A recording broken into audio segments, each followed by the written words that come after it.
Okay, I would like to call the Prince William County School Board meeting to order.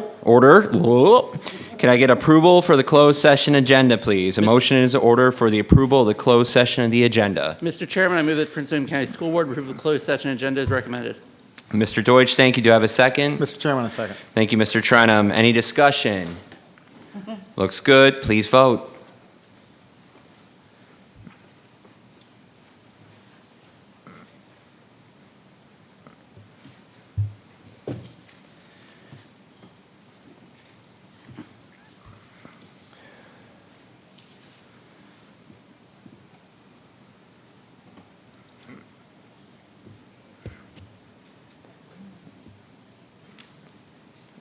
The vote is 6 yes, 2 absent, motion passed. Yep. Thank you. I need now a motion to enter closed session. Moving on to the motion to enter closed session, a motion is in order. Mr. Chairman, I move that to pursuant to Virginia Code 2.2-3711, the Prince William County School Board enter closed session for the following reasons. 1, to discuss and consider the assignment, appointment, performance, disciplining, and resignation of specific employees, appointees, or officers of the Prince William County School Board under Virginia Code 2.2-3711 A1 and 8. 2, to discuss with legal counsel and take action on disciplinary appeals of a specific student under Virginia Code 2.2-3711 A2 and 8. 3, to consult with legal counsel and staff and take action regarding the services and provided and renewal of an annual retainer agreement for legal services provided by James Counsel under Virginia Code 2.2-3711 A1 and 8. 4, to consult with division counsel and receive legal advice regarding actual and probable litigation where such consultation and briefing in open session will adversely affect the negotiation of litigating posture of the school board under Virginia Code 2.2-3711 A7. 5, to consult with division counsel regarding the school board's legal obligations relative to the adoption of FOIA guidelines for the Office of Internal Audit under Virginia Code 2.2-3711 A7. 6, to receive a legal update from division counsel on changes to the student disciplinary process under Virginia Code 2.2-3711 A7. And 7, to receive information and discuss the actions and discipline of specific students under Virginia Code 2.2-3711 A2, the performance of specific personnel under Virginia Code 2.2-3711 A1, and information relating to the security of Hilton High School where discussion in open session would jeopardize the safety of students or staff and security of the building under Virginia Code 2.2-3711 A19 and 2.2-3705.2, 2, and 14. Thank you, Mr. Deutsch. Do I have a second? Mr. Chairman, I second. Thank you, Mr. Trenum. Discussion. I think we're good. Let's move to vote, please.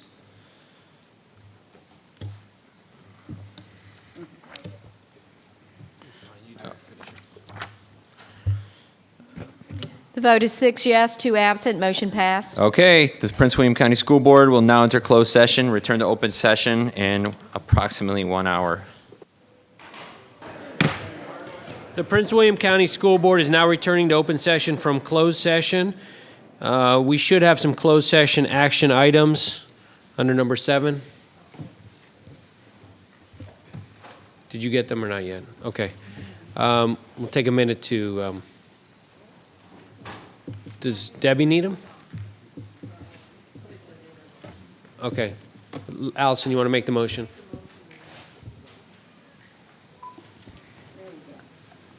I move that we approve the consent agenda as recommended with the exception of item 3.03. As to that item, the school board approves a long-term suspension of student HS 19-252 through the end of 2018-2019 school year with the student to return to Colgan High School on a strict behavior contract for the 2019-2020 school year, and any further violations of the contract of the Code of Behavior shall result in a referral back to OSMAP. Do I have a second? Second. Ms. Williams, second. Okay. And we're going to go all in favor. Well, we have to give her a minute to type it in. Okay, fine.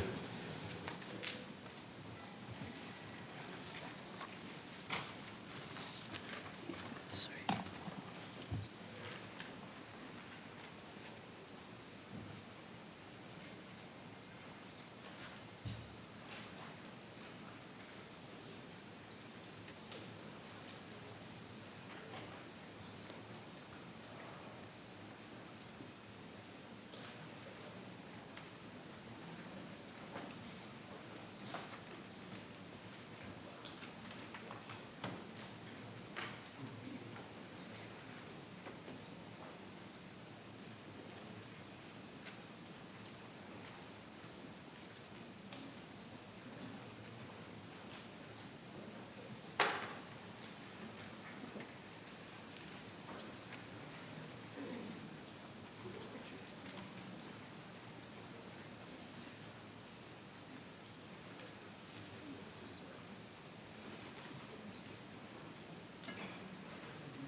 Please vote.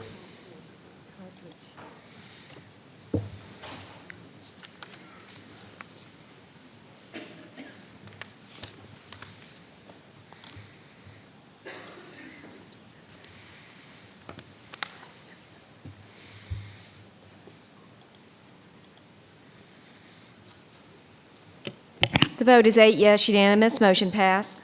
Thank you. We're going to move on to the adoption of the closed session consent agenda. A motion is in order. Mr. Chairman, I move that pursuant to Virginia Code 2.2 That was the motion. No, that was the, didn't we just vote on the closed session action items? that was with it. Oh, you did? Oh, outstanding. Fantastic. Sorry about that. We're on the closed session certification. Closed session certification. Mr. Deutsch. Mr. Chairman, I move that pursuant to Virginia Code 2.2-3712, the closed session of the Prince William County School Board meeting of June 19, 2019, be certified by adopting the following resolution. Now therefore be resolved that the Prince William County School Board hereby certifies that to the best of each member's knowledge, one, only public business matters lawfully exempted from open meeting requirements were discussed in the closed meeting to which this certification resolution applies, and two, only such public business matters as were identified in the motion convened in closed session meeting were heard and discussed or considered by the school board. Mr. Do I have a Chairman. second? Ms. Williams. Second. Discussion. Please vote.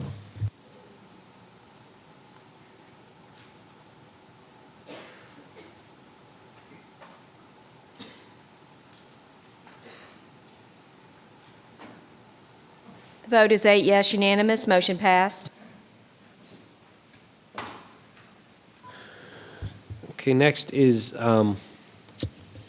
Positively PWCS. So this school year, we've been kicking off the business of our meetings with a response to community requests to hear more about the good things that our schools, students, staff, and members are accomplishing. Tonight, we have two Positively PWCS presentations because it is our last meeting of the year, and we're very excited. You can take that any way you want. And our first one comes to us from the Brentsville District. Mr. Gil Trenum will introduce tonight's presentation. Thank you, Mr. Trenum. Thank you, Mr. Chairman. I'm very proud of Mr. Drew Miller and the outstanding turfgrass management program at Brentsville District High School. Kat Mines, the principal, Mr. Miller, and several Brentsville students are here tonight to tell us more about this award-winning program. Before I let them talk, I just want to say they have done just an outstanding job this year.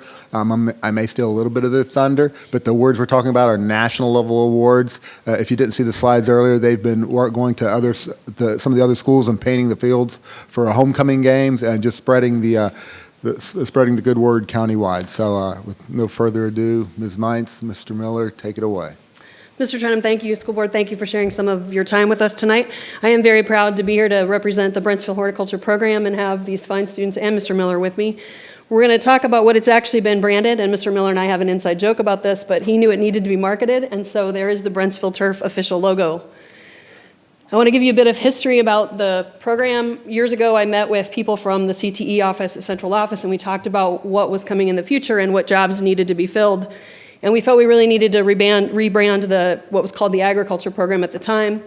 We needed a teacher with a vision for the program, and so I need to tell you that he came down not expecting to interview with me, but impressing everyone so much, they sent him right out to Brentsville, and he started the Monday after the Saturday in May that he graduated from Virginia Tech and finished out the year for us.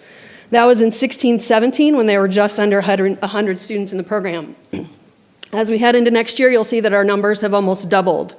We've had to revamp a classroom, we've hired a second teacher, and the program has taken off. And again, you see Brentsville turf pretty much everywhere you go in that area of the county. We had a lot of support from CTE, again, with new equipment. Mr. Miller would tell you it's industrial grade. He made sure the students were working with the equipment they would actually see if they took a job in the field. What's been most positive for me is when we do specialty program information nights, often I hear about Cambridge. And it's gotten to the point where they come for the Cambridge program, and by the end of the night, they're all saying, can we do both? Absolutely, we'd love to have you. Just so you know, it's all performance-based. There are some pictures of kids actually doing the work, and you can see some of that industrial-grade equipment right there. Some of it scares me, by the way, but he makes sure they pass a written safety test and a driving one. So they can't do that or they can't get on the machines till they do that. The program sequence is horticulture, turf management, landscaping 1, landscaping 2. We have 2 full landscaping 2 sections next year. It used to be that we had to put those in with the landscaping 1 students because there were maybe 5. It's a complete workplace environment, and the students have summer internships, which I'm going to let Mr. Miller talk about a little bit. So the gentleman you see in front of you, I have 3 working at Robert Trent Jones Golf Course in Gainesville. It's one of the premier golf courses in the nation, really. We also have a gentleman working for DC United underneath a former co-worker of mine, Cody Tingler. We have plenty of students in landscape companies all over the area, all the way down to the Woodbridge area. So they've been doing a lot of work all over the place. Community outreach, which we're going to talk about a little bit more later, but essentially this year at homecoming, they designed 6 fields within the division for their homecoming game, and when you see them, you're going to feel like you're at a professional football game. It's pretty cool. They assisted with landscaping at TNS, and then again have worked on local ball fields and school grounds throughout the year, again maintaining that performance-based assessment. Their final exam this year, which I'm going to let Mr. Detweiler talk about a little bit, but I want you to know that they have to create their own company and present to administration. We had the principal, the assistant principal, the AD who's tough, I'm not gonna lie, when they present their plans and ask a lot of questions, and they essentially win the bid from us. Now, I'll also be honest that usually we have one that we think is the best, but we want elements of others, and they gotta figure out how to put that together.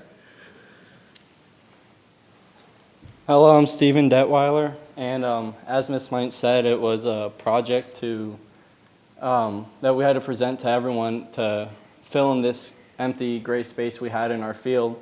And so Mr. Miller wanted us to take it as a real-world approach and come up with a company name, get into groups, and everyone in our group had their own little assignment that we had to take care of. And it was done throughout, we wanted it to be done before graduation, so the actual building of the patio we got done within 2 weeks. But before that, we took it step by step, coming up with first drafts, second drafts, final drafts, budgeting, and reaching out to places that would help donate, or it was like help give us the materials we needed, so he could help us see like going in the future with turf, everything that would be required if this was your actual job. And it was all left up to the kids, and I ended up helping create the final design you see up there. He took mostly from my group's project, and it was a really cool experience overall to see, like to get all the components of making first drafts, second drafts, and then your teacher not liking or your fellow teammates not liking it, and then everyone coming together and then to see like a finished project. And it definitely made me think about turf in the future and college as an option to maybe study turf. And there's other sides, not just cutting grass but like landscaping, something that's going to be there for years to come. And that's it. I'm going to say that again. They got it done in 2 weeks. One morning, I think, in fact, some of these gentlemen were included. They were at the school at 4:30 in the morning to make sure that it got done. So at this point, we have a video to show you because I can talk about what they've done, but you really need to see it for yourselves. So if we could run the video.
Hello, I'm Colin Brady. The homecoming tour was a really eye-opening thing for me.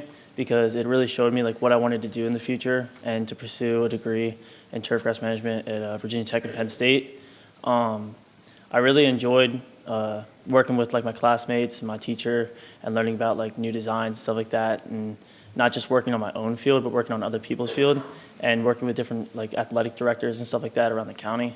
Really shows you like a wider scale and how like large the business is actually growing like in the nation. Yeah, it's and never in a million years would I think I would want to do turf until until Mr. Miller came, and he really showed me like how fun and how much you can actually enjoy something like this. Like it's always outside. I'm not behind a desk or anything like that, and I really like enjoy what I do, which is why I got a job at RTJ and like have plans on going on and studying turf in the future. That's all. Thank you, Colin. This next slide is talking about the connections that we've made with different colleges across the country. I am a graduate, as you heard, of Virginia Tech with 2 degrees from there. So I already had the connection, and we take an annual trip in the fall down to Virginia Tech to meet with the turf grass and horticulture programs to show them the opportunities that they have. And actually, Penn State was the one that called us. I didn't know anyone there or anyone from Penn State, and they ended up calling us to pay for a trip to go up and see their facilities and meet with their professors. So it's really cool. And I actually haven't told Mrs. Mites this yet, but I got an email like 2 days ago from Maryland University. So there's another college who has heard about our program and what we're doing. So it's been a great opportunity to show the kids not only to be ready out of high school with our program, but the opportunity of a 2-year or 4-year degree out of high school. So.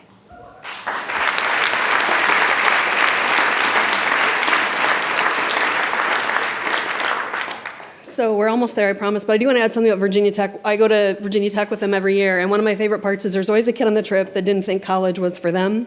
And they have a professor who says, I don't need you to have a high SAT, I need you to have maybe a 2.25, and I need you to care about landscaping and turf management and horticulture.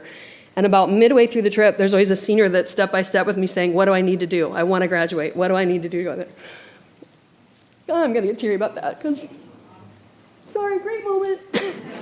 Of course, then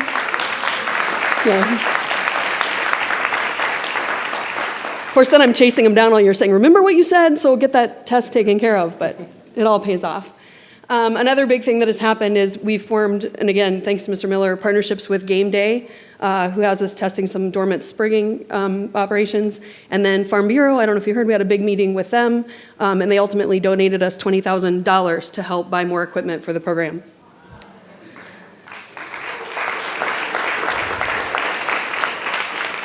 So ultimately, this has come down to finding some students with a passion who didn't even know they had it. I had this slide put back up because if I want you to look really carefully at the bottom right one, that's graduation this year. They helped design that from the chairs to obviously the field. And the detail I didn't notice till after graduation was over and I saw pictures, because it's graduation day, I'm a principal, I'm a little busy, but is the B and the D on both the left and the right side of the fields. I don't know if you can make that out, but it's the little details like that that the kids and Mr. Miller come up with that make it so special to have it at home. See it? Yeah, it's awesome. So, of course, what has this meant in terms of the recognition? Well, they're holding the 2 banners up for you today. They received 2 national recognitions this year, one from Sports Turf Managers Association for National Football Field of the Year, and one from Pioneer for National Field of Excellence, because they've just done a great job.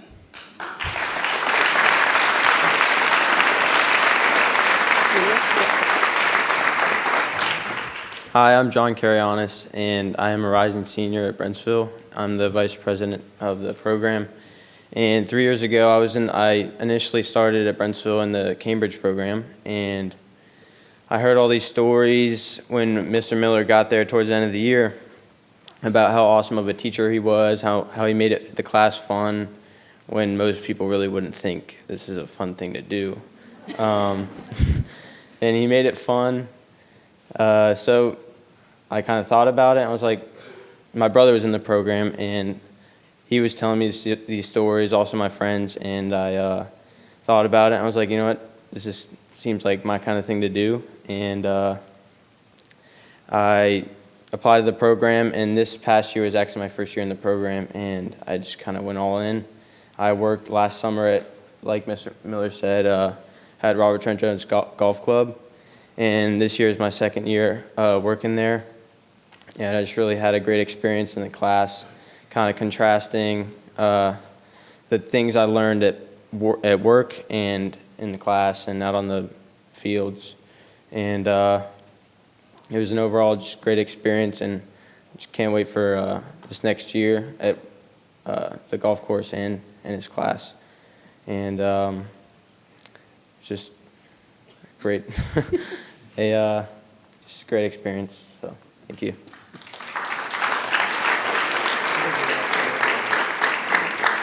We want to thank you again. I want to thank again Mr. Wright, Mr. Mulgrew, who've been incredibly supportive, especially when we changed a construction tech room into another horticulture room. Dr. Waltz, of course, has asked questions, Mr. Trenum, and all of you for understanding that some kids, pure academics is not where it's at. I promise you these kids have found a home in this program, so thank you.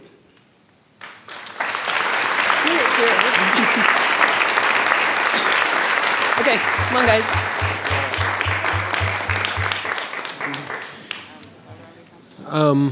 Sure, Lori. Ms. Williams? Before you head out, I just wanted to say, from someone who came from a college program that did experiential learning, and the fact that you had these students design their own business and do the bids, I think is worth more than words and weight in gold, because it gives them practical experience. I also want to thank all of you gentlemen who participated in the program for the wonderful job that you did on the field. I was at Garfield's, and I think it's absolutely amazing. I also didn't want to miss the connection, because I heard a few mentions of Cambridge into transferring into horticulture, and I think it's important that students realize that the things that you love when it comes to math and science are translatable into other careers, and I think sometimes we miss that, and we think you only have to go into Cambridge and you're going to go off to an Ivy League school or something of that nature, not realizing that those things that you love translate into things like horticulture.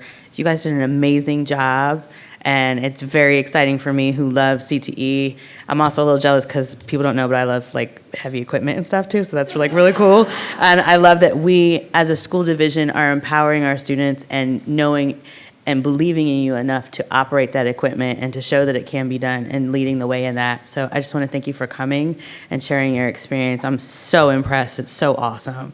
Thank you so much.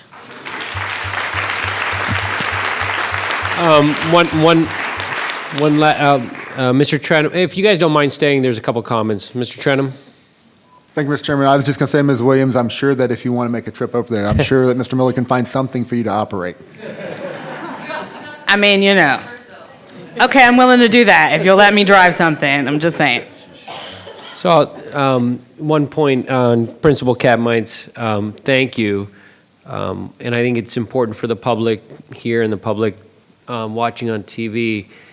Our I've attended all the commencements, or most of them, and all of our principals, and you saw her emotion on what she's doing with her students. And I have to tell you, I'm very proud of our administration, superintendent, for putting together a set of principals who all feel this way about our children. And I want to thank you all for coming this evening, and those of you who watch who care that deeply about our school system. We have great folks in here who care that deeply about our children. So thank you very much.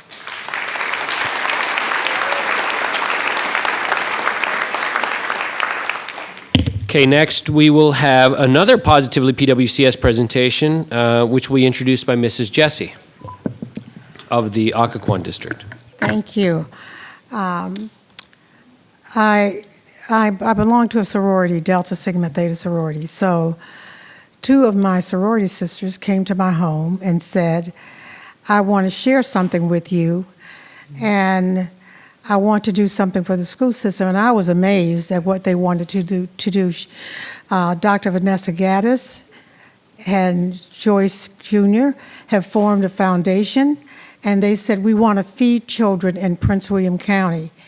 And I went to meet with Mr. Food Services, Mr. Russo. Adam, he is really an amazing person. He sat with them.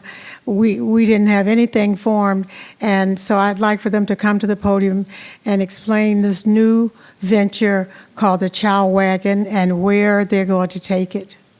Okay, thank you. You want us to run the video first? We can run the video.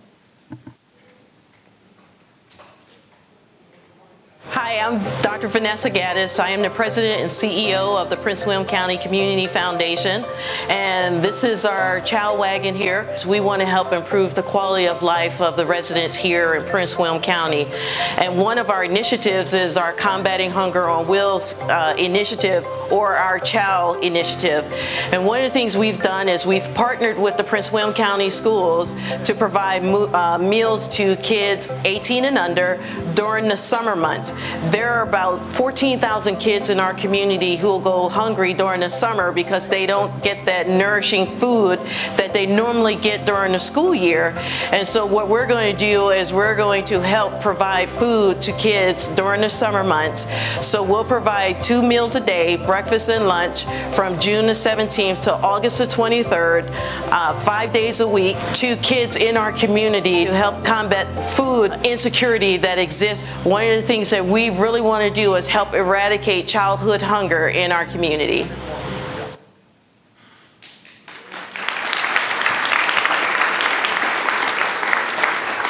Hi, so again, I'm Vanessa Gaddis, and I am actually a 31-year Army veteran. I just retired from the military, and so one of the things that I was trying to decide what to do once I retired was, I just prayed and said, Lord, what is it that you want me to do? And one of the things was to continue to give back to our community. And so we came up with this foundation and having a couple of initiatives. And one of our initiatives is the Combating Hunger on Wheels, because we realize that 1 in 6 kids in the United States go hungry every single day. And it's tragic to hear that. And so, as Ms. Lilly talked about, we went over to Ms. Lilly because we had an idea, and she listened to our idea, and we were very grateful for her to listen to our idea. And then she hooked us up with Mr. Rousseau, who also listened to our idea, and we were just ecstatic to establish a partnership with the Prince William County Schools to be able to provide food to kids 18 and under during the summer months, because what we know is that once school is out, a lot of these kids won't know where their next meal come from. And so in partnering with Prince William County Schools, knowing that there are different meal sites around the county, the biggest problem is transportation and getting kids to those sites. And so one of the things that we wanted to do was go into the community so that we can help provide meals to the students. And we're very grateful. We started on Monday with our program. We have 3 locations, one in Del City, one in Woodbridge, and one in the Triangle Dumfries area, where we're providing food. So we're there all day, Monday through Friday. And we'll go until August the 23rd to provide food. And so what we're asking the community is to get the kids out to all of these meal sites, because we know that there are kids in our community who need to eat this summer. And so with all these sites that are around in the county, if we can get the kids out to these sites, we know that we can help eradicate childhood hunger in our community. And oh, by the way, we're grateful to partner with No Kid Hungry. No Kid Hungry is actually our national sponsor for our foundation. So we're grateful that Ms. Nelly could be here along with Mr. Rousseau from the Prince William County Schools. And I just wanted to thank everyone, quite frankly. Ms. Jessie gave me a call last summer about this time and said she had some folks that wanted to help out kids, and that's what I'm here for. I think that's what everyone is here for. Like Dr. Lateef said, we have a lot of people that really care about kids. I feed them when they're in our buildings. I don't necessarily have a way to get food to them all the time, so when someone presented an opportunity, we jumped on it, found a good partnership, and we are already sent out hundreds of meals thus far, and it's day 3. So we're very excited about the partnership and making sure that we're taking care of our scholars year round. So thank you guys. Thank you. Ms. Jessie. I just wanted to say that when these ladies sat down in my dining room, they said they were going to get an old bus. They were going to buy a bus. And when they met with Mr. Russo, and he outlined, and this guy is an expert at this, and he outlined everything that they needed. They sent me a slide, and they said, well, we didn't get a bus, and they have this beautiful, beautiful van. I'm just so proud of the two women who, there was a picture of her husband and her son, and one of your people came down and had them measure and look at the temperature and all that stuff, which we would have never thought of. So I just want to thank you for what you're doing. And they're in your district, and they're in Potomac District. I think they're in Dale City also, three. So thank you. Ms. Williams? I just want to thank you. That's a great location that you have in my district. Tremendous amount of people pass there on their way to Veterans Park. But what's near and dear to my heart, in addition to the location, is the fact that it's in English and Spanish. I really appreciate that.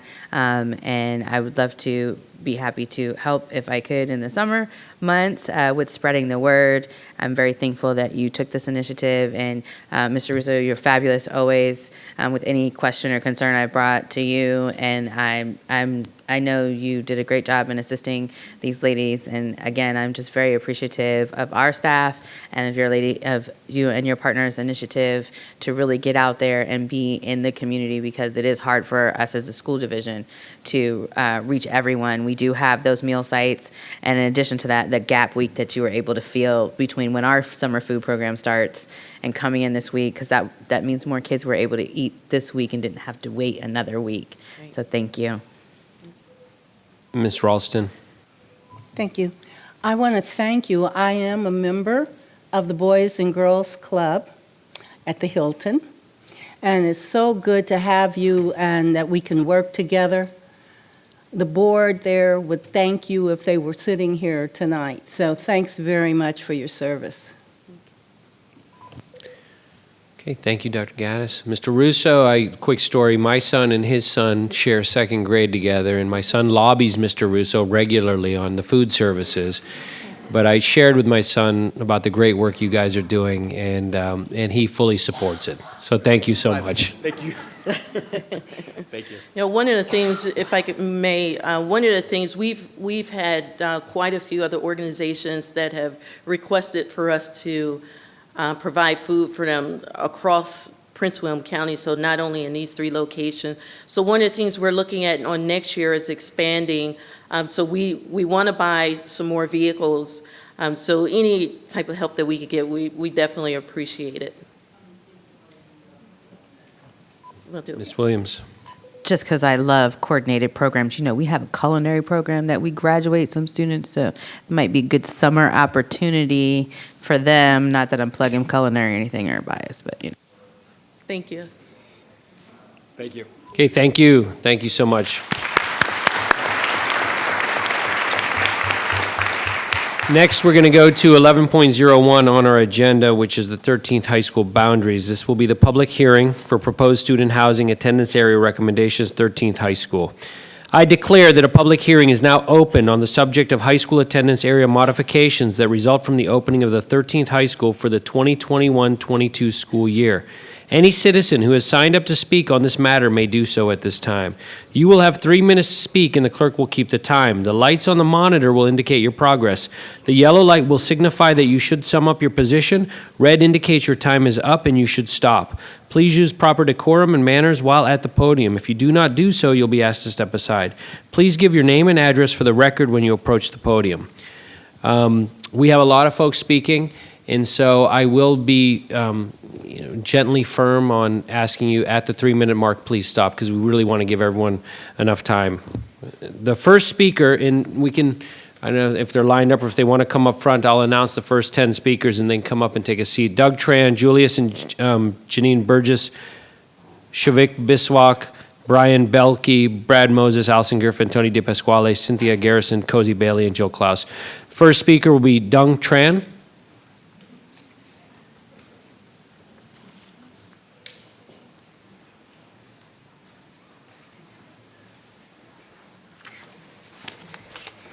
Thank you, board members, for the chance to speak. My name is Dong Tran. I'm a resident of Sheffield, Manor. My address is on file. And firstly, I'd like to present a letter to you all. And this is a letter that I and 88 other residents of Sheffield, Manor have signed, both physically and electronically. And the letter reads, Dear Mr. Latif, This letter is to express our concerns regarding the school board's proposals for the boundaries taking effect when the 13th high school opens in 2021. All Sheffield Manor residents who have signed our names below would like to stress that it is our utmost desire to keep our children united with the rest of the Bristol community. We are in full support of any plan that would assign the 13th high school or Patriot High School to Sheffield Manor.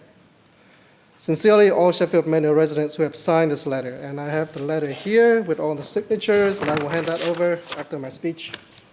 And the second part is I have a personal message to the board members. I think plans such as Plan number 2, which put Sheffield Manor as the only neighborhood with a Bristol zip code to be assigned to a school that's all the way in Manassas, is very unfair to our kids. First, this plan would cause our kids to, be parted from their friends and lose connections that they built throughout middle school. Second, they have to travel the farthest distance through busy roads, multiple big four-way intersections, parkway, and a train track, while there are alternative schools right down the road from where they live. I implore you to please treat our kids with the kindness and fairness that I think they deserve. And I have faith that you guys will make the right decision and reject Plan 2 and similar plans. So thank you again for the chance to speak. Thank you. Julius and Janine Burgess. I apologize in advance if I mess up the names.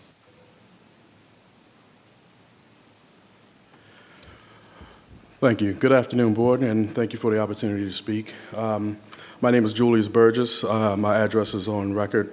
As a resident of Sheffield Manor that is in favor of any plan that would include the Sheffield Manor with the rest of the Bristow community, either at Patriot or the 13th High School to be built. My wife and I have worked, very hard, as I'm sure everyone in this room has, to be able to provide the best that we can for our children. We researched the area that we wanted to live in, and in considering that, we thought that we were we were doing the best that we could to put our children in the school that we wanted them to be in, based on the community that we decided to move into. Our children started in kindergarten there and are matriculating through. In 2 years, our son will be in middle school. And through those relationships, we'd like to see our children continue to build those relationships and learn from and with the students that they've started in kindergarten with. And it seems, to echo Mr. Tran, rather unfair for our community to be the only one in Bristow to be singled out and have those children removed from the students that they've grown with and learned with and from throughout their school year, throughout their time in school. I think that it's, in my opinion, it's the best for our children through Bristow and in any community to continue to work with the students that they've, built these relationships with since kindergarten. I know as a former educator, it's not the most paramount thing in their education, but as they get on to high school, taking one area of particular stress as far as learning or building new relationships with new students can be difficult. And the familiarity or the ease of moving into high school with people that they are already comfortable with seems to be the best for our children. I'll let my wife. Covered mostly everything that I had. I was just going to say thank you for hearing us again. We did a lot of research when we moved to the area. When we did choose our home, we knew that there was a new elementary school that was being built. We were zoned to that elementary school, and we were also told there was a new high school being built. We were unfamiliar with the boundary process and how that worked, but we just kind of assumed that because the new high school was near the new elementary school, was near their middle school, that they would naturally kind of stay in the same area. So when we kind of found out that that wasn't the case, potentially, we were kind of disheartened to learn that. So that's why we kind of felt compelled to speak, and we hope that you would vote on a plan that would keep them in the area. Thank you. Thank you. Shuvik Biswas.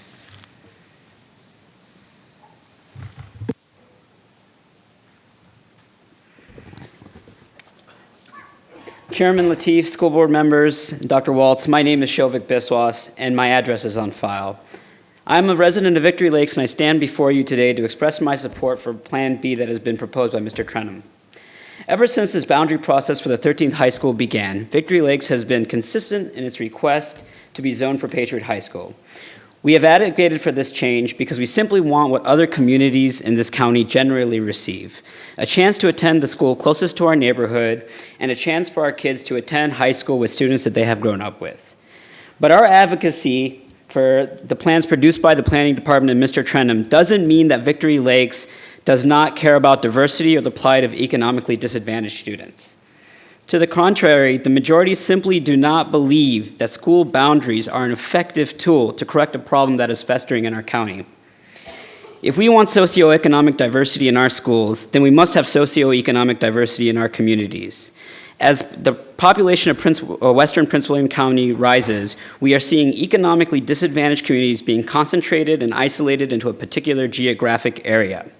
If people want economic diversities in our schools, then we should encourage the county supervisors and planners to make affordable housing available throughout the county, not just in one geographic area.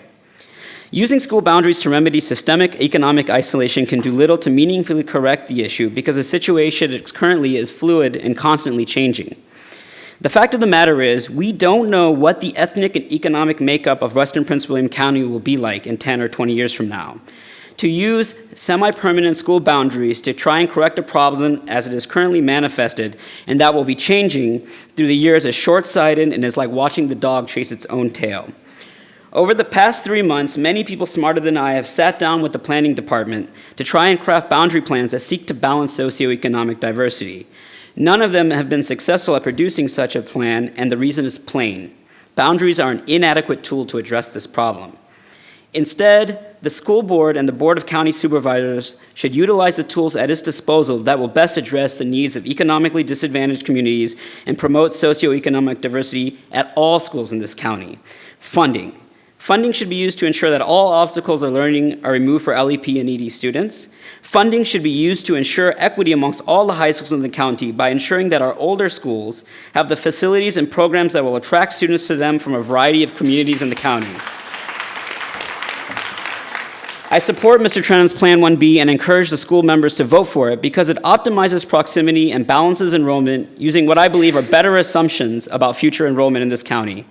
Please vote for Plan 1B today. Thank you for your time. Brian Belke.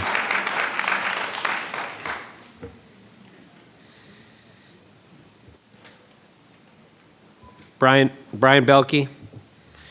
Okay, Brad Moses.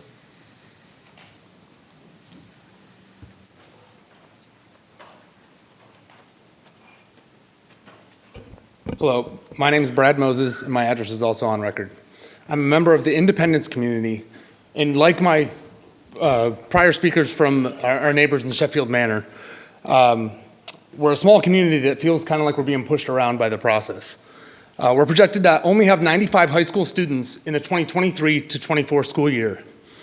I have a rising 8th grader who would possibly attend the 13th high school in its first year. I'd first like to thank the school board and the Office of Facility Services for the work that's gone into this process. We all know it's not an easy decision to make, and you'll never make everyone happy. I'm a recently retired military member and have served in a capacity that dealt with families and the complexities that military life brings. People often say that military children are more resilient due to their many moves and having to change social groups often. I've witnessed both in the above capacity and as a parent of a military child, that's not true. In many cases, they just build a callus and operate in a shell. I retired and settled here in hopes that my son would be able to have a stable environment where he would advance from elementary to middle to high school with his peers. Some of the presented plans disrupt that and will cause great emotional distress to small communities that are getting tossed around in what seems to be an attempt to appease concerns that should not be part of school zoning. This is a very influential time and transition to have to couple the challenge of new concepts in high school with having to navigate the social emotional pressures of being separated from their classmates, as well as athletic and extracurricular teammates, making it all that more of a challenge. Although I respect the concerns that have been presented, neighborhoods and geographic areas should be the basis for this effort. As stated, the U.S. Supreme Court states that it's patently unconstitutional to redistribute based on race or national origin. The 14th Amendment prohibits racial balancing in schools. People determine the population in areas based on housing availability and the choices they make. It's not the school's responsibility to make attempts to correct that. The minor differences between the presented plans in terms of demographic and economic disparity are not significant enough to affect the experience the children will have in schools. Yet it will affect the time that students spend on buses and will remove neighborhoods from the school progression with their peer groups that they have built at a time when they depend on them most through their development. Independence is one of only 2 neighborhoods, us and Sheffield Manor, that have been proposed in Plan 2 and in Mr. Trenum's plans to be moved away from their peers at Gainesville Middle School. Mr. Deutsch conducted a poll on Twitter, and a majority of respondents desired Plan 1A. I created a change.org petition just earlier today at about 2, and it already has over 160 signatures supporting sending our 2 neighborhoods with their peers to the 13th high school. Both Wellington and the future university lead directly from our neighborhoods to that school. Please support Plan 1A or another plan that sends us to the new school. Thank you. Thank you. Allison Griffin.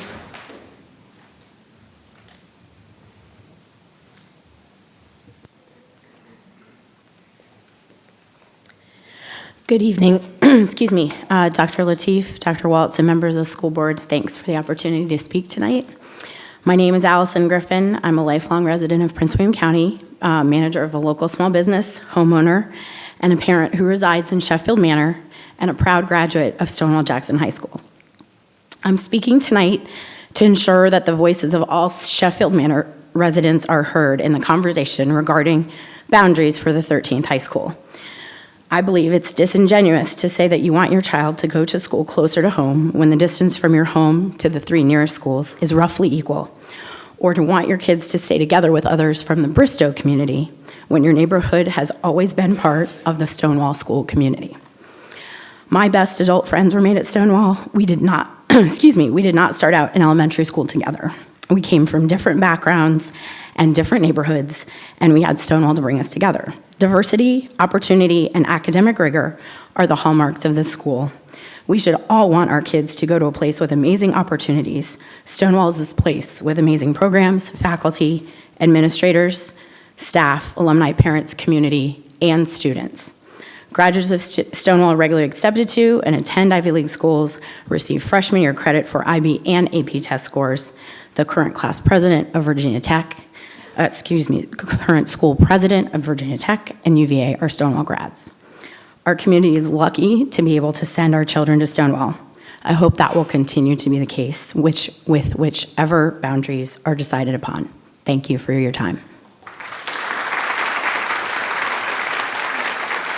Tony DePasquale.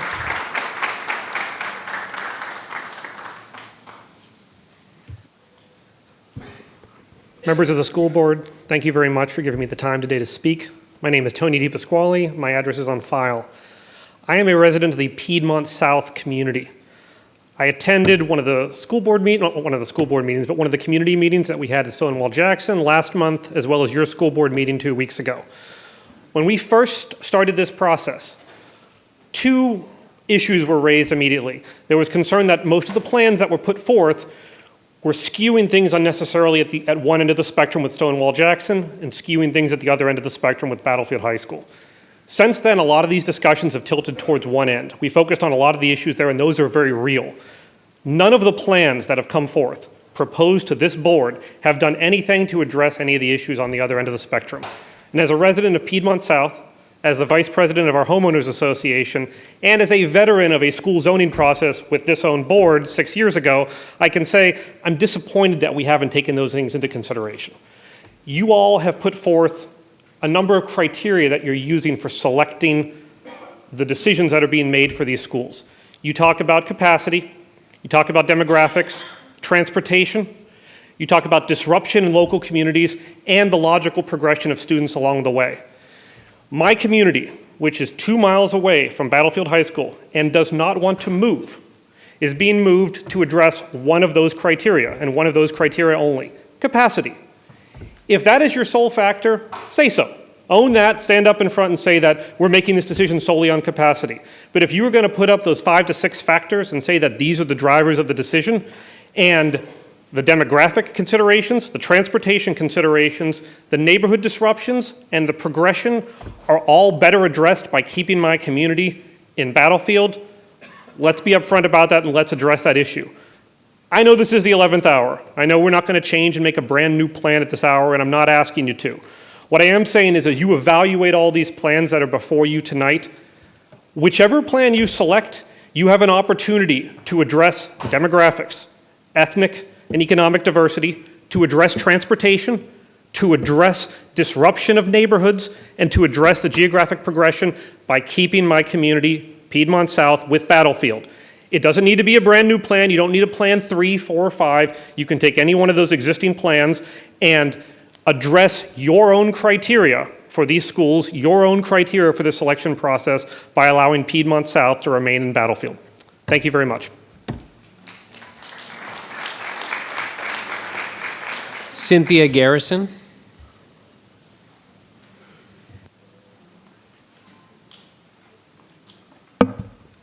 Hello, my name is Cynthia Garrison, and my address is on file. I live in the Occoquan district, but my children's school is in the Coles district. I have 2 children that will be attending Osborne Park High School during the next 4 years. I strongly recommend that you do not approve any of the boundary plans that impact Osborne Park at this time for the following reasons. I have a statistics major. One of the things that they taught me when I was in school is that the numbers can be manipulated to show whatever you want them to do. The boundary portal chart shows that OP is overcrowded. The current projections for next year is 2,577 students. However, the capacity is only at 50% based on the students who live in the school boundary. The rest of the students are transferred in. The school gets a lot of students and a lot of their funding from those transferred in students. At the last school board meeting, you talked about how the transfer process needs to be evaluated. That process needs to be evaluated before you make this decision. Several school board members talked about that. Excuse me a second.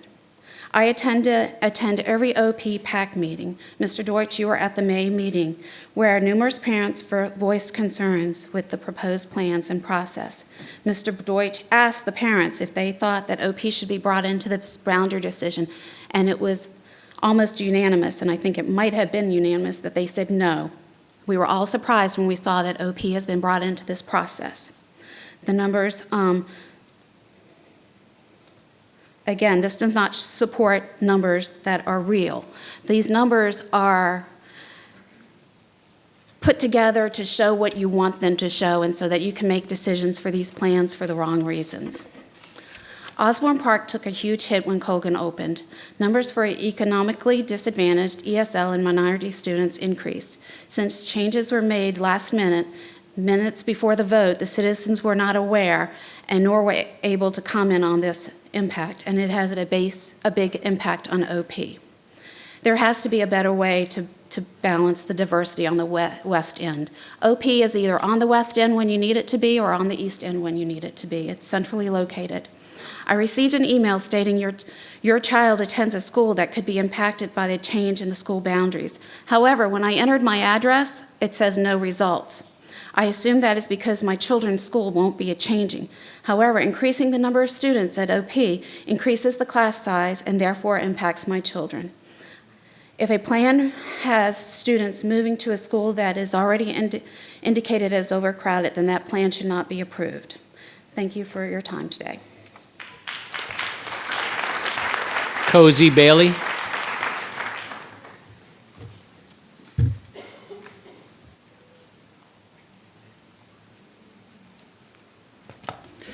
Good evening, members of the school board, Dr. Waltz. My name is Cozy Bailey. I live in Prince William County. My address is on file. I'm the president of the Prince William NAACP, and this evening I'm joined by many members of our executive committee, and I would ask them to stand as I speak here. I want to acknowledge that drawing new boundaries to accommodate the introduction of a new high school is hard and arduous work. Nevertheless, it is work that must be done in order to respond to a growing student population in our community.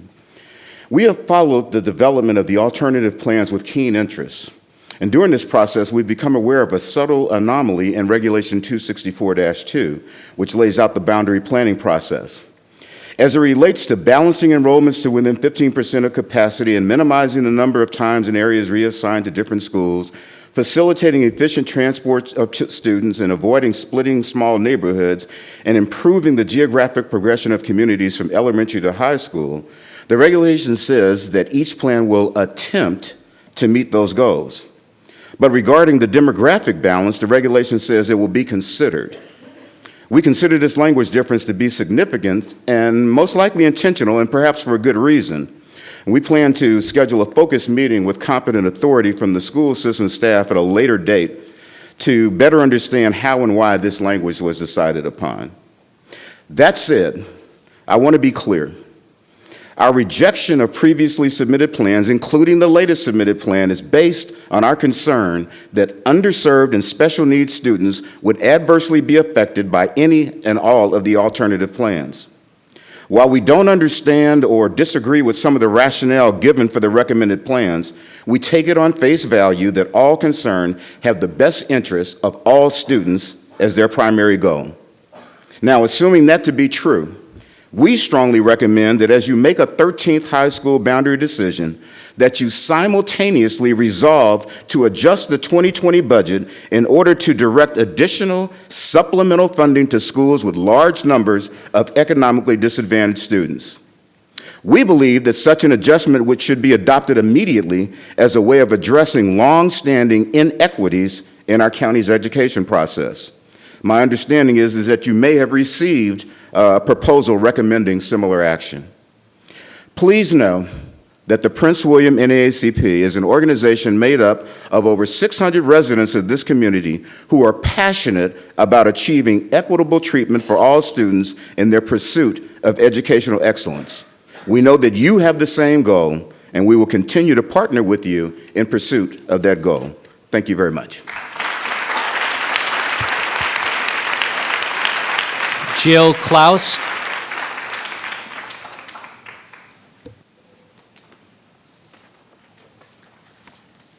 Good evening, everyone. My name is Jill Claus, and my address is on file. I also live in the Occoquan district, but my children's schools are in the Coles district.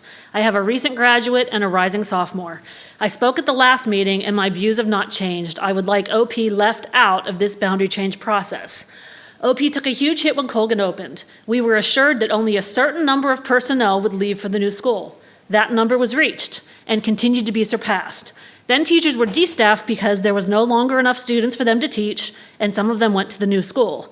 Adding insult to injury, in late spring, our theater teacher announced she would be going to the new school, leaving us scrambling to find a replacement in a short time.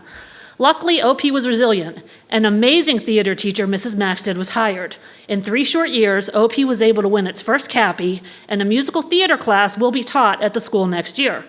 Our choral department went from 184 students to 120 students when Colgan opened. We have finally built back up to 176 students. We have received the blue ribbon for performing arts for the last 2 years, which is much harder when your base is not auditioned, and our madrigals were one of 2 high school groups in the state selected to perform at the Virginia Music Education Association Conference this fall.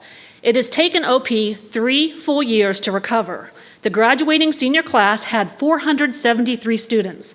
My rising sophomores class has 715. Contrary to information recently released that's confusing on the internet, OP is projected to be over capacity with 2,577 students in the next school year. The OP community has not had much time to provide feedback on the proposed changes as they are recent and more changes are coming out at the last minute. Lots of families are already in summer mode and have left on vacation. This is the second time last-minute changes are being proposed that negatively impact Osborne Park. OP will take a tremendous hit when High School 14 is built. It makes no sense that one high school will be negatively impacted 3 consecutive boundary changes in a row. OP is considered an Eastern school for one process, Western school for the next process, and will be affected by the next one as well. OP was centrally located when it was built and now has a large geographic boundary because the cities of Manassas and Manassas Park seceded from the county. OP has always been reliant on transfer students because the population density surrounding the school is now educated by other cities. The board made us more reliant on transfers in the last boundary process. I fault the logic proposed in 1B that OP, an overcrowded school, should take on more base students, allowing fewer transfer students so another school can have capacity to take transfer students, especially when 500 additional seats were added to High School 13. We are down a very dangerous path where old schools are increasingly becoming more diverse and economically disadvantaged, and new schools are not. The OP community has been clairvoyant to address issues that consistently arise at this last minute. Please choose a plan suggested by the planning department that does not involve OP. Thank you. Okay, I'm going to call up the next 5 speakers: Amber Kloss, Ryan Nelson, Lori Stern, Julie Couch, Andy Cunningham, please.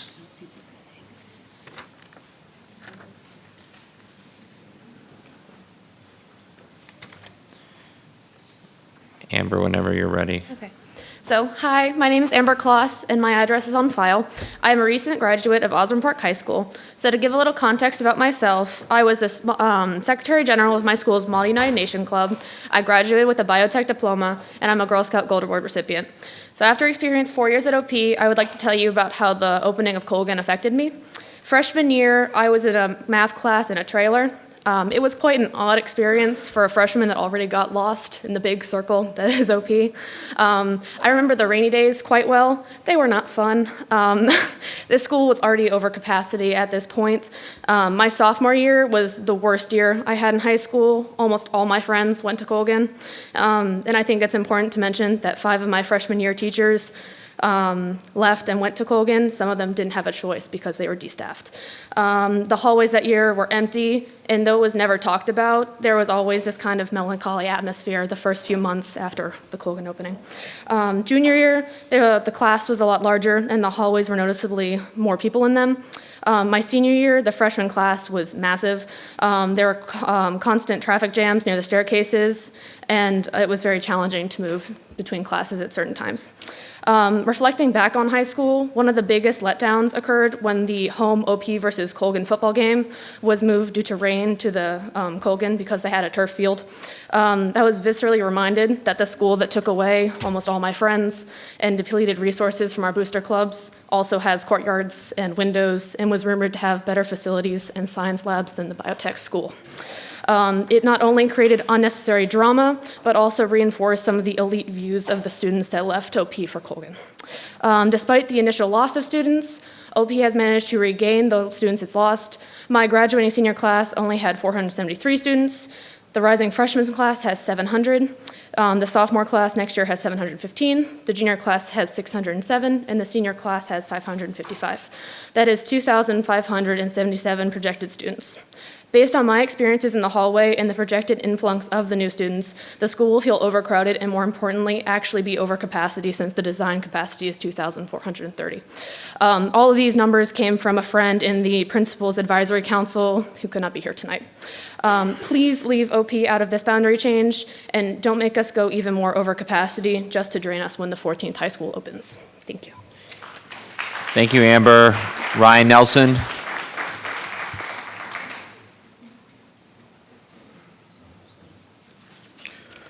Good evening, board. Good evening, board members. My name is Ryan Nelson. I believe my address is on file. Thank you for the time this evening to have the opportunity to speak. I'll be speaking to you in support of Plan 1A. I'm a resident of the Independence neighborhood and have been since 2012. My wife and I live there with our son. I've also been a Prince William County employee for the past 5 years.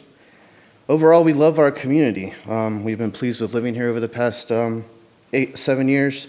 We're grateful that our child is growing up in that community and developing friendships with our neighbors and their children. Our communities around the county are growing, and there's no doubt about that.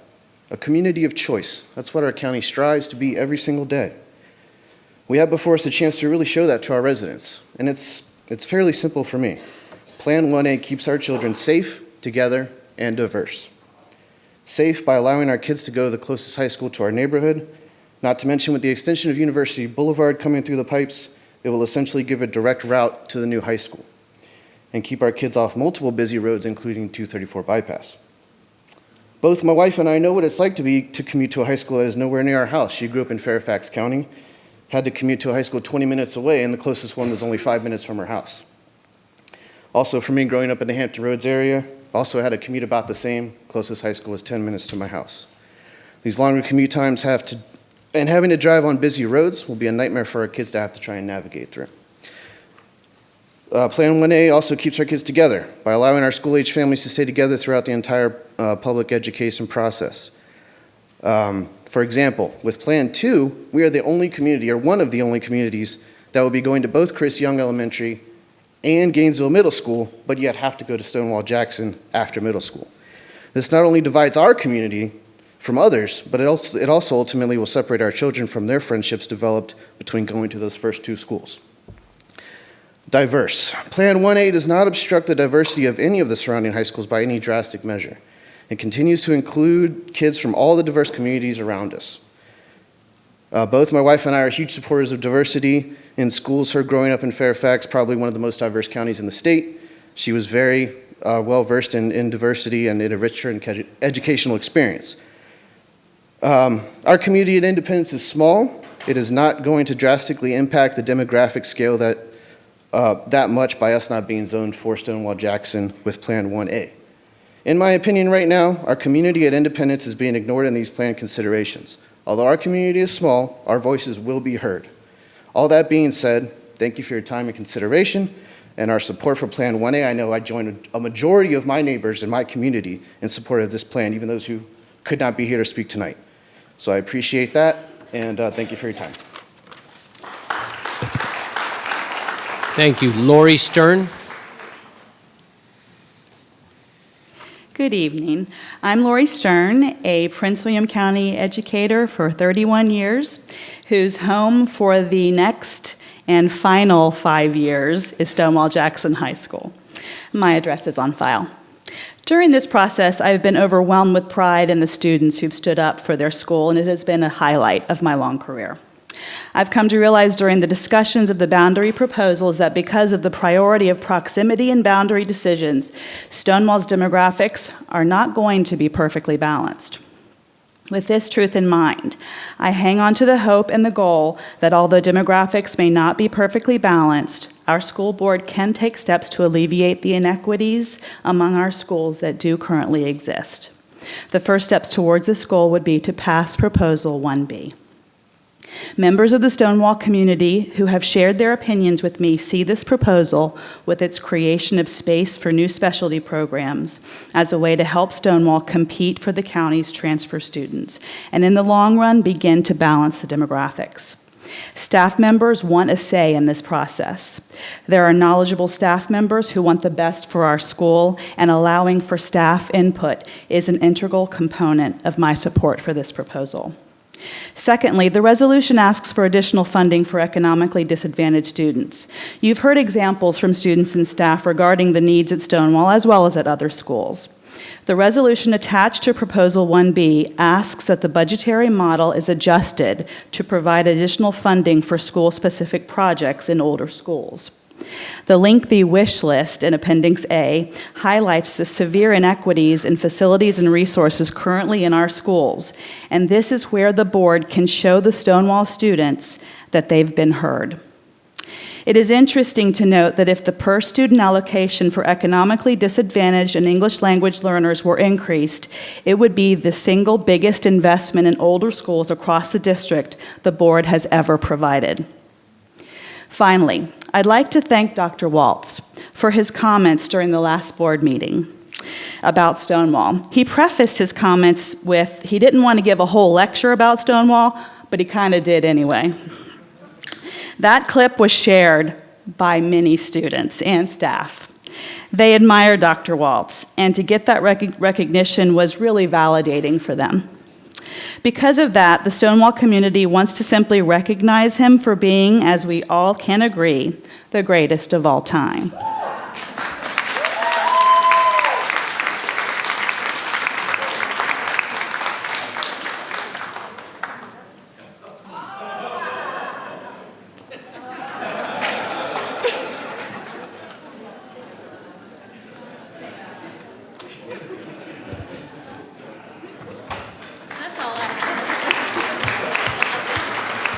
Thank you.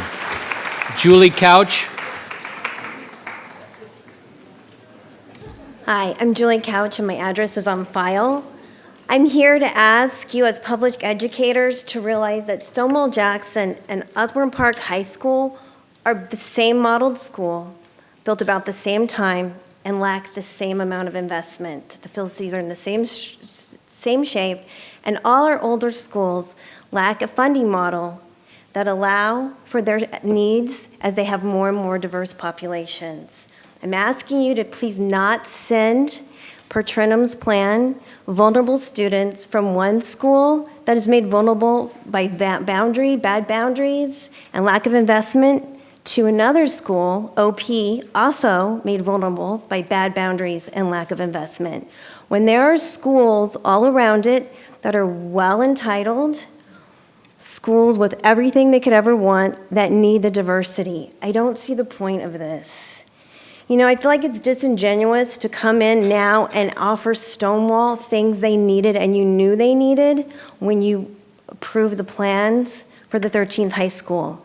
You knew what they needed because you saw schools suffer when you opened Patriot. You saw schools suffer when you opened Colgan. You build the best in state, best in class schools, and you do nothing to shore up the schools that you know are going to lose kids to those schools. How do you think the kids feel left behind? They're not stupid. They go to the new schools. They get taunted in the halls. They hear it from parents and students like, where do you live that you're not going to the new school? And they take guff when kids come to their ball fields and see the difference in the schools. It's not the kids that are the problem. It's the lack of investment in the kids that are a problem. And when you do it time and time again, it's not only a bad habit, it's willful and it's deliberate harm. You know, you build the best schools in the state, and they're phenomenal. And I sat on the infrastructure committee for 3 years with parents from Stonewall Jackson, Woodbridge, other schools, trying to level the playing field in the smallest of ways. And this is what I know. When you talk about new schools, you talk about inspirational, best in class. Everyone wants to see them. When you talk about old schools, you talk about adequacy. And let me tell you, they're not adequate. And it's time to reverse this trend. And it's time to stop it because you're building private schools with public funds and only allowing certain kids to attend them. No one trusts your data and no one trusts your process. Please let us trust your intent. Thank you.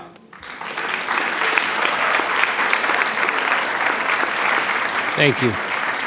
Next will be Andy Cunningham, and the next person on the list has listed as a subject, and I won't call his name out, 14th High School. We will not be calling him. This is a public hearing only on the 13th High School boundaries. So Andy Cunningham. Hi, my name is Andy Cunningham. My address is on file. As a homeowner in Sheffield Manor, I would like to ask that you zone us for the 13th High School or Patriot High School. If we stay zoned for Stonewall, we would be the only neighborhood in all of Bristow zoned for Stonewall. At a previous boundary meeting, Sheffield Manor had a board member stand up and make a statement that she was speaking on behalf of Sheffield Manor and wanted to be zoned for Stonewall. She was not speaking on behalf of Sheffield Manor and has since confirmed she was only speaking for herself, that she never intended for it to seem as though she was speaking for the community. We currently have a neighborhood poll on the Sheffield Manor Next Door Neighborhood website. We received 122 votes as of 5 p.m. today. 90% of the residents who voted asked to be zoned for the 13th High School, which would keep our children with the vast majority of their peers from Gainesville Middle School. 8% voted for Patriot, and 2% voted for Stonewall Jackson. Please send Sheffield Manor to the 13th High School, as it will be the closest school to our neighborhood. My second choice is Patriot. It makes 0 sense to send Sheffield Manor to Stonewall, as we have to drive through Patriot's boundary or the 13th High School boundary to get to Stonewall unless the university extension is completed 1 year after the new school opens. As we know, these projects frequently get delayed, so that date is not a guarantee. The University Boulevard extension was supposed to be completed in 2005. I do have school-age children, and this decision will directly affect my daughter, who will be entering her sophomore year when the 13th High School opens. please seriously consider zoning Sheffield Manor to the 13th High School or Patriot. Thank you. Jessica Uzidane will be next, then Carolina Lopez, Eden Chanel, and Richard Jesse. That'll wrap it up. Jessica Uzidane. Okay, Carolino Lopez. Okay, Eden Chanel.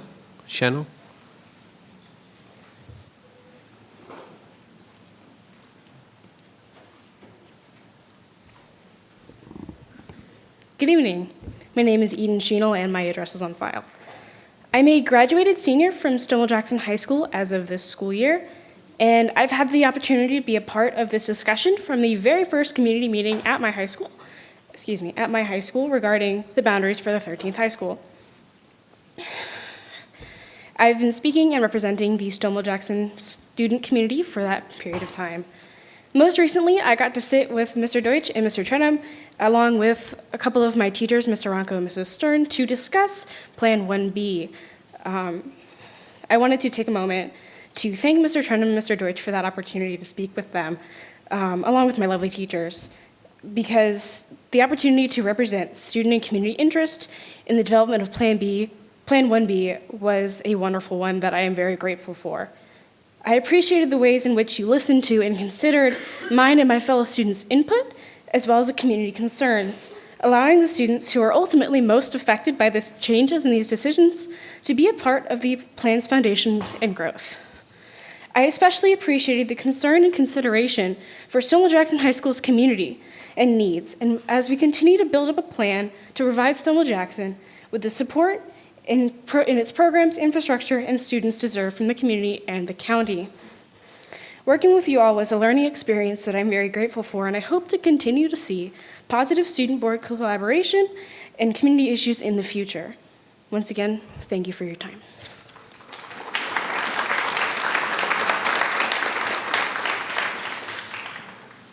Richard Jesse. Hi, my name is Richard Jesse. My address is on file.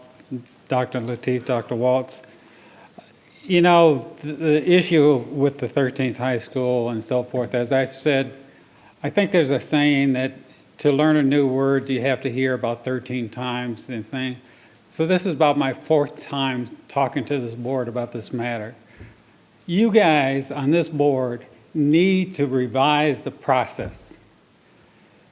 You have the situation where you come up with a plan that the school division supports and puts out, then you have the flack from the thing, and then at the last minute, everybody on this board changes the plan, and there is no input allowed at that time for the parents. So you guys can come up with a plan tonight, you're gonna vote on the plan, and most of the parents have not had a chance to talk about the plan to you. And that is wrong, and that is unfair.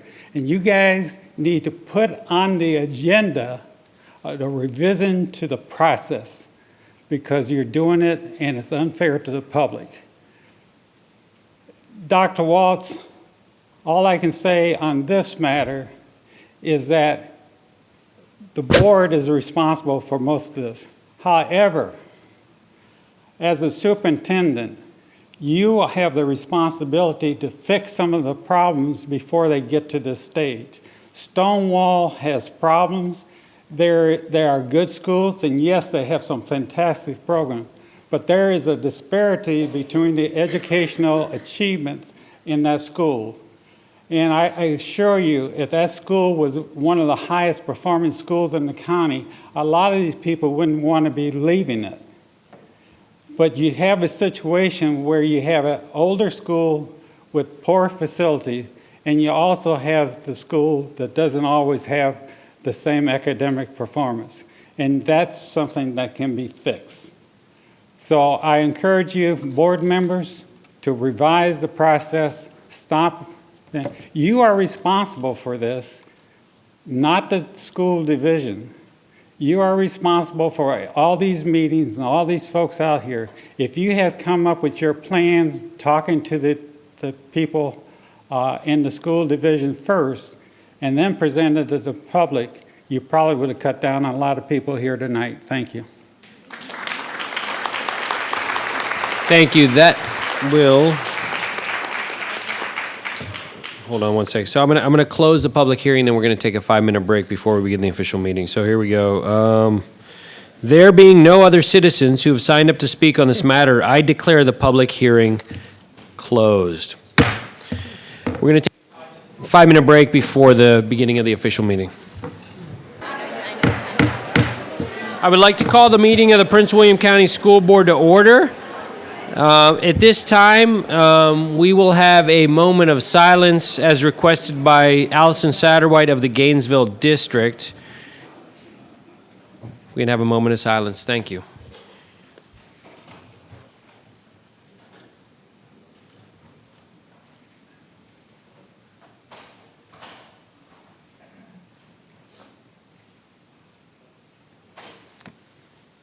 Thank you. Next, we'll have the Pledge of Allegiance. If we have a student here, I see one in the front row, please come up to the microphone, introduce yourself, and lead us in the pledge. Hi, my name is Delaney Waltz, and I will be leading you in the pledge today. I pledge allegiance to the flag of the United States of America and to the republic for which it stands, one nation, under God, indivisible, with liberty and justice for all. Thank you. Moving on to the approval of the public meeting agenda, a motion is in order. Mr. Chairman, Ms. Williams, I move that the Prince William County School Board approve the public meeting agenda as recommended. do I have a second? Mr. Chairman. Ms. Ralston, I second. any discussion? Please vote.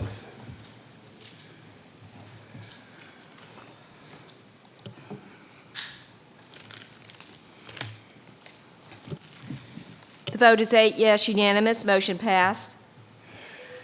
Thank you. Next, we're moving on to the adoption of the consent agenda.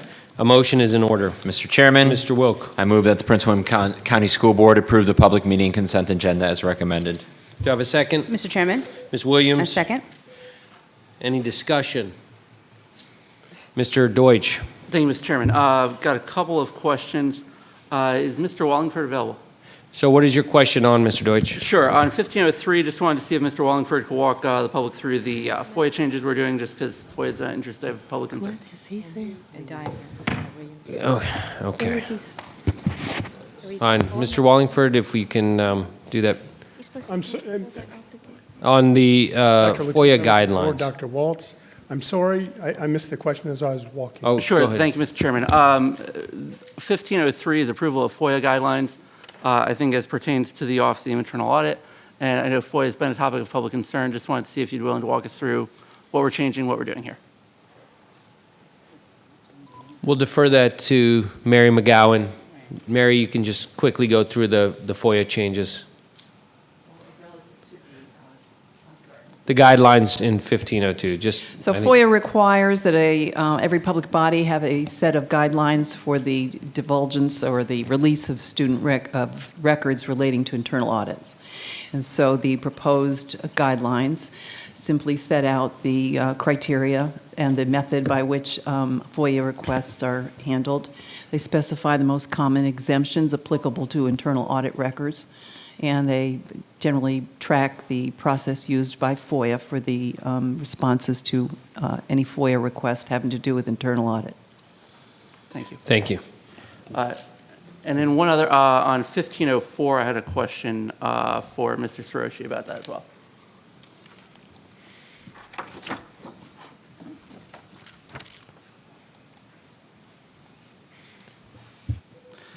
Thank you, Mr. Chairman. Mr. Soroshi, this is something we've discussed about earlier. Just wanted to, there's been some public concern about the Parkway speed limit zone, since in the PFR, we had specifically stated that we were not going to address school speed zones. Can you just walk through what we're doing here, why that change? Yes, back in February of 2017, during the PFR process for what is now John Jenkins Elementary School this fall, We were strongly encouraged not to include school zone signs along the Prince William Parkway. One of the things that is a school division that we do with all of our new schools, we do hire an independent traffic engineer to conduct a speed study for any roads that are adjoining our schools. And in doing so, with our independent study with the traffic engineer, it was warranted to consider reducing the speed from today it's 45 miles an hour to 35 miles an hour. So what we are presenting to the school board this evening is a request for your permission to at least resubmit an application to consider changing the speed or lowering it by 10 miles per hour. The county and VDOT would have to approve or disapprove that. So you're not approving the change, but you are approving our staff to have permission to complete an application that would be reviewed by county. If they were to continue to go with what they had requested in the PFR, we would honor that. We just want them to look at the independent study and see if they concur with what the traffic engineer is recommending. Thank you, Mr. Chairman. And thank you for the explanation. I just think it's very important that we keep being consistent with what we agree with the public and the board as we work through these processes, and definitely appreciate your explanation. Absolutely. Ms. Ralston. I'd like to ask a question of you. You know exactly where we're talking, right? Yes. Okay. And you know there's a service station across the street. And there's a lot of traffic and a lot of speed, and I don't think that that's going to even help. You've just got to actually drop it lower than even 35 down to 30. And I know it'll just be a little short time for them, for anybody, but it's a hard place to drive past. And I'm real worried because, these are little kids. They're not the teenagers. These are little bitty kids. We got to be careful. Yes, and we do agree that it should at least be considered. The traffic analysis is what the traffic engineers conduct. Yeah. They look at that information. So our recommendation is 35, but there is nothing to say that VDOT could come back or the county could come back and say, we have reevaluated this and we believe it should be 5 miles less, or it could be 15 miles per hour less. That would be up to them based upon standards. I do want to note that there is an existing light at this intersection. Right, it is, yes. Today, and that from Pupil Transportation Services, that they would not have any children crossing the parkway, obviously, to get to the school. There may be a pedestrian crossing activation that could be added at the light, Okay. but we are not going to have students crossing that intersection. Our buses would transport those kids. All right, thank you very much. Absolutely.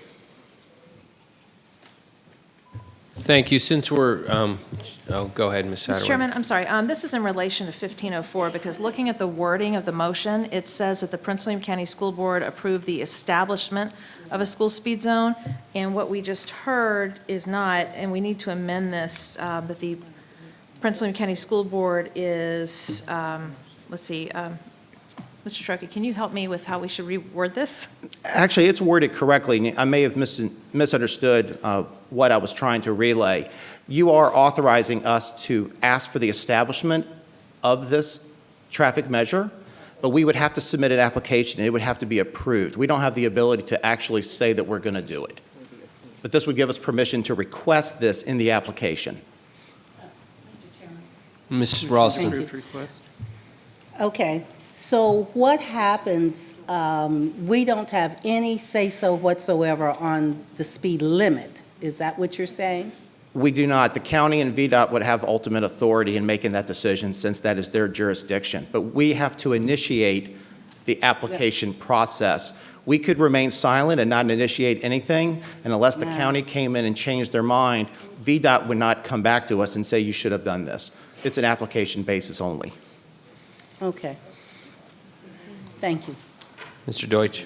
Thank you. So would it be more accurate to change approve to request and say the Prince William County School Board requests the establishment of a school speed zone, since we can't actually approve it ourselves? Well, we're approving the request. Yes. That's what you'd be voting. We could say approves the consideration of an establishment. Yeah, that'd be fair. Yeah. I think that. Mr. Chairman, I would suggest that it be amended to say that it approve the submission of a request for approval. Sure. Yeah. Is that okay?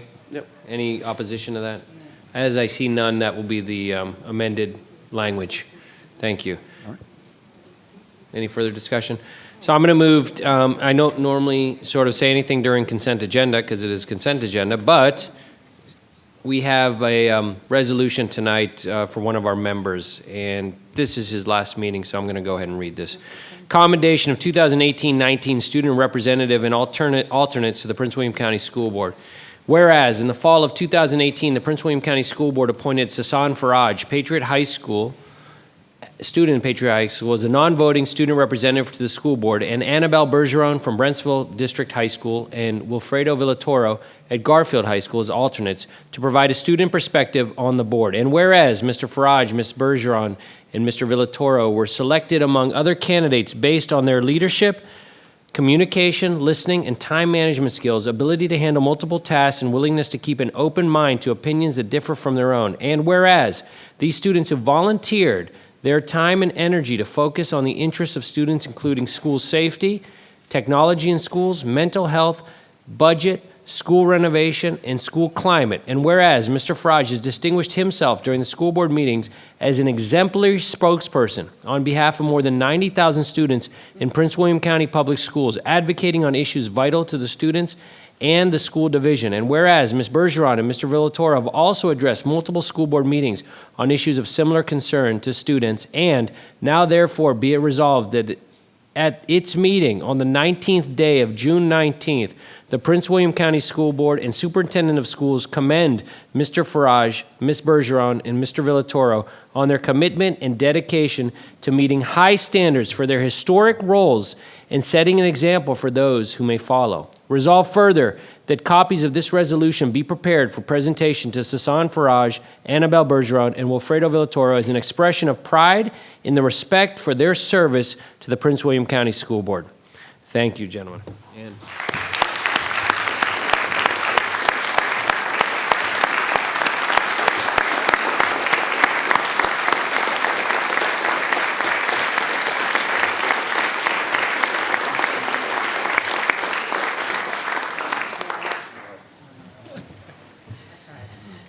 okay. We gave him a plaque, and we have plaques for the others who were not able to attend this evening. Thank you. Can we are closing discussion, and please vote on the consent agenda.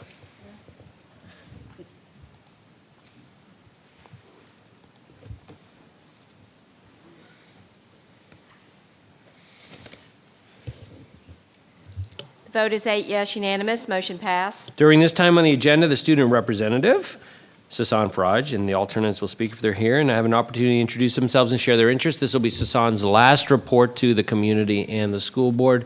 Thank you once again, Sasan. We've been very proud to be your colleagues this year. Hey everyone, hope everyone's having at least a good or a productive night at this point. I really appreciate everyone's willingness to speak tonight and share their perspectives, really, because sharing perspectives leads to more informed decisions overall. Tonight actually marks my last meeting as a student representative to the Prince William County School Board, and of course, I'd be remiss if I didn't say how much I appreciate the opportunity to have served on this board. First off, I'd of course like to list off some thank yous. Thank you to the interview panel for seeing potential in me and the alternates. Next off, thank you to those in the Kelly Leadership Center who offered to sit down with me in order to further understand student perspective. Thank you to the school board for taking into consideration student voice and understanding and believing in the value of student perspective. And lastly, thank you to the students. Together we have accomplished great things, and that's interesting because I always view this position as a medium, really sharing the perspective of the students to the school board and the perspectives of the school board to the students. But in order to do that, I realized that I needed a communication between the students, and so I worked with that. And if you guys, as student body, remember one part of this speech, I suggest you remember this. Together, we created Prince William County Schools' first ever additional prom for students in the special education program. Together, we vocalized our desire for self-expression through the decoration of graduation caps, and we successfully piloted that program with hundreds of seniors. Together, we achieved new vegetarian lunch options for the next year, and together, we vocalized our support for mental health funding, which is still a top budget priority, student voice matters. Please do not stop coming to the board meetings. Continue to talk with your student governments to promote school spirit and civic engagement. All this, the Kelly Leadership Center and the school board is for you. The goal of Prince William County Schools is to provide you with a world-class education. So continue to identify when that does and does not happen. No perspective is too small nor unimportant. And because as long as we are together as a body, we have power. Now tonight, it's a big night. As you all know, tonight is the night of the boundary decision, and prior to this meeting and the end of the school year, I made it a top priority to visit Patriot High School, Stonewall Jackson High School, and Battlefield. If I had known OP was going to be brought into the loop at the end, I would have visited them, but again, that was a decision made at the last minute. I wish I could have talked to them as well. It is clear to me that the vast majority of the student body, at least those who have emailed me, attended the boundary decision meetings and who have been at the meetings with the SCA share the same key ideas.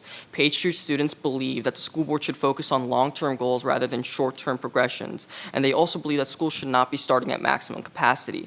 Battlefield students believe that specific neighborhoods should not be cut in half, and Stonewall Jackson students believe that cultural and economic diversity of students should be spread throughout the county. All these go hand in hand. If the school board considers two boundary decisions at the same time, ensuring students are not jostled around every few years will be an easier task, simultaneously promoting cultural and economic diversity in the county. Many people's concerns are rooted in lack of foresight. Going forward, the board should strongly consider planning two projects at once. Another aspect of boundary decisions that is in utter need of improvement is accessible communication. The students will show up.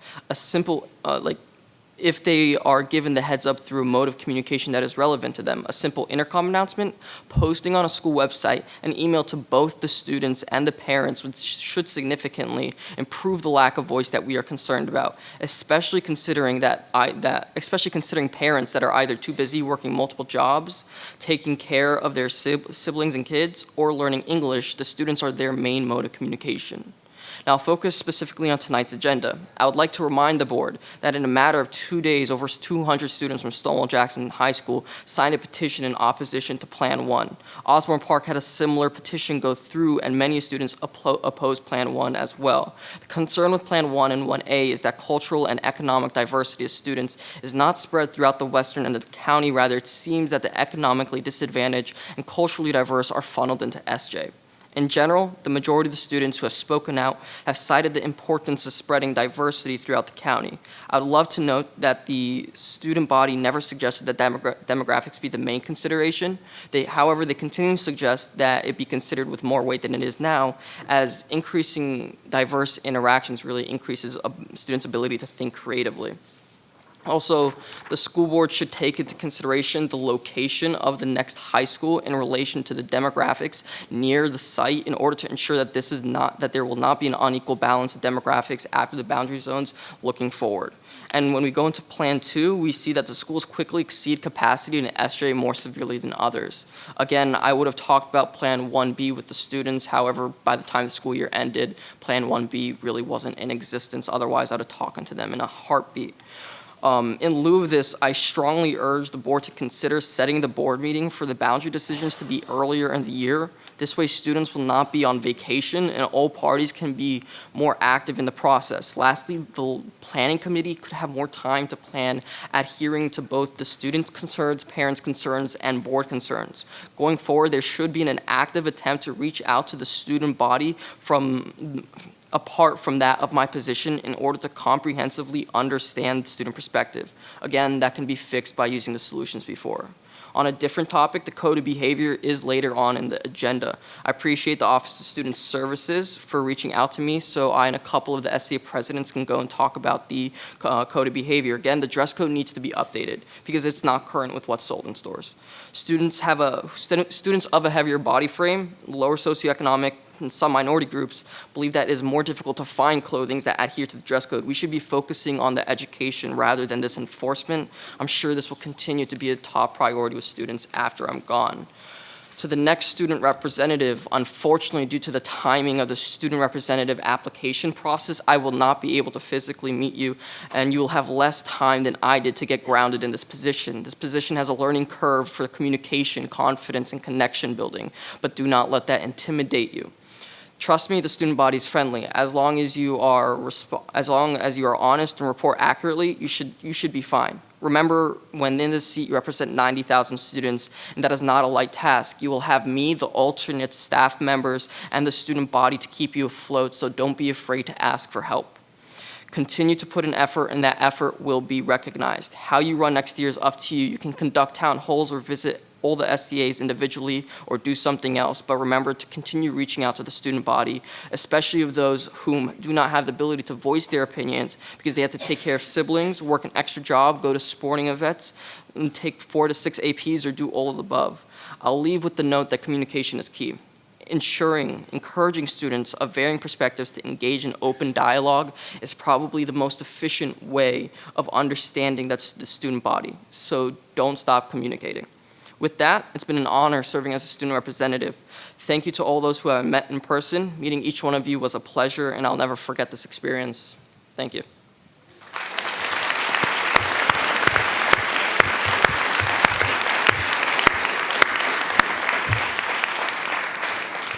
Thank you, Sasan.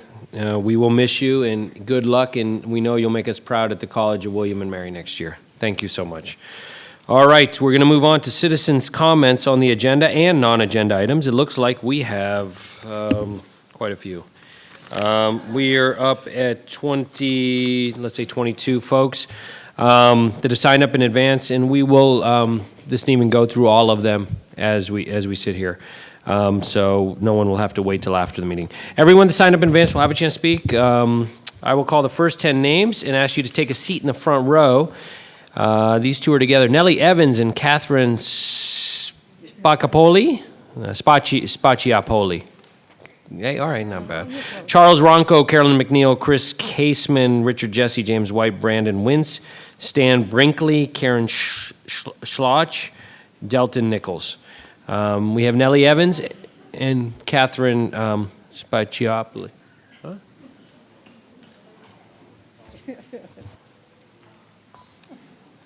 Good evening.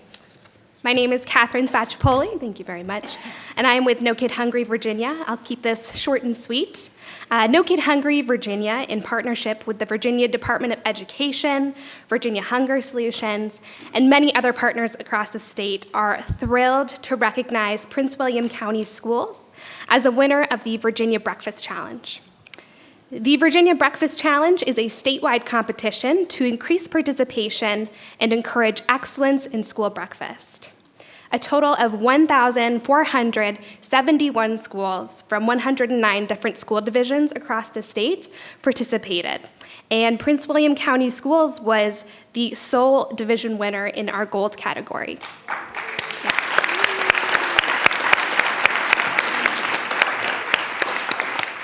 Now, this Breakfast Challenge Gold category is really meant to honor those schools and school divisions that go above and beyond to make sure that school breakfast is accessible, healthy, and of course, delicious.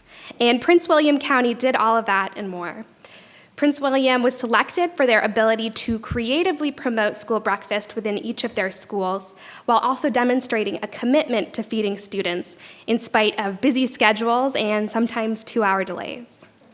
When it comes to ensuring that kids have the fuel that they need to start the day on the right foot, to carry them through the school day, Prince William has really demonstrated that it takes a village. We thank you for your leadership in this area and look forward to seeing a continued commitment to school breakfast in years to come. So in recognition of your efforts, would like to present you with this Breakfast Challenge Gold Award, a school breakfast champion banner, and in addition, each Prince William County school will receive a celebratory plaque for their cafeteria to recognize the incredibly hardworking staff at each of our schools who work to feed kids day in, day out. Thank you so much, and congratulations, Adam and Dr. Waltz. Appreciate all your work.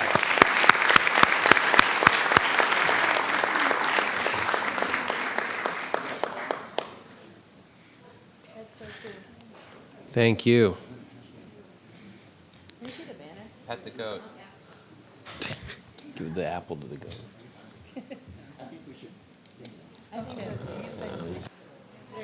Stand for what? Oh, for this picture. Okay.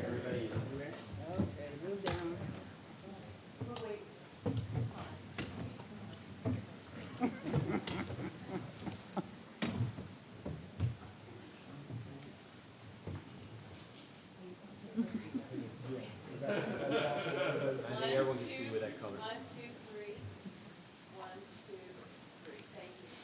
Okay.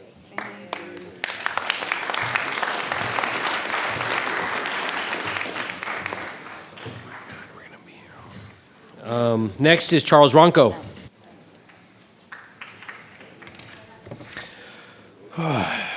Good evening. My name is Charles Ronco, and my address is on file with the clerk.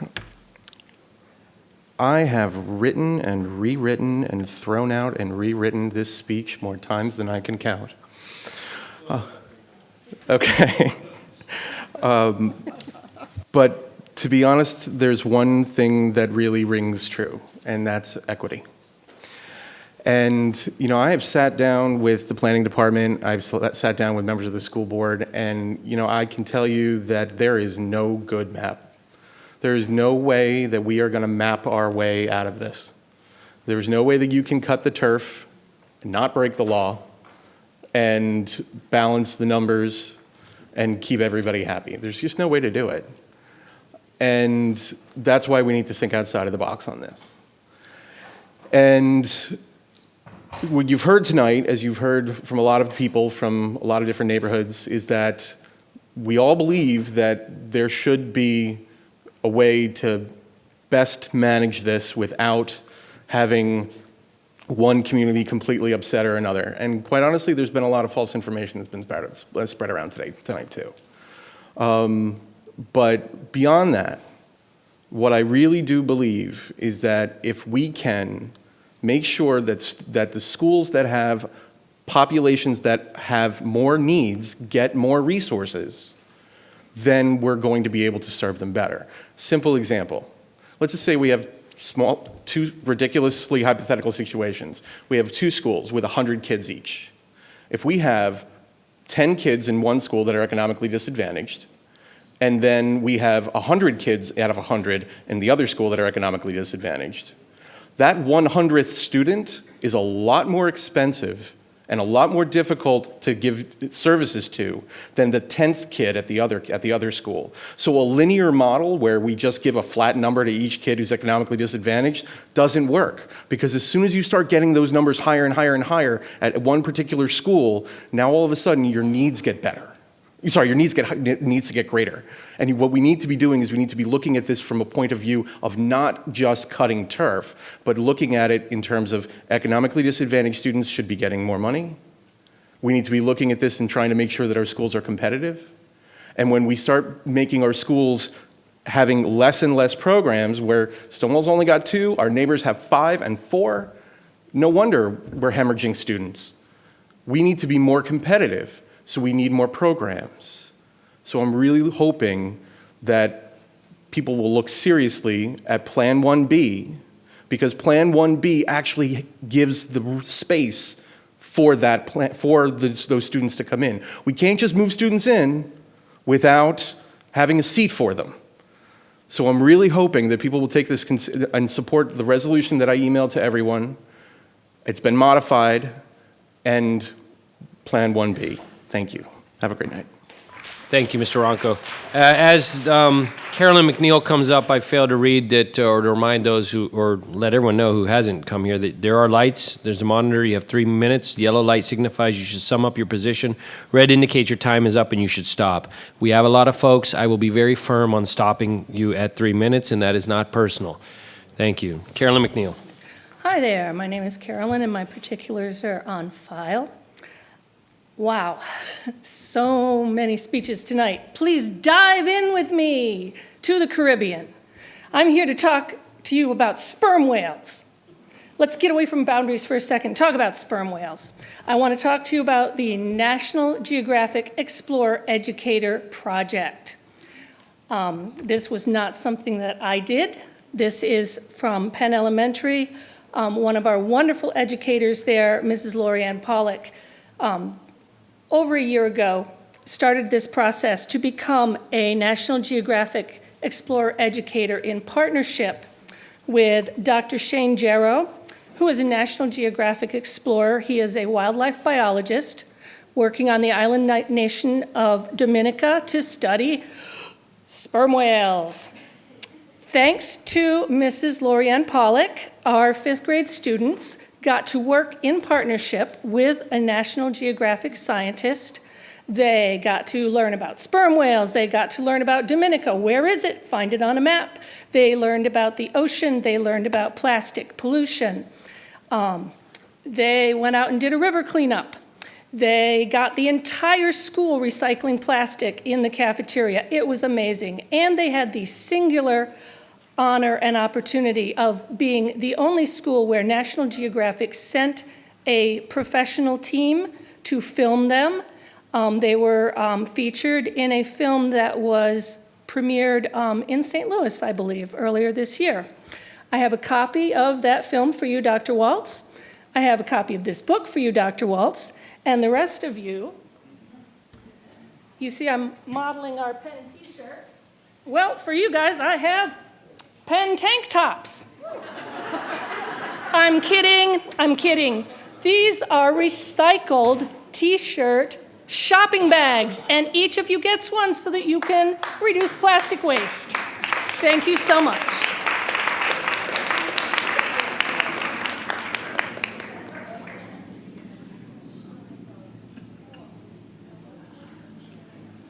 I will pay you good money thank you. if you make Dr. Waltz put that on. Chris. Is she done? Chris Caseman.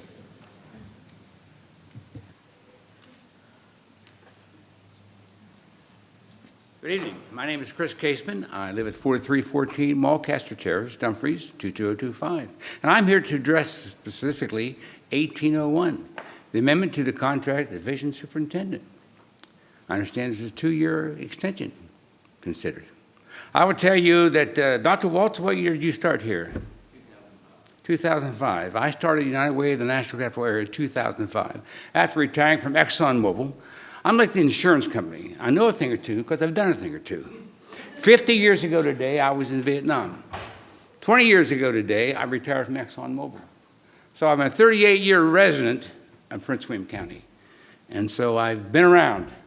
And so in my time, I met Dr. Waltz in 2005. I began working United Way. We met about the first 2 weeks that he was on board. And we forged a relationship for this county for services to folks in all areas with United Way. I was United Way for 5 years, and then I joined I joined the ARC of Greater Prince William, which is a great partnership of this board. If you don't know about the ARC, we serve folks with disabilities, intellectual and developmental disabilities. And Dr. Waltz has been a champion of folks with special education. It's a passion of mine. It's way past my bedtime. I'm much older than I am tall, but I have a passion about what we do in this community for folks with disabilities, intellectual and developmental disabilities, children from 6 months to the end of their life. Dr. Waltz has been not just a partner, he's been a champion for those with disabilities. And it's very important that everybody in this community understand we serve 2,700 folks a year with intellectual and developmental disabilities. Years ago, this board in this county did not serve folks with disabilities. The law changed, and you stepped up and became one of the best partners we've ever had. So I'm not going to recommend a 2-year extension for his contract. I'm recommending 10 years. I hope you'll take my thanks. Thank you.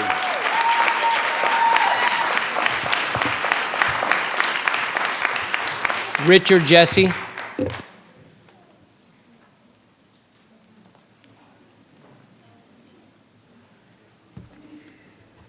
Good evening. My name is Richard Jesse. My address is on file. Dr. Lateef, Dr. Waltz. Dr. Waltz, your salary with benefits at the moment is about $500,000 a year. You are guaranteed that for the next 2 years. That's $1 million that you are guaranteed, and there is no regard, regardless of your performance. Who else in the school system is guaranteed 2 years without being held accountable? All your principals that were encouraged to come support you are on a continuing contract and are not guaranteed their salary regardless of performance. We have been receiving calls and emails asking Mrs. Jesse not to fire you or to do something to make you leave. Let me be clear. My wife and I have never advocated to fire you. Okay? We have never considered it, and we have not done so. There's two reasons. One, you are doing a pretty good job. Okay?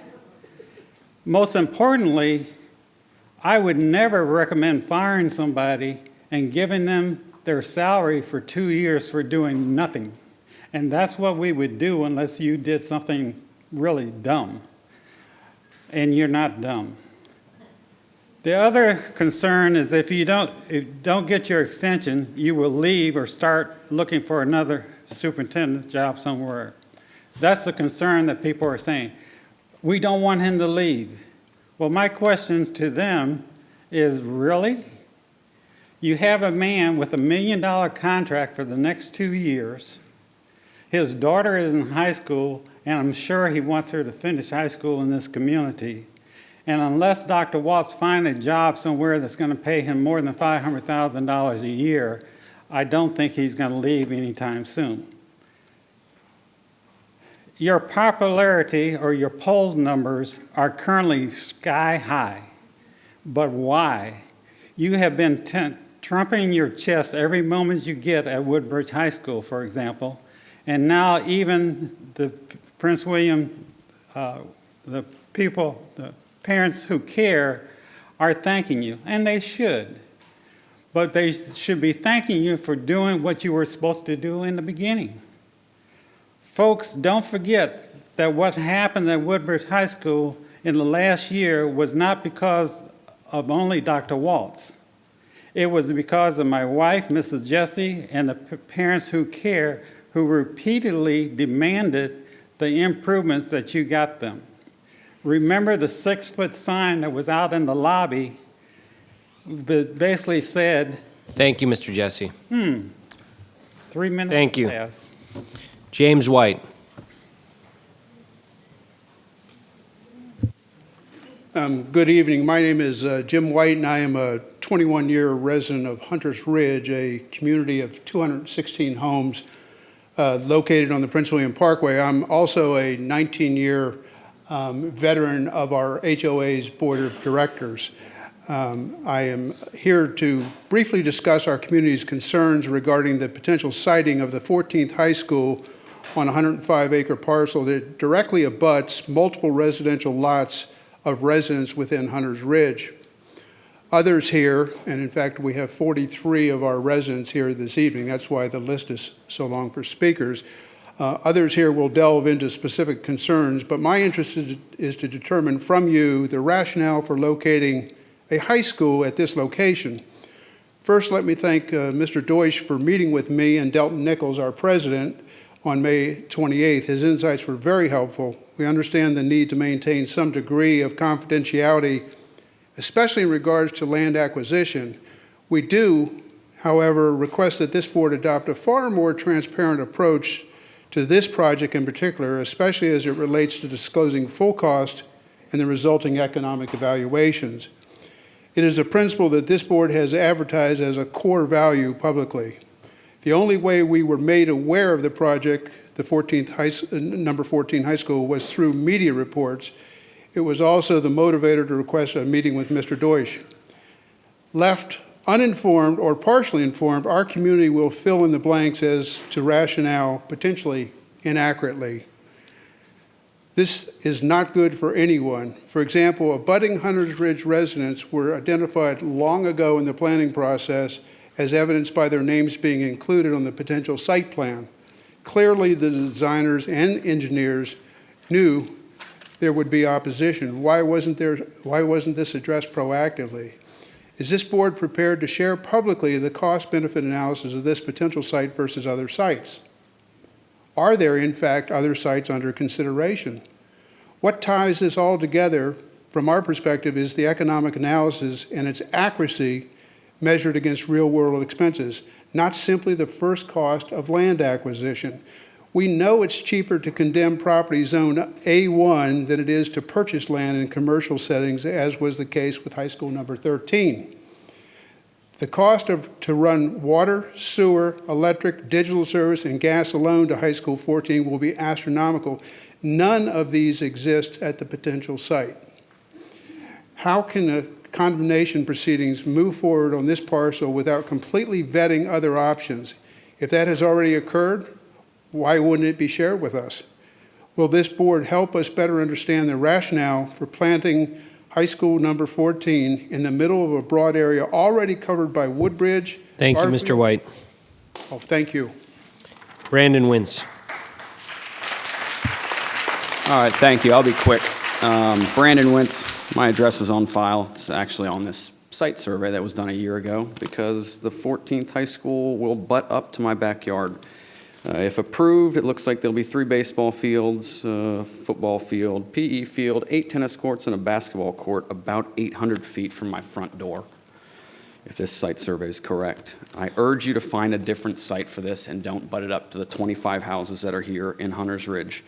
Coincidentally, when this was done about a year ago, I actually went to the county and asked for a simple permit to put a storage shed, a large storage shed in my backyard. It was denied. I was told that my backyard is part of a tree preserve and I cannot cut down any of those trees back there, nor can I put an outbuilding back there. I had to move my storage shed to my front yard. Now, I ask you, if me as a tax-paying citizen and I own that land, I can't cut down 4 or 5 trees, but you guys, through eminent domain, are allowed to steal 105 acres from the deceased Catherine Delaney, how is that fair? Find another site. Don't use the tree preserve land for this 14th high school. Thank you.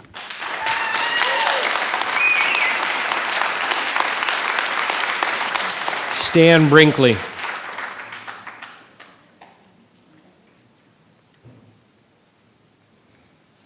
Thank you for allowing me to speak tonight to you.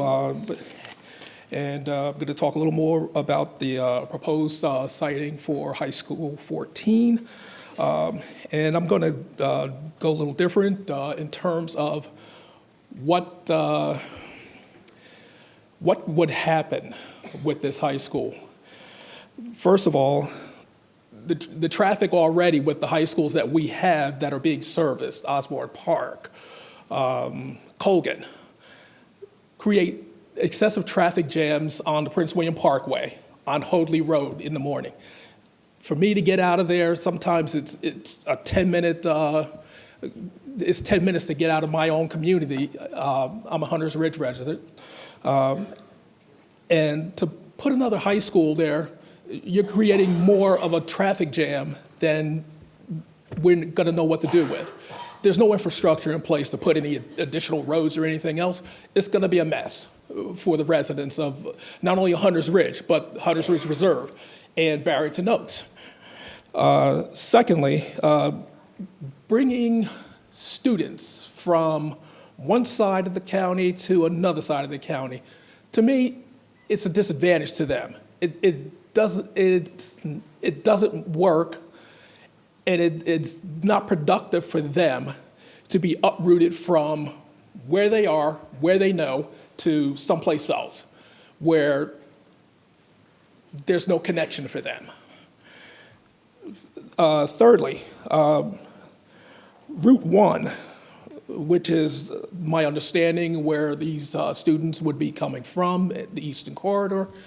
I travel that road almost every morning going to work. And there are a number of buildings, old buildings that are being torn down, and I guess renovations are going to be done there. Has that site, has Route 1 been considered to put this new school in instead of butting up against the back of Hunters Ridge? Additional safety concerns, more traffic, higher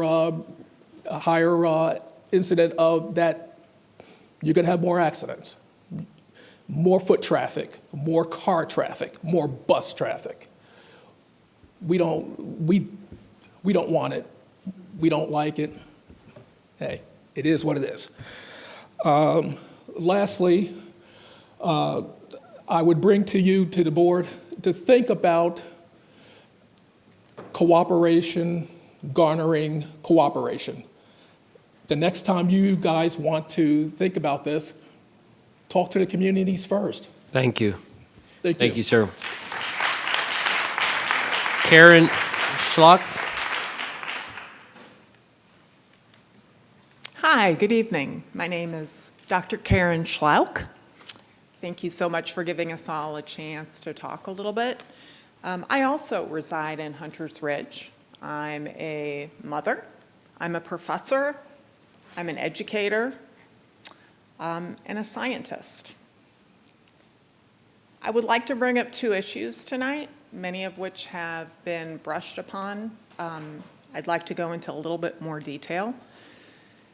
Building high school number 14 and this very odd lot that you've chosen on a very popular highway is going to present an enormous environmental burden. You are talking about transporting 2,575 students from the Eastern Corridor to Hunters Ridge neighborhood, 10 to 15 miles minimum. On average, 68% of high schoolers get to school by car, either by their parents or by themselves. 22% use buses, and the rest use pedestrian traffic, such as walking or bicycling. Clearly, that is not going to be the case here. So let's assume that 1/3 of the students use buses. That's 20 additional buses needed for high school number 14. If 100% of the students use buses, that's 64 buses. Average miles per gallon for bus is 6 to 9 miles per gallon. That is a huge commitment, especially as fuel prices are going to be increasing next year by at least 11 cents per gallon. The average bus route in the U.S.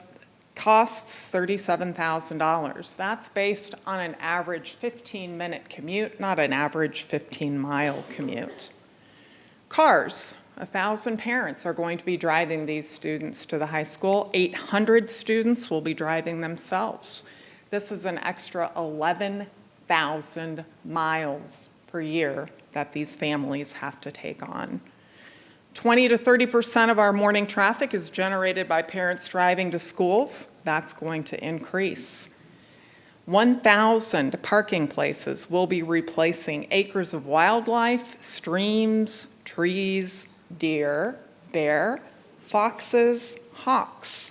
20 to 30% of our morning traffic is already generated by these parents. Are we going to now be in an air pollution danger zone? These children are going to be exposed to more traffic, more pollution, more asthma, more permanent lung deficits, and a higher risk of heart and lung problems as adults. According to the Fatality Analysis Reporting System, 1,500 nationwide automobile accidents are occurring when parents drive their children, more when teenagers drive themselves. This is not a good idea. 15 miles is too much. Thank you very much. Thank you. Delton Nichols. Good evening, school board. I am going to limit my comments to not be duplicative with some of my fellow residents and citizens here. And I've already sent a letter to the school board in which I outline a minimum of 12 concerns. But let me start by saying, first, we in our community do not understand why the proposed location of the 14 high school has been shrouded in secrecy when the proposed location has been under consideration for over 3 years. The map layout that was posted on the Prince William County Public School website on June the 18th, 2019, which was dated July the 13th, 2018, lists James and Shalwyn Byram as the owners of Lot 15. However, they sold that house to J.C. and Carolina Pollock on June 15, 2016, over 3 years ago, according to the Prince William County Public Records. So my question, why the secrecy?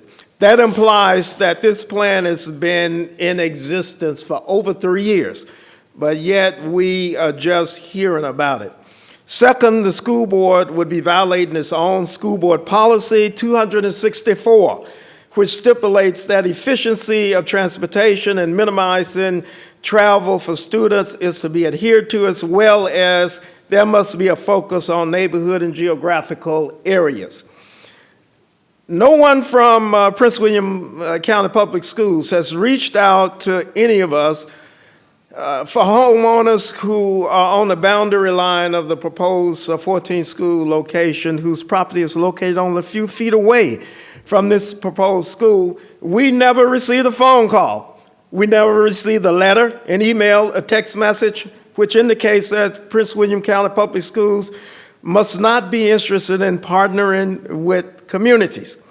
Citizen input matters in America, and affected communities in Prince William County's mid-county area, we are part of America. So why didn't you consult us before advancing your plans? And I think that is a fair question. As a former federal government executive with HUD, I know that community buy-in, community ownership, every school, every endeavor needs a champion. How can you have a champion of one particular school when in an area when all of the students are coming from the other part of the county? You're making it inconvenient for parents, you're making it inconvenient for students, and unsafe. Thank you very much, and have a good evening. Jim Gibbons. Jim Gibbons. Okay, so I'll call the next 10 if you want to make your way up to the front. Jer Agnarsson, John Diduro, Ellen Augusta, Will Whalen, Fred Dickinson, and Cassandra, Aurora Hurtado, Sonia Dorland, Jennifer Gilly. We'll go with Gilly, sorry. Jim Gibbons. Oh. Huh? Oh, yeah, and Marie Sardelli, sorry.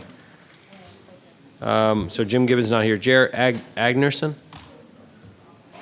Did you call this time? Not yet. I didn't go all the way down. I just called the next 10. I thought you only had one left.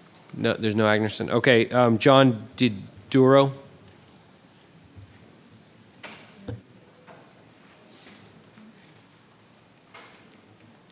Hi, good evening. John Diduro. My address is on file. I've been living in Prince William County for the last 20 years. 3 graduates, proud graduates from Osborne Park High School.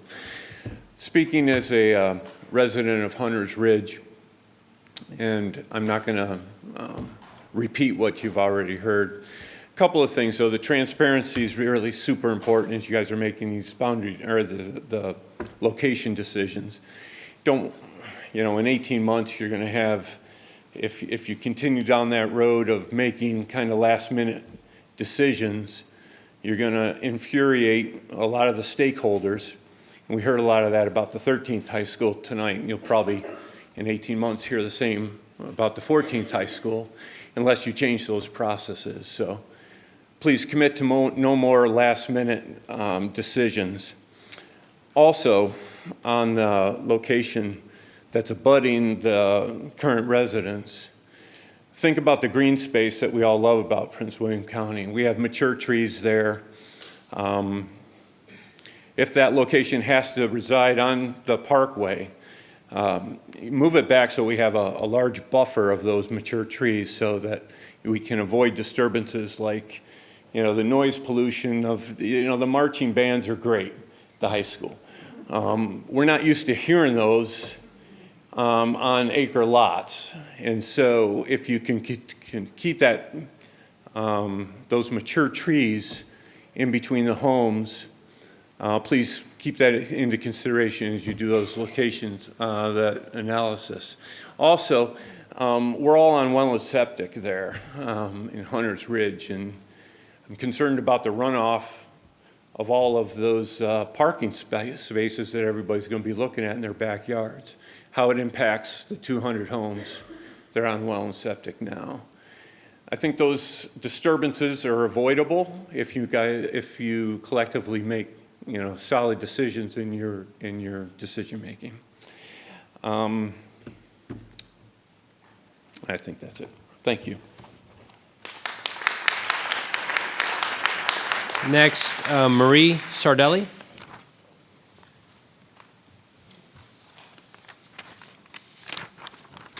Good evening, ladies and gentlemen of the board, Dr. Waltz. My name is Marie Sardelli. My address is on record. I'm talking about the 14th High School. Surprise. I'm concerned with the fact that the proposed site for the 14th High School shares over 7/10 of a mile boundary line with 22, maybe more homes in the Hunters Ridge neighborhood, of which I'm a member. The Hunters Ridge neighborhood is located at the corner of Prince William Parkway and Hoadley Road. And our neighborhood has entrances to the neighborhood from both Hoadley Road and Prince William Parkway. As a result, we've had a serious problem in the past with speeding and even reckless driving through our neighborhood by commuters who cut through it as a way to avoid the congestion at the eastern end of Prince William Parkway and at the Prince William Parkway-Hoadley Road intersection. Complaints of Hunters Ridge residents to this effect were borne out by a Prince William County 2012 traffic study, after which several speed calming measures were installed in our neighborhood. Building a 2,500 student high school in this location will increase the congestion on Prince William Parkway, no doubt, especially in the morning rush hour and also in the afternoon rush hour between 3:30 and 7 when there are sporting events.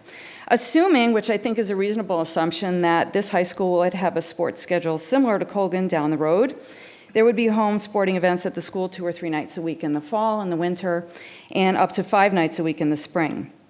This type of activity is bound to further increase the congestion on the parkway and increase the number and I think probably speed of the frustrated morning and evening rush hour commuters that are coming through our neighborhood, cutting through, and endangering Hunters Ridge residents.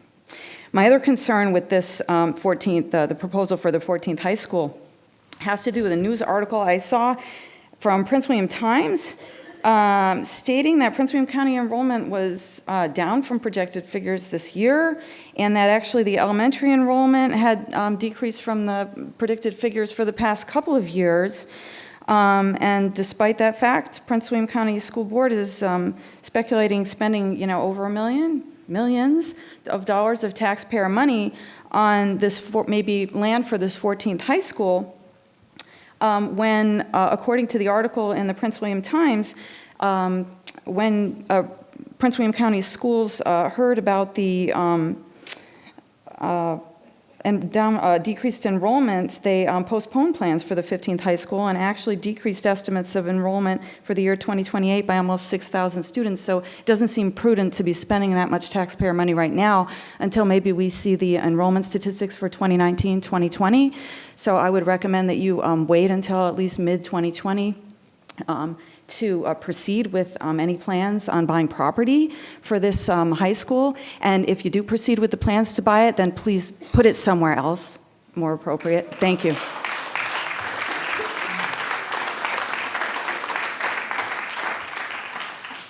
Ellen Augusta. Good evening. Thank you for having us here this evening. I am Ellen Augusta, and my address is on file as well as on this plan.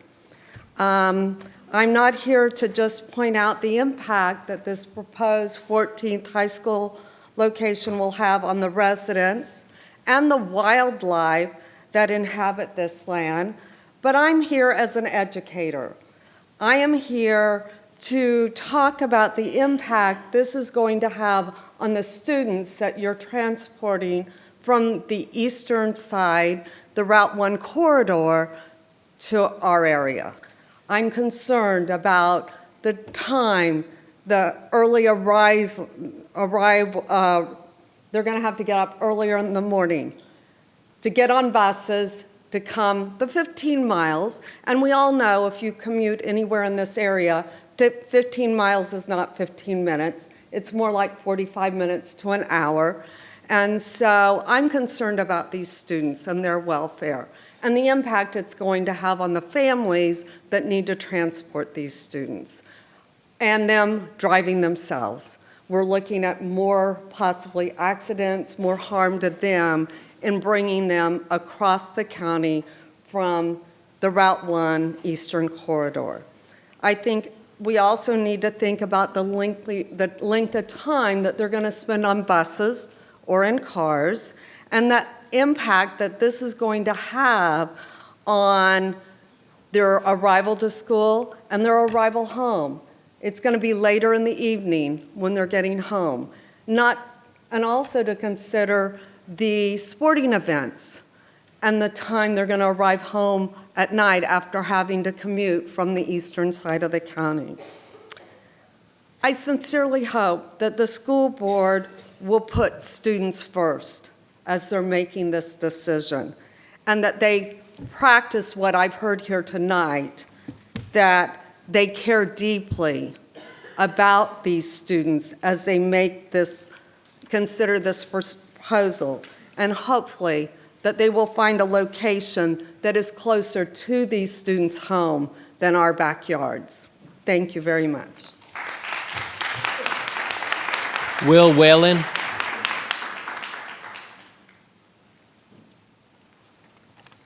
Hi, I'm Will Whalen. My address is on record. When we learned just yesterday afternoon that the board was considering a 14th high school on the Prince William Parkway near Hoadley and Hunters Ridge, I was sitting in my kitchen and I took out my phone and I opened up the GPS to check the distance of my current location to the other high schools near our neighborhood, out of curiosity, but also just because this proposal just felt wrong. This 14th high school, as proposed, would be the fourth high school located less than 6 miles from my kitchen. The fourth high school, less than 6 miles away. Hilton is 2.8 miles from us. Colgan is 3.5. Osborne Park is 5.7. Colgan's been open for all of 3 years. I'm still trying to understand the rationale of this proposal. A fourth high school within 6 miles does not make good sense with the populations of this area. Davis Ford, Hoadley, Spriggs, Purcell, the Parkway. 5 years from now, it still won't make sense. These communities are not actively growing relative to other parts of Prince William. It feels short-sighted, this proposal, and it feels about expediency and not about practicality. If this 14th high school is meant to serve the populations growing fastest in our county, this is the wrong location. It's that simple. All it takes is a look at a map at the location of Hilton and Colgan, OP and Woodbridge. This is the wrong spot for a 14th high school. And there is ample space in the county where a 14th school could serve the population that actually needs it. This area does not need it, which raises questions about planning issues and potential inefficiencies down the road with respect to this proposed location. I would think that any administration looking at this from the outside would have serious questions about the proposal and about the long-term impact. I'd like to ask the board do what's right, not just for our community in the Hoadley Parkway region, but also for the growing communities elsewhere in the county that needs this school and could benefit from it in their community, to pass on this proposed location and find a new place for the 14th high school. Thank you.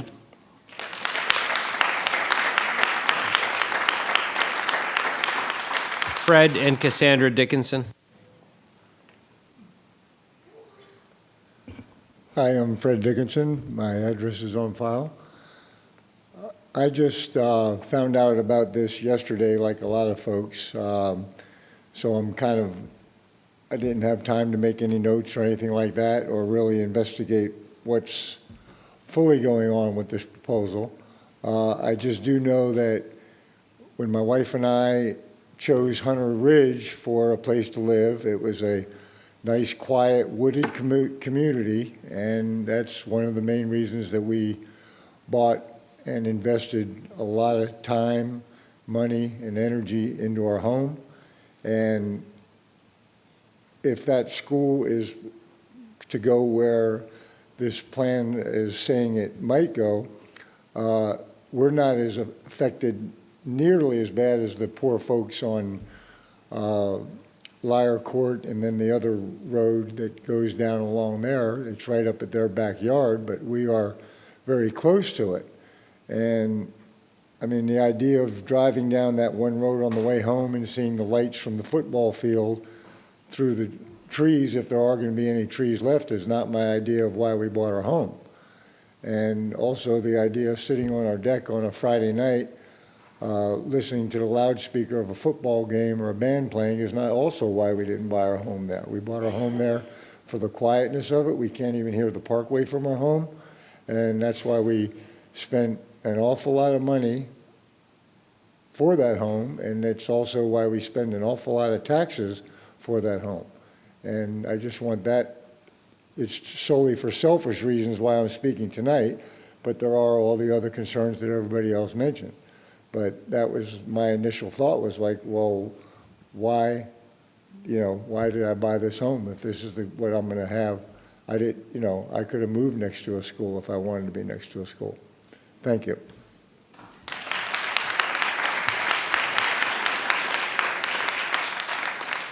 Aurora Hurtado.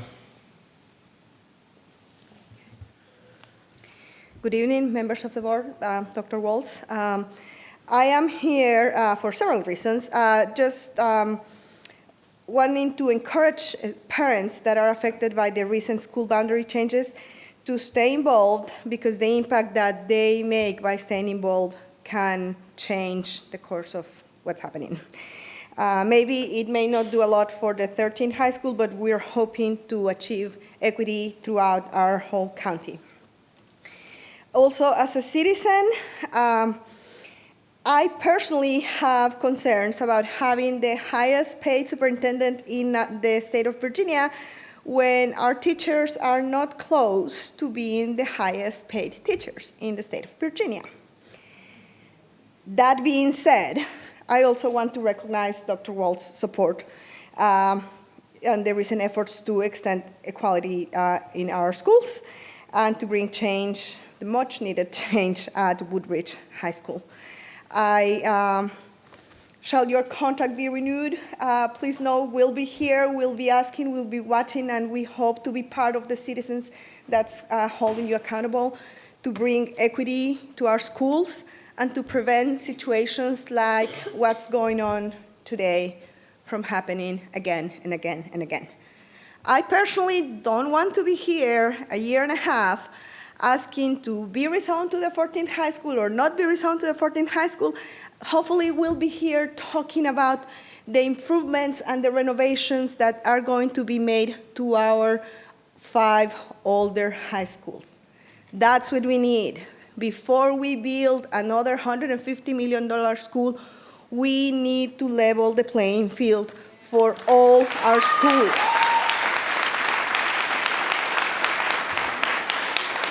We need to make sure that all schools are capable of having comparable specialty programs. No offense, but a plumbing program is not the same as a biotech program. It's not. People probably wouldn't have been here tonight, or at least not that many people wouldn't have been here tonight, asking to be moved to the 13th high school if Stonewall Jackson had the facilities and the programs that their students deserve. Their kids deserve better, and all our kids deserve better. Before we spend $100 million or $150 million on a new high school, let's make sure that we have a baseline. I mean, someone has to be capable of creating a baseline of what every school needs to have. Some natural light at Woodbridge would be awesome, but we need a baseline of what every school needs to have before we add more inequity with a newer, shinier school that has the latest and greatest, while the other schools don't have anything or barely have any improvements. So that's all I have to say. Thank you so much. Sonia Dorland.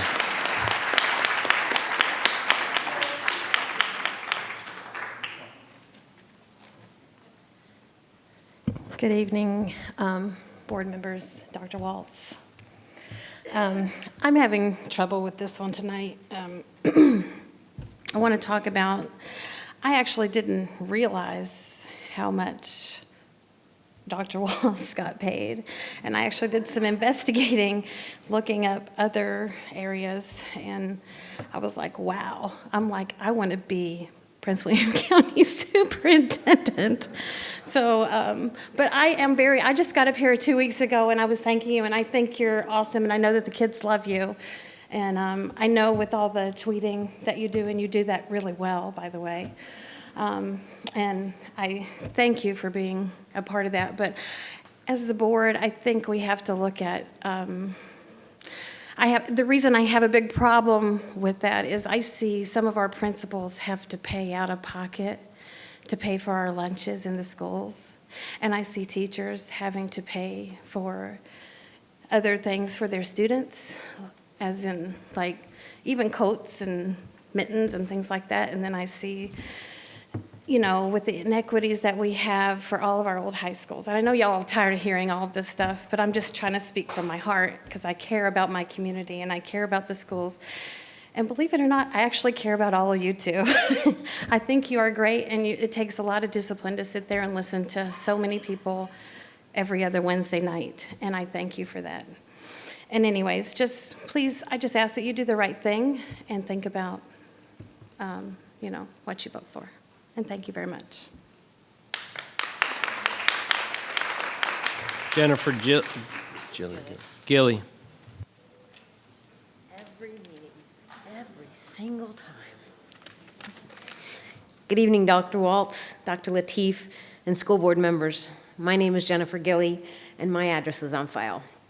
I think our Parents Who Care group and families have shared their minds over the last couple of years, so I won't be long tonight. Just a couple things to point out. Dr. Waltz, we are very thankful for your support of our group over the last couple of years in helping us to get much needed updates to Woodbridge High School. I know your contract is up for discussion this evening, and I, for one, want to express my support along with some of our other parents to continue your contract. After all, our work is just beginning in the county, and we want you to be able to fulfill your promises to us and to all the older schools in the county by addressing the inequities at the high school level and rebuilding these schools as soon as possible. We will continue to attend these meetings to fulfill our promises to the older schools as well. As far as the ongoings of Woodbridge High School, and I know you all really care, I've been watching the field grow along with all of the athletic programs and know they cannot wait for it to be complete and usable for the upcoming school year. However, I'm not seeing much work done on the concession stand or the bathrooms, and heard that it was a separate contract. That might not have been bid on at this point. I'm not sure what that process is and if we'll be able to expect that part of the process for the upcoming fall season. Again, it sounds like a minor complaint with a football field, a track in the middle of construction, 2 basketball court additions for next year, but this was on the promises we were made for our renovations, and I just want to make sure I didn't misunderstand what was going to happen at Woodbridge. Again, thank you all for making all our students in Prince William County receive the best that they can from our superintendent and the school board. I know the parents of the county are stepping up to the plate with you to make sure we will support our next generation. Thank you.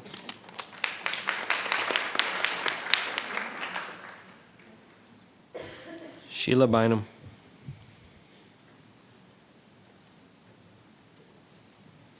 Sheila Bynum.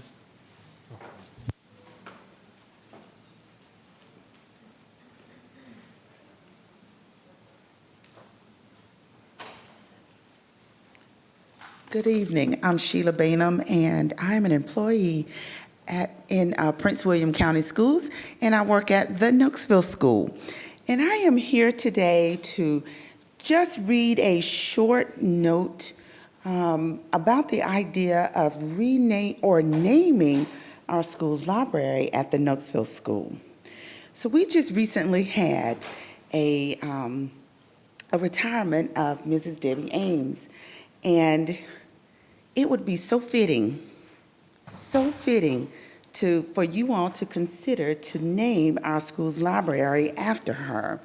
So I do have a note from our school's principal, who's on travel right now, having a grand time in China. And in his email, in the response that I sent out to our school, in the email response, he says to me, if I could read a short note, and this is the note. He says, Mrs. Debbie Ames has dedicated her life to literacy and to supporting generations of students coming through Nooksville. It is therefore fitting that our library would be dedicated to her. She has been a role model, student advocate, and literacy champion. Besides being a wonderful librarian, she is an exemplary person. We will certainly miss her, but her shining example will live on and continue to inspire us at the Knoxville School.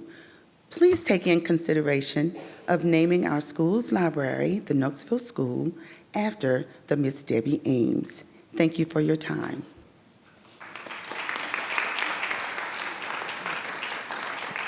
Thank you. Is David Mills still here? David Mills, he was moved from public comment because the 14th high school.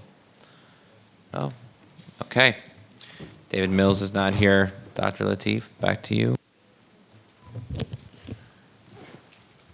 So that will wrap up citizens' time.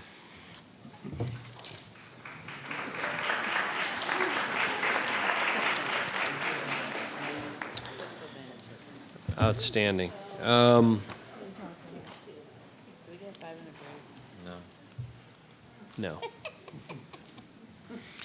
Not now. 1801, amendment to the contract of the division superintendent.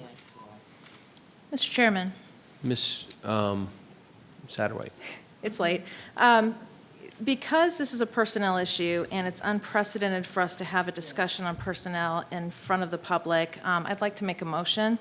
I move that pursuant to Virginia Code Section 2.2-3711, the Prince William County School Board enter closed session to discuss the performance of the superintendent and consult with Division Counsel regarding an amendment to the superintendent's contract under Virginia Code Sections 2.2-3711A, 1, and 8.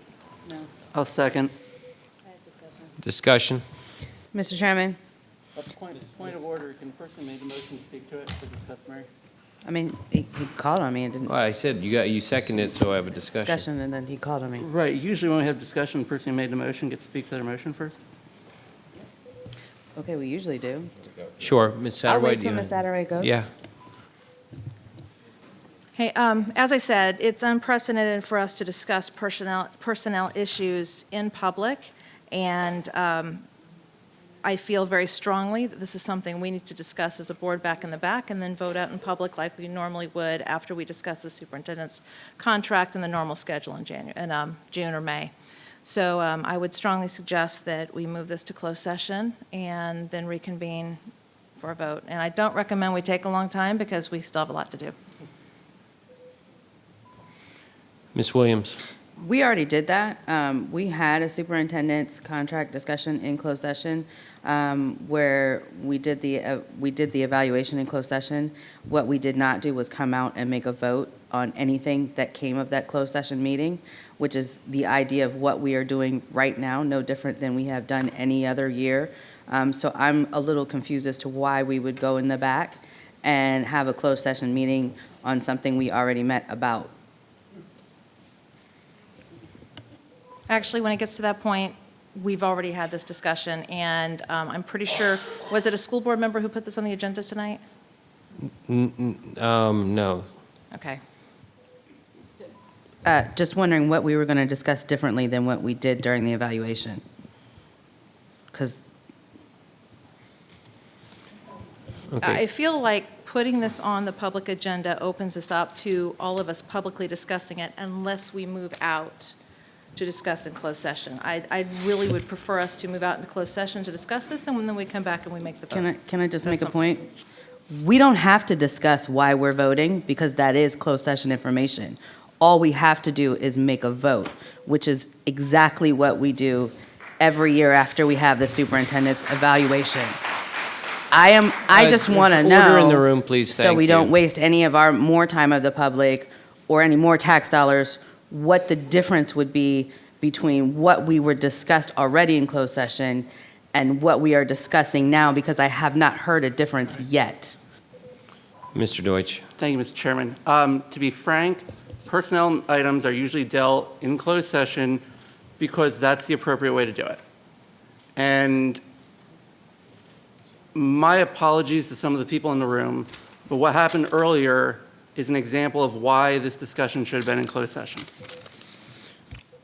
Guys, no argument back and forth. So we can vote for the motion. We can vote for the motion, and if you choose not to go back and in closed session, then we don't go back in closed session.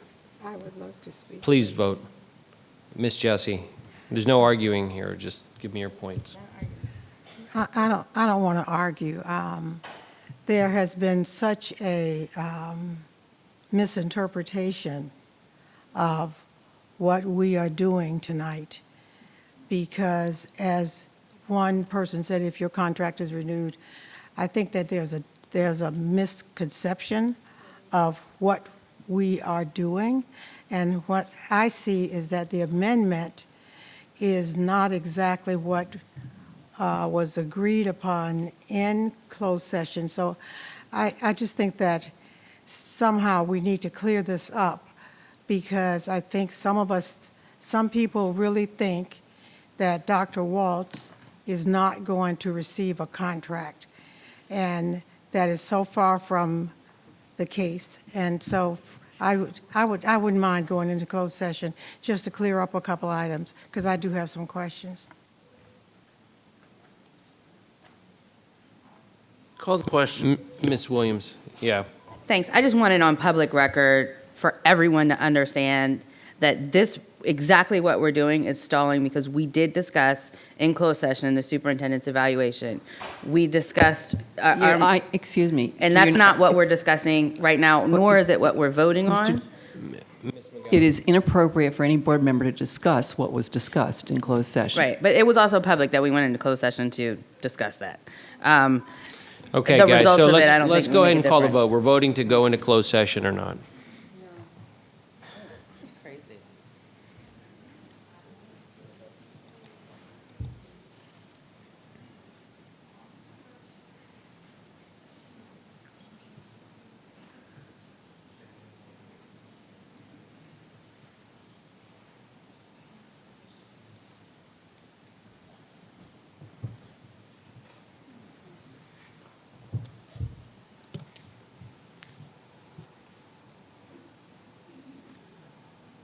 What is it?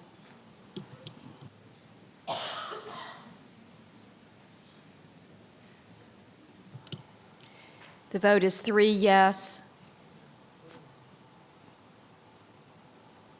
4 yes, 4 no, motion failed. Okay, so the motion on there's a motion, so Ms. McGowan, is there a motion here? Is there an attachment? I mean, is there an official, something on board docs or no? Where, how come I can't see that? Where is that? Oh, you didn't put it up yet? Can you put it up? Do I need to refresh? So, yeah, well, I mean, if it's already. Yeah, I need it up though, so we can read it. There's not one on there. It's on 1801. What's? So I'd like to Mr. motion that that the school board, Prince William County School Board, extend Dr. Stephen Waltz's contract of employment 2 years past the current date where it is. Do you have the official thing up there? It's already, it's right here on 1801. Read it then. So the motion on, with the chairman's permission, Yeah. I'll read what is on our screen. It says that the recommended action that the Prince William County School Board grant the division superintendent a 2-year extension of There his you go. contract of employment through June 30th, 2023. Okay. And further authorize division counsel to prepare a contract amendment to the effect and the chairman at large to execute the same on behalf of the school board. You have a second? Ms. Ralston? I second. Okay, sorry about that. I thought it had to be in an attachment. Okay, discussion. Mr. Trenum? Thank you, Mr. Chairman. I will be brief, but I am going to explain my vote. First off, I want to say Prince William County Schools has had a very good year this year, and Dr. Waltz should be congratulated for that. That said, I will not be voting in favor of this motion, and the reason why is has nothing to do with performance. It's simply this: the current contract goes to the summer of 2021. There is a new board that will be seated on January 1st of 2020, one that will not include me. But anyway, the current contract goes a year and a half into that next board's term. If we approve the extension, that would extend it through roughly 90% of the next board's term. From my perspective, it may be the absolute right thing to do to extend the contract. However, the next board needs to be the one to make that decision. That's my perspective, and that's my view, and that's how I will be voting. Thank you, Mr. Trenum. Ms. Ralston, or I'm sorry, Ms. Jessie.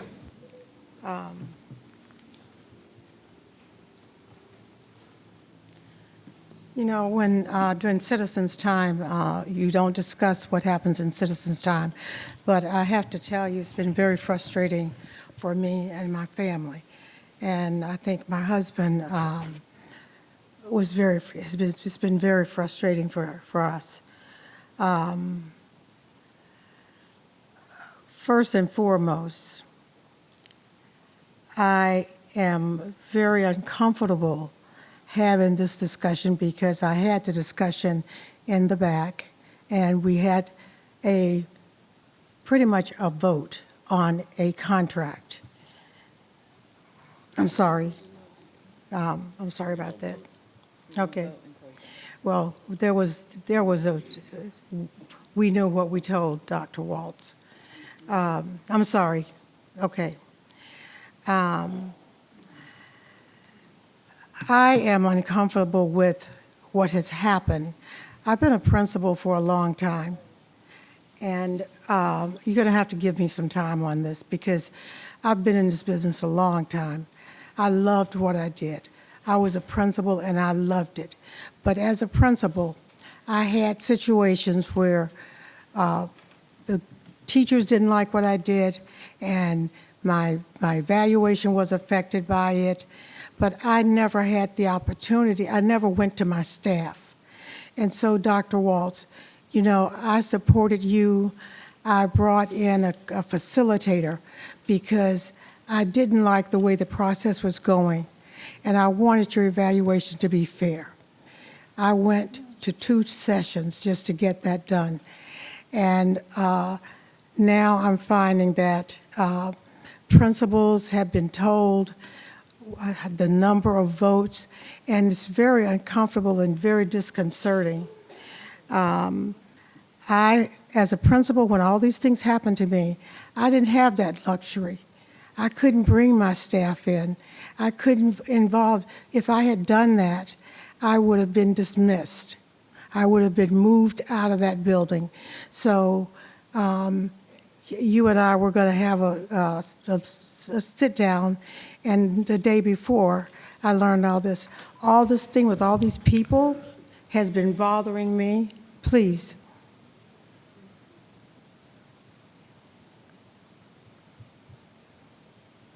When I came on this board, I inherited a contract.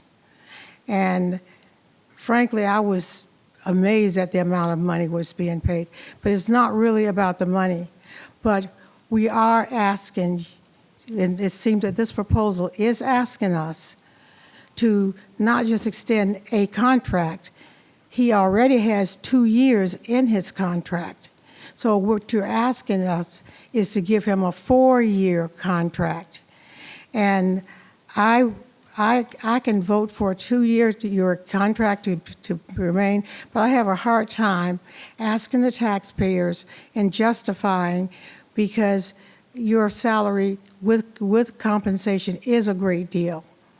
And to ask the taxpayers to have $400,000, not 4, but more than, I'm sorry. I'm just very nervous about this. In terms of communication, that was on the contract, and I had some problems with it, but actually I did pretty good with that. I felt like I was very fair, more than fair. But what has happened since, I've got people calling me saying they're very uncomfortable with being put in this position of having to defend your contract and defend you. You don't need a defense. You don't need a defense. I will do what I've always done, which is support you, but I cannot support 4 years. Thank you. Ms. Williams, you were next? Okay. I've pretty much have said everything I have to say. I'm not sure the discussion. It's more.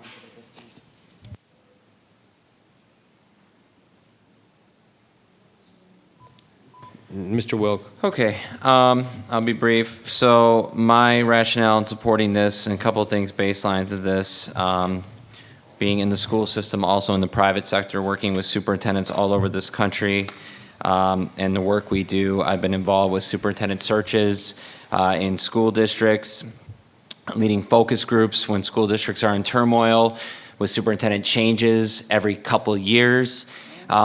You know, the consistency and stability are huge factors in this decision. On average, superintendents in large districts last approximately about 3 years. Nationally, it's about 6 years on average.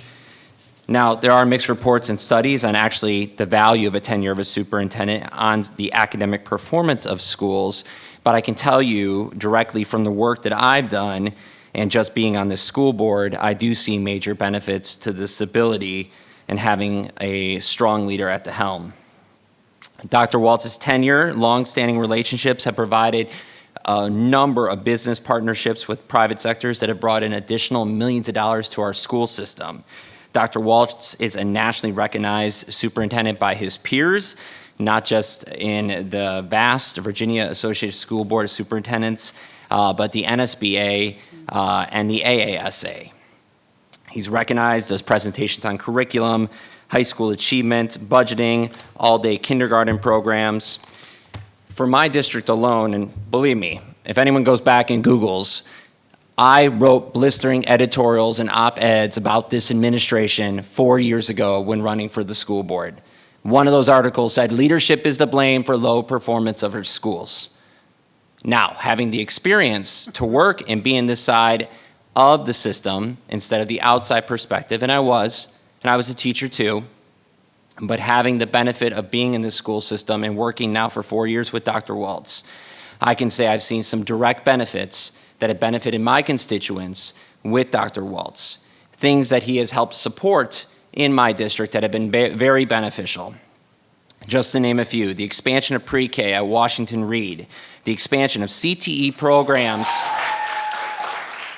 The expansion of CTE programs, you know, we've talked about that a little bit with Stonewall Jackson. A big project of mine was bringing that electrical apprenticeship program, not in one of my schools, but it is going to Stonewall Jackson, and I believe it will be advantageous to those students in those programs, in those areas where they'll be able to come out and find a job making $70,000 a year with an apprenticeship and a trade program. That's a big one.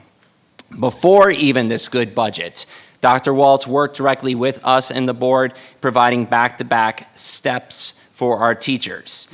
We've hired additional counselors in our school system to address social and emotional learning, suicide awareness, mental health, major areas including psychologists, social workers added to our school system that have been a major benefit. Expediting security and enhancements in our school systems. I just did that presentation that went out about the enhancements of our security, that additional funding, the secured entrances, that is going into all of our schools going into next school year. That is a major benefit.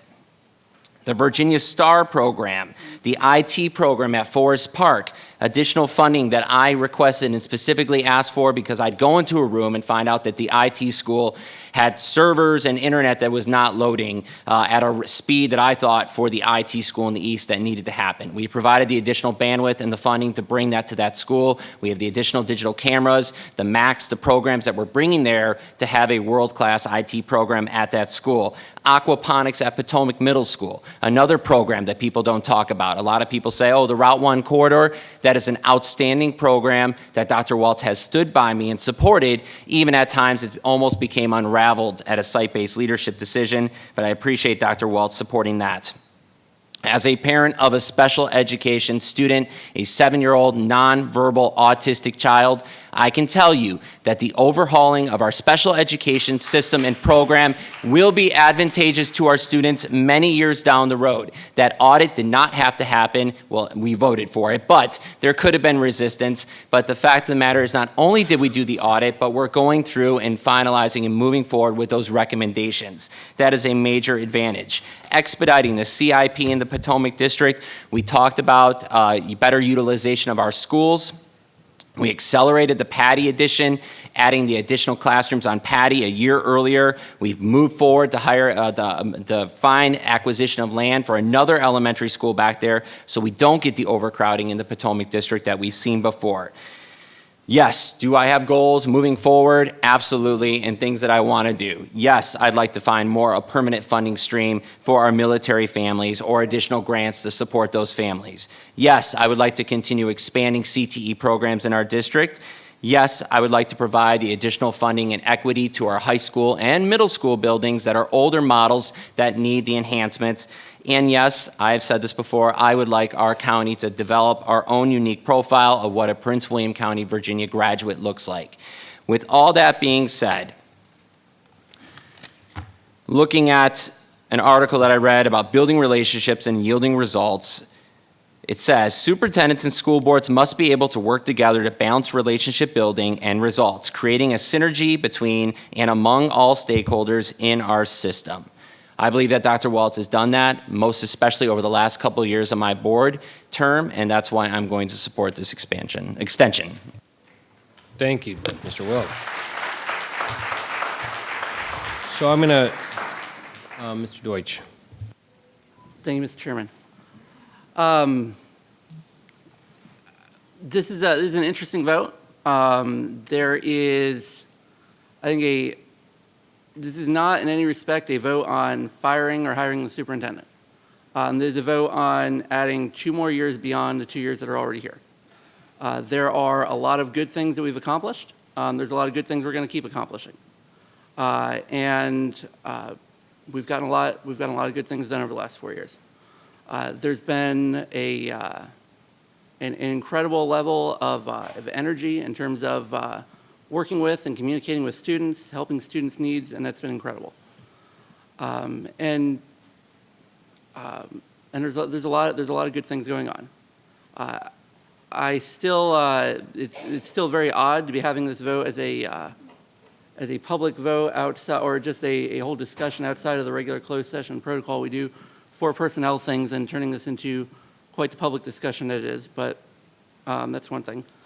I've been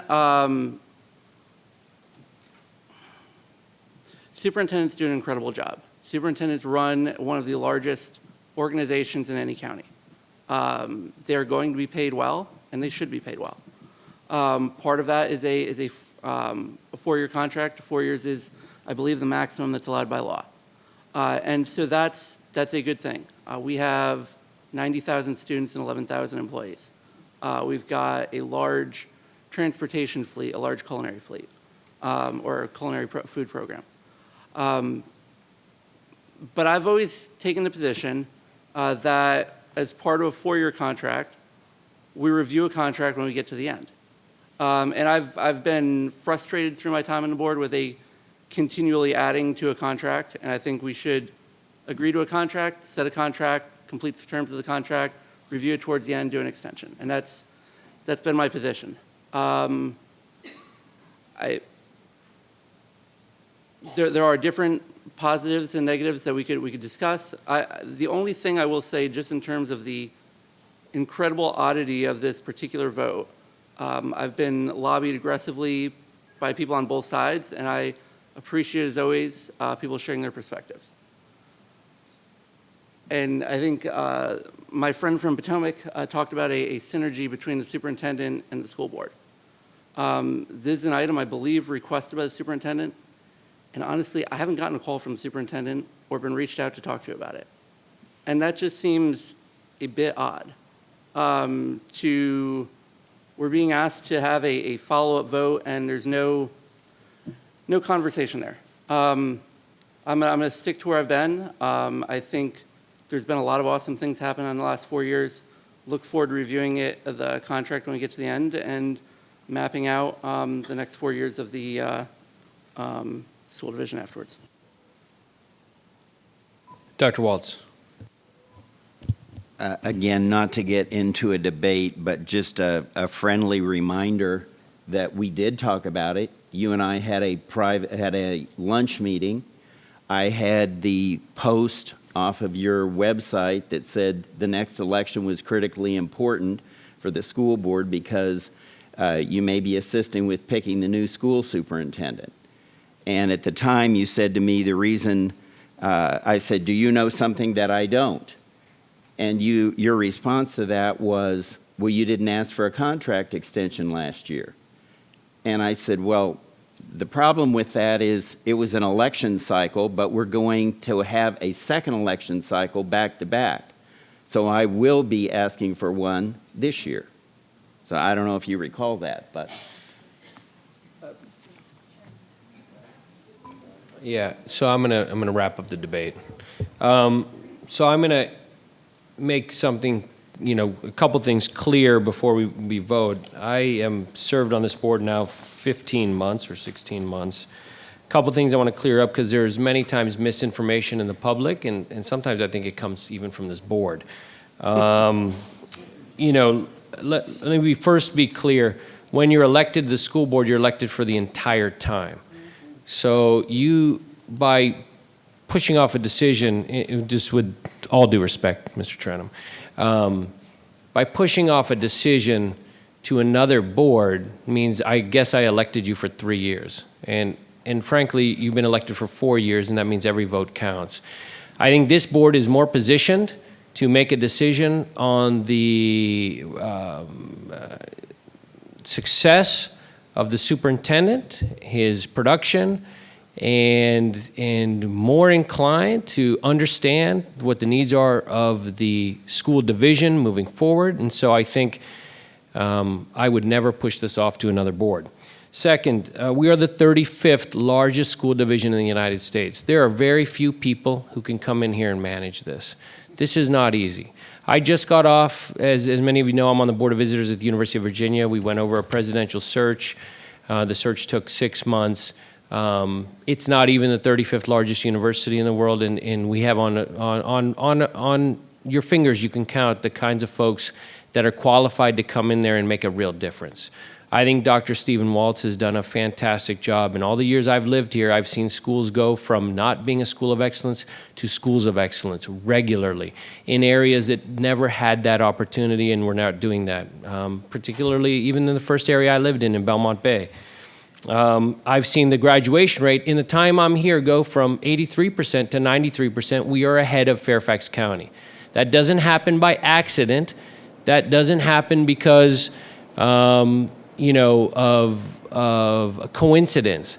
That happens because of the hard work done by good and inspired leadership. That is a result. This year, our graduates received a record number of scholarship dollars. Are there achievement gaps? Absolutely. That is across the nation. Those things we are addressing and moving forward in a progressive way that I believe Dr. Waltz has a vision to do that over the next 4 years. And I will be supporting his extension because of that.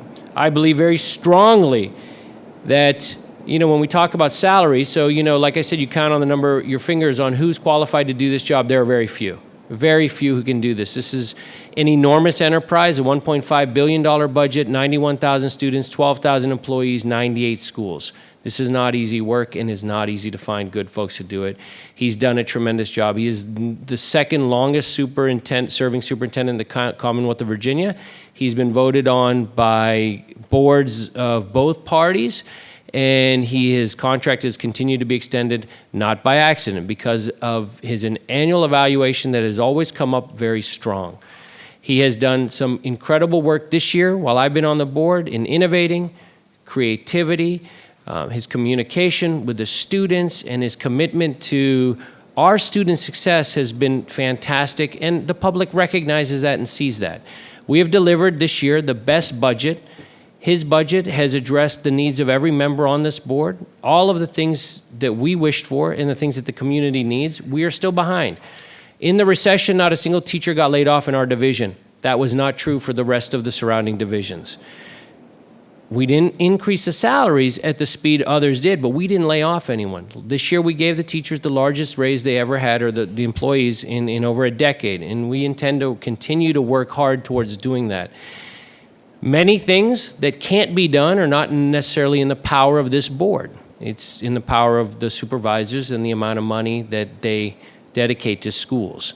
And so with us having some of the lowest per pupil spending in the region, we've been able to stretch that dollar with incredible results. That is, again, is not an accident. So why do I want to wish to extend his contract? He has the vision for what our county needs. He's done amazing things in innovating with robotics programs, with our specialty programs, and I look forward to seeing much more of that. I have been able, as chairman of the school board, to work closely with him. Mr. Wilk read how good school boards work with good superintendents. It's the same with good board of visitors at good universities. When you have synergy and you work well together, much can be accomplished.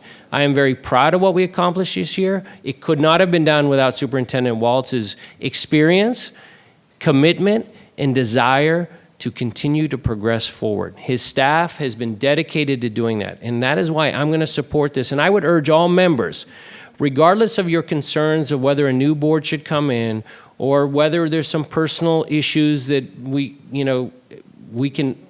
there's always going to be that. We must overlook those because in the interest of the public, I believe Dr. Waltz represents the best opportunity we have to go forward, and I would like to keep him here for another 2 years beyond his current 2 years. So I would ask that at this point we call for a vote, but I am in 100% support of Dr. Waltz's contract extension. This is not there's no money being raised. His raise was voted on by this school board last year. He's evaluated each year, and he passes with flying colors. And so I am proud to call myself a supporter of his contract, and I look forward to doing much more as your chairman of the Prince William County School Board. So I think we can go ahead and vote on the motion. Please.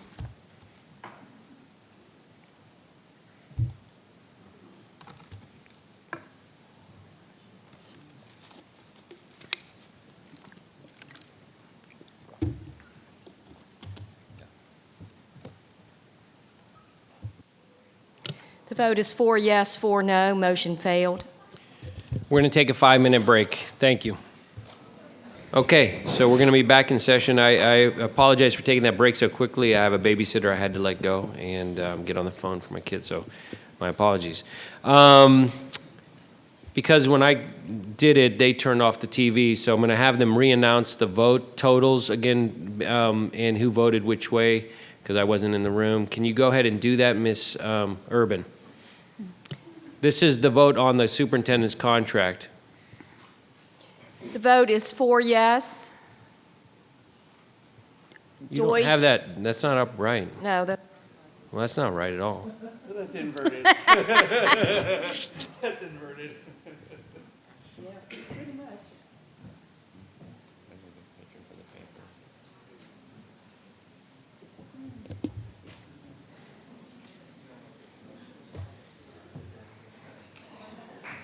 We should probably correct that. Yeah, go ahead and The vote read. is 4 yes. Lateef, Ralston, Wilk, and Williams. 4 no. Deutsch, Jesse, Satterwhite, and Trenum. Motion failed. Okay, thank you. Sorry about that. We're going to go next to the 1901 revisions to the Code of Behavior. Mr. Chairman, Ms. Williams. I move that the Prince William County School Board approve the recommended revisions to the 2019-20 Code of Behavior. Do I have a second? Mr. Chairman? Mr. Trenum. I'll second. Any discussion? I have a quick question. Mr. Wilk. Yeah, thank you, Ms. Goss, thank you. There was a discussion last time about bullying and some of the revised language on reporting bullying, and I had the pleasure of talking with Ms. Custard at length last week about this. I was wondering, because it's not in the language as it's shown right now, but I was curious if there's been any further discussion about this since our conversation about the reporting and the responsibility of reporting bullying incidents in school. Yes, sir. So based on requests, we are working to add language that broadens the ability of school staff to address bullying concerns reported by students and parents in other ways beyond the bullying complaint form. And this is to ensure that staff provides our students with the needed assistance and support that they need. I think this is in line, sir, with what we discussed on the phone. Yep, thank you so much. I appreciate that. You're welcome. Thank you. Ms. Williams. I just wanted to ask 2 follow-up questions, with the same that I asked last time. If there were any updates to the student dress code, and if there was any more clarity being done, and so parents could understand a little bit better the tier discipline chart, because it read a little confusing to me. So I just want to make sure that that's going to be addressed. Yes, that will also be addressed, and we had a meeting with Cezanne and some of the SCA presidents, and we have some things that we are going to put in place, and Ms. Goss and I will be working on that with our student leaders again. So yes, ma'am, it will certainly be addressed, and also with all of our administrators. That's fantastic. Could we, in the fall, see that adjustment? Because I know that you're working on it now, and I have full faith and confidence in your ability to update it, because we've never been disappointed in the code of behavior aspect. So if we could just get an updated presentation in the fall, that would be fantastic. I'll certainly have the next person to make sure. I mean, that Ms. Custer, but I heard something about romping. Maybe you could romp for a presentation. I will be romping, and I'll be working with Dara and Ms. Goss, and also with Denise, so we will certainly be working on that, and it's my pleasure to continue to work on that. I just want to thank you again for your service. Thank you. Yes. Any further discussion? Please vote.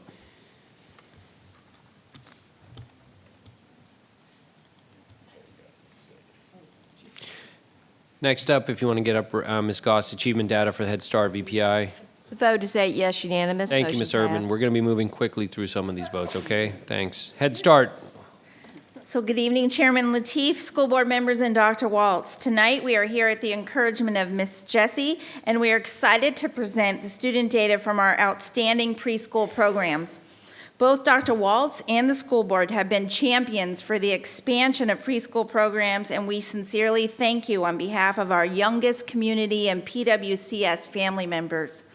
We all understand from years of definitive research the importance of preschool education and the impact of quality learning before the age of 5, and its impact on success of students, and our goal of on-time graduation, and all students being college or career ready. The fact that 90% of a child's brain has developed by age 5 underscores the importance of the data that you will hear tonight. At this time, I am proud to ask Dr. Amanda Wilder, our new supervisor of preschool programs, to come forward to the podium to share this year's preschool student data. Dr. Wilder?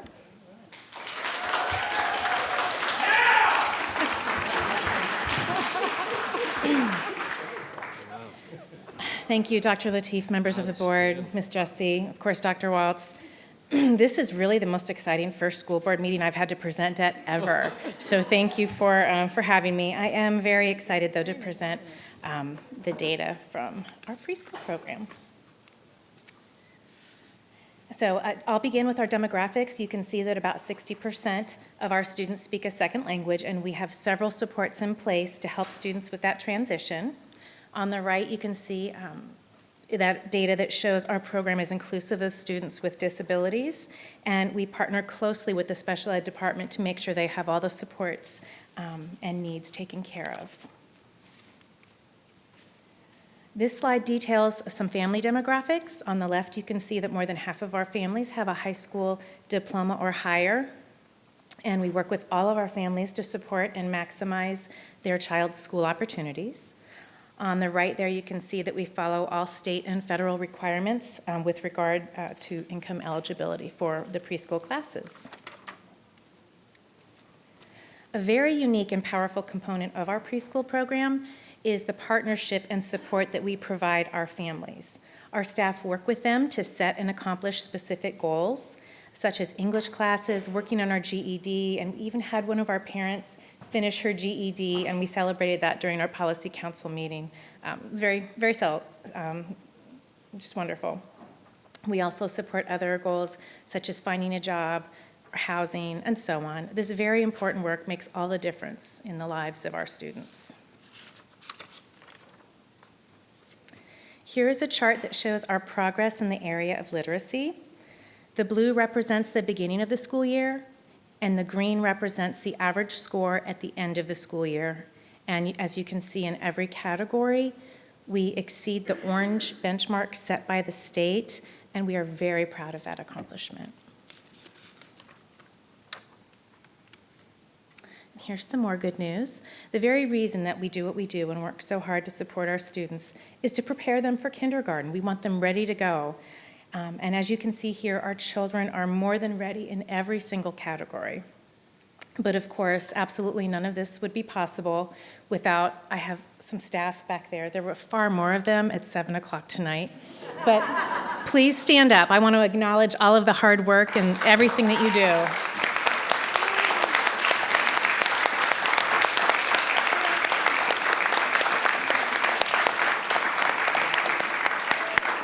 And we did have some parents from Policy Council here, and they came and apologized. They had to head out. You know, they have young children, so they have to get home. And then, of course, absolutely none of this would have been done without the vision of Dr. Waltz supporting preschool, the board's support, of course, for funding. And just in conclusion, the state of Virginia would like to thank Prince William County Schools for participating in the very first Virginia Preschool Development Grant. And out of the 13 VPI Plus grant recipients, only 8 of them continued their preschool classes at the same capacity, and we were one of them. So thank you, Dr. Waltz, for making this your initiative and for supporting that.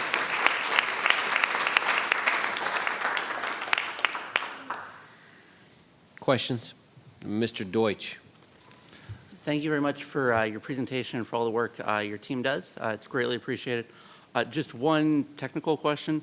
On the children's primary language slide, what languages are we referring to in terms of Middle Eastern? In terms of Middle Eastern, it would be the variety. We have Dari, we have Arabic. Okay, so it's kind of a collection. Yeah, it includes all of, it's inclusive. Sounds good. Ms. Jessie. Well, I just want to tell you that you followed a legend. Kathy was a legend, and you have made a smooth transition. Love the shirts. Thank you. I'd like a shirt. But anyway, I have been so impressed with this policy council, all the people, the staff back there. I love coming. You guys are so kind and so generous and so professional. And to the parents, I watched Ms. Kathy, and I watch you, how you're so professional, and how you handle parents who, they run the meeting. They have to do Robert's Rule. I love Robert's Rule, yeah, right. But anyway, and how gentle you are with them, and how you just coach them along and you make them feel comfortable. And I think your knowledge is there too, and that adds a lot. So I just want to thank you for what you do. And I wanted to share with the group that at one of the sessions, we talked about income. And I think maybe with Kathy, and I guess I'd never thought about it. And so they had, the number of parents had 0 income. And I thought, who has 0 income? And they reminded me, lots of people have 0 income. And so when we have the Feeding the Hungry and looking at, there are so many parents in need, and they are so appreciative. And when they pass the cup and talk about what you've done, this data is important, but it's that soft data that you get when you pass that hourglass, and every one of them tell you, my child came home, he's reading a book, he came home, he's learning how to speak, or the discipline thing that he's doing in the home. I just want to thank you for coming in, taking the helm, and doing a great job. Thank you very much. Thank you. Ms. Williams. I just want to piggyback on Ms. Jessie's comments. I remember sitting here and helping to fight that fight to continue our preschool programming. And I just want to take this moment to thank Dr. Waltz and everyone involved with that. I've sat in VPI Plus classroom at Featherstone. I actually did a board matter there.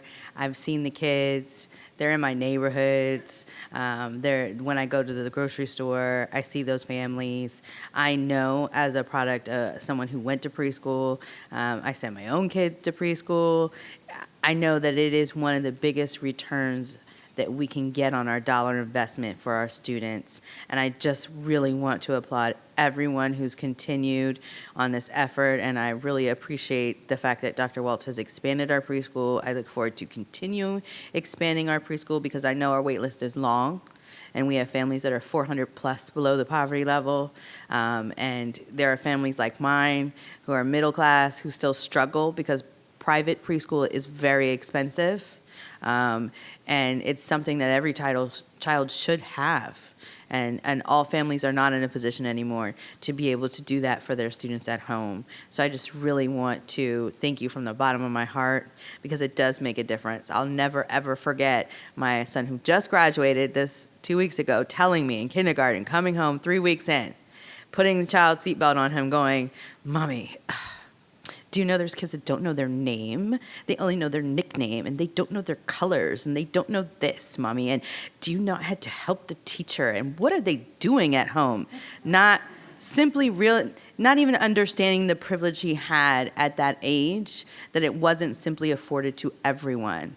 And it's so important because it makes a difference in what our kindergarten teachers can do, and it's a springboard for the rest of their education. So the work that you do is never undervalued from my perspective, and I am so appreciative, and thank you. And I just want to thank Ms. Jessie, too, for all the work that she did so that we, as a school division, could earn this plaque right here because it's a team effort, and I don't think anyone deserves to go without recognition because I remember her leading the charge to have groups come in and explain to the public why it was important. So again, thank you for everything you do.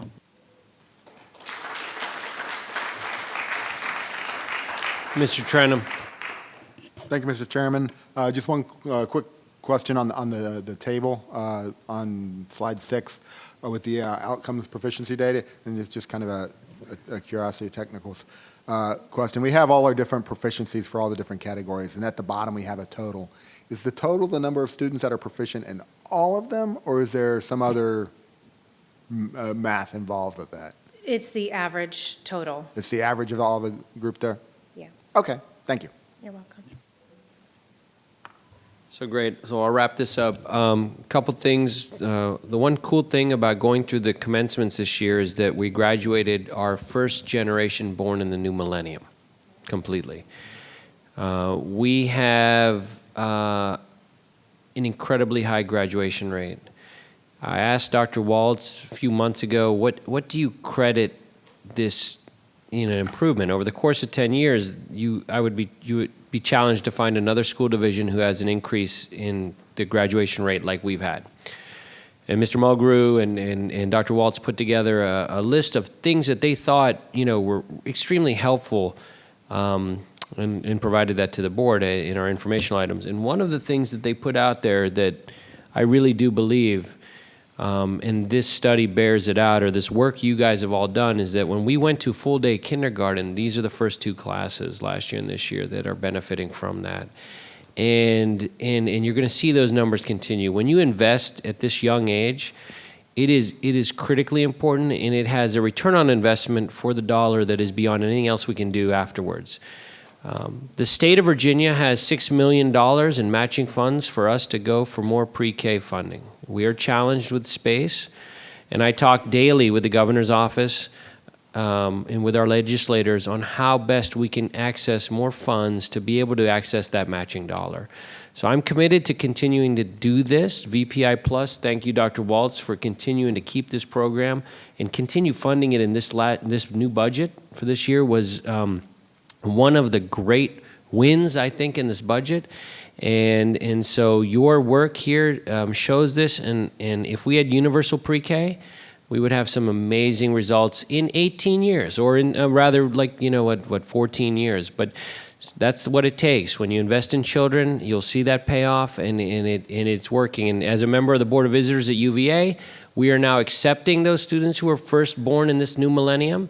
And I can't tell you how great our students from Prince William do when they come over there, and how they have achieved across this state in amazing ways. They are student council presidents at universities. They're school board. They're members of Board of Visitors. They are leading organizations at their universities, and I truly believe the work we're doing in this county has led to a lot of that. So thank you all very much, and have a wonderful evening. We're going to move on next to the number 20, student housing, high school attendance, area recommendations, 2021-22, 13th high school. It has your name, Mr. Mulgrew. I guess Cartilage left us? Is he here? Oh, the entire team is in the back hiding. This is your time, boys. Okay, are we just going to vote? So just hang out.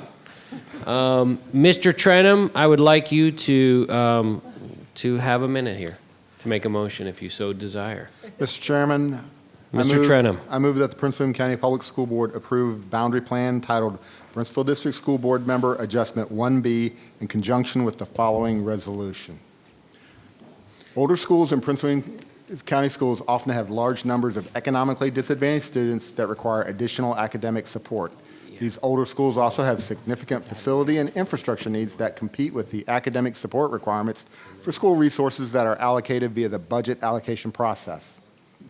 Through the efforts of the Infrastructure Task Force, PWCS, and the school board have identified several facilities needs of older schools that require additional funding via the CIP process. However, these requirements primarily address large-scale projects that are beyond the scope of site-based funding and do not address all the needs associated with older schools. To help address the specific needs that arise with schools with disproportionately high concentrations of economically disadvantaged students and older infrastructures, the Prince William County School Board hereby resolves to direct the superintendent of schools to, 1, adjust the budgetary model in such a way that directs additional funding to those schools. Consideration should be given to increasing the supplemental allocations for economically disadvantaged students and creating a new supplemental category for older schools. 2, establish a 2020-2021 budget priority to direct additional funds to address infrastructure and equipment requirements identified at the school level at Tier 1 schools as identified by the Infrastructure Task Force. And 3, to develop and implement at least 2 additional specialty programs at Stonewall Jackson High School with local educator input. Consideration should be given to adding or expanding CTE and specialty programs at other high schools where opportunities exist, incorporating school community input. Every effort should be made to expand dual enrollment opportunities for students division-wide. Do I have a second? Mr. Chairman? I need a second. Are you seconding it? Sure. Ms. Williams seconds. Okay, discussion. Mr. Chairman? Ms. Williams. I'd like to make an amendment to the motion. Sure. I'd like to move that we remove OP from the Plan 1B, and that's it, really. Mr. Cartilage, what's the name of that? We have that on board docs? What do we call that? 1B. No, I know that, but Oh. your amendment. Do I have a second on Lori's motion? Mr. Chairman. I second. I would too.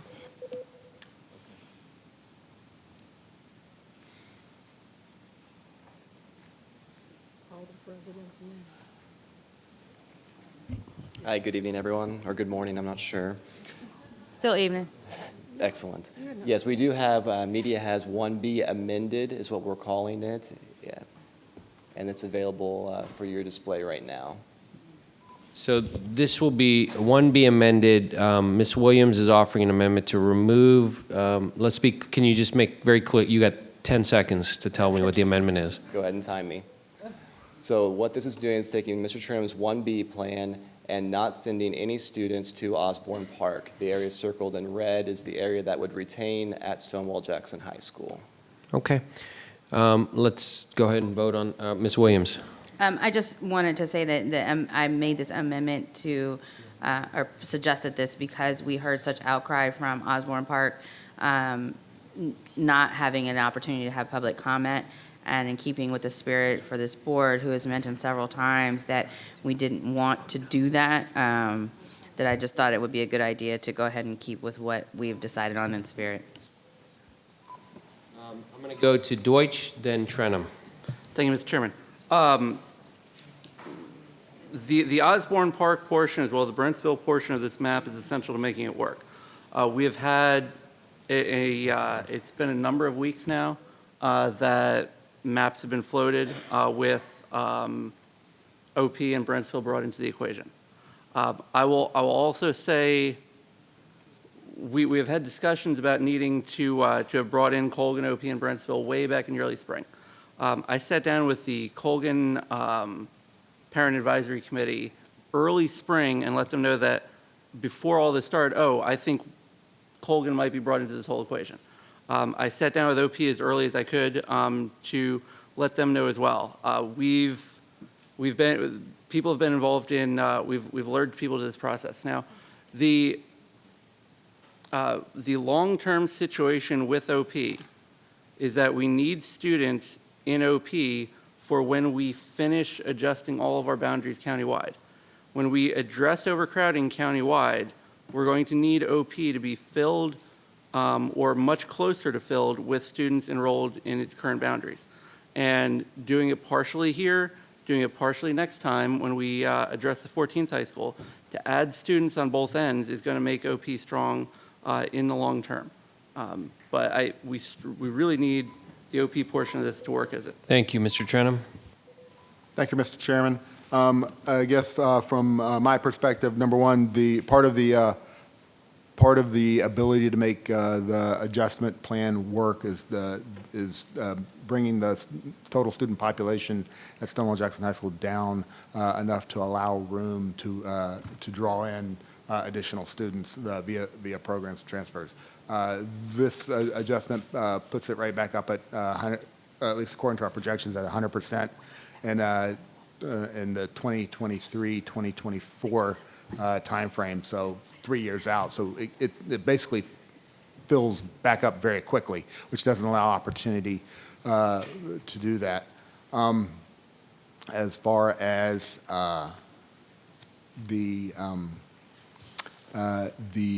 students going that we're proposing that we align over into OP, those are Parkside Middle School students. So it's the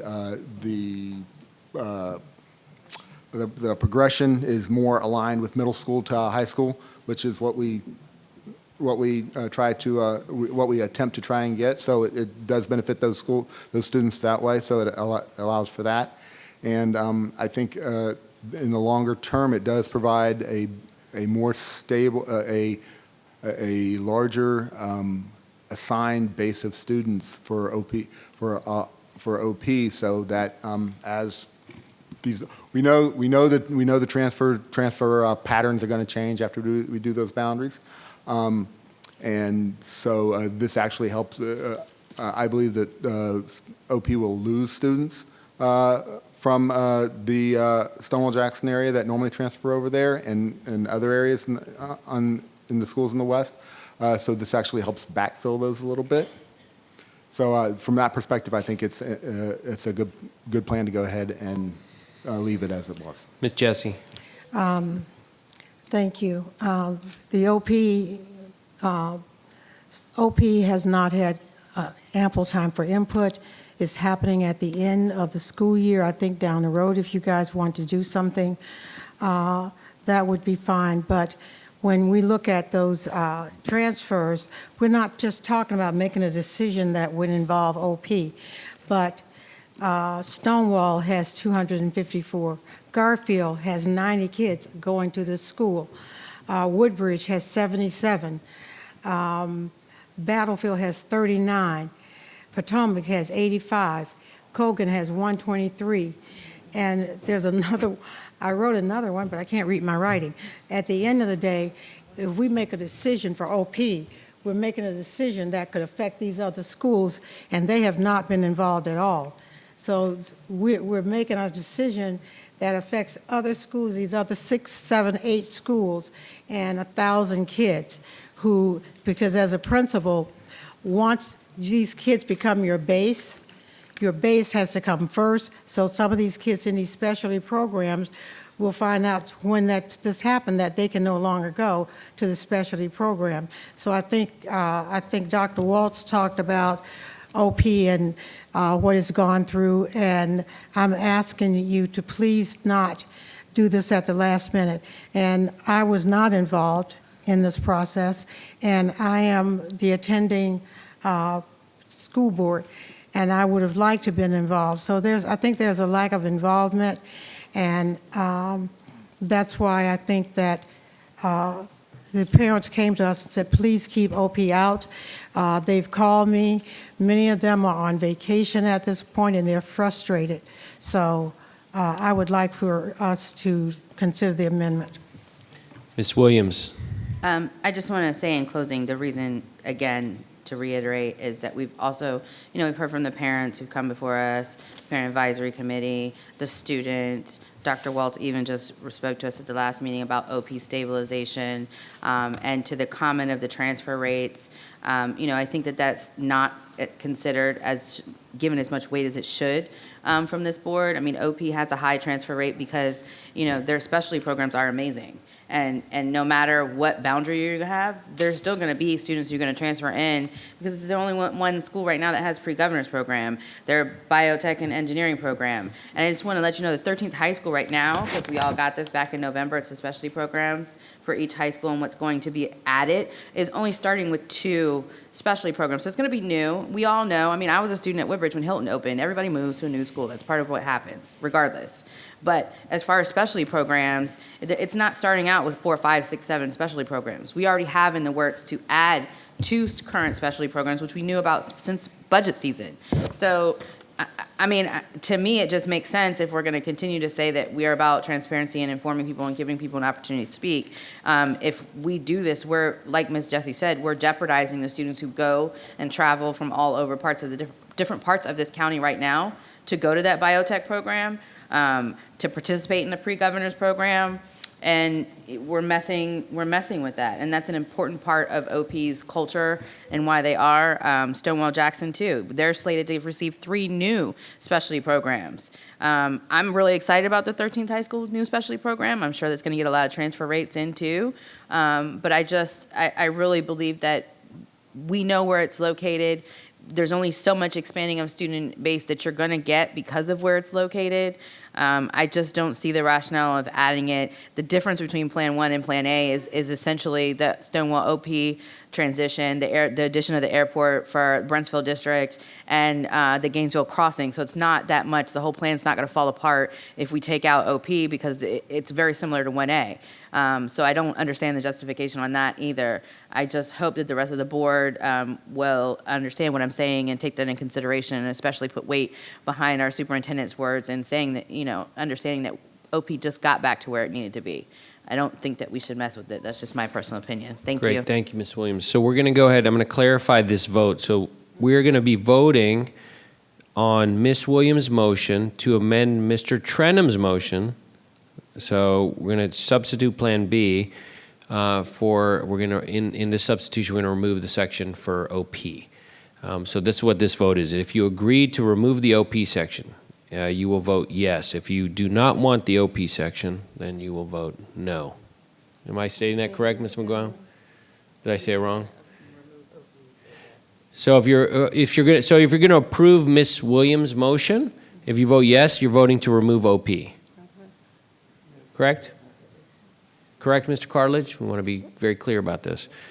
So you're going to vote to support Ms. Williams if you vote yes on this. Go ahead, please vote.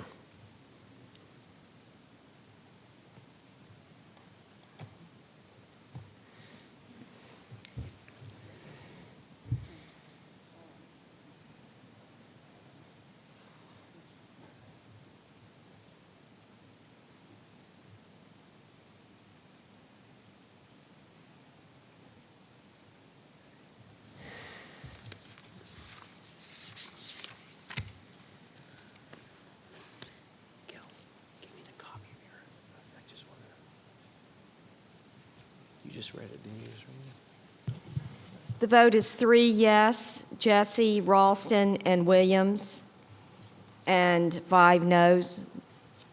Motion failed. So next, we will now move this motion forward as the original 1B with the added resolution accompanying the boundary. Mr. Chairman? Yes, Mr. Trenum. I realize I need to amend my own motion with some additional administrative stuff. Dude, come on, man. I know. It's, All right. But it's the stuff that we always do. First off, that in addition to the already statement, I move that the school board approve the implementation of the new boundaries in the following manner. When the 13th high school is open, rising 9th and 10th graders who are reassigned will attend the school to which they're newly assigned. Rising 11th graders who are reassigned will have a one-time choice to attend the school to which they're newly assigned or to remain at their currently assigned high school. There will be no 12th grade at the 13th high school during its first year of operation, and rising 12th grade students who reside in any area reassigned will remain at their currently assigned high schools for the 2021-22 school year. Do I have a second? Second. Mr. Deutsch, second. So this is the straightforward, normal stuff that we do with every boundary. Please vote. Whether the kids get to stay at the school during, the rising juniors and seniors.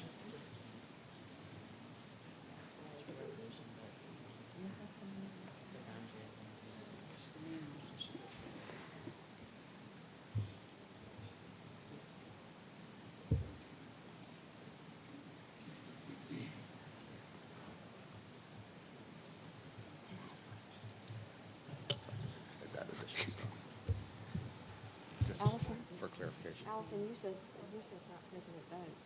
I voted.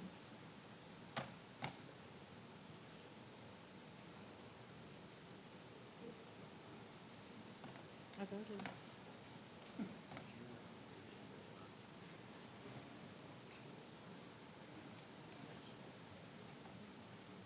Send it to me again.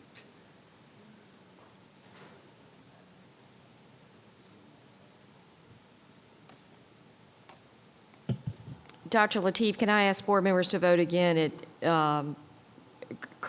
incorrectly tallied Ms. Satterwhite's vote.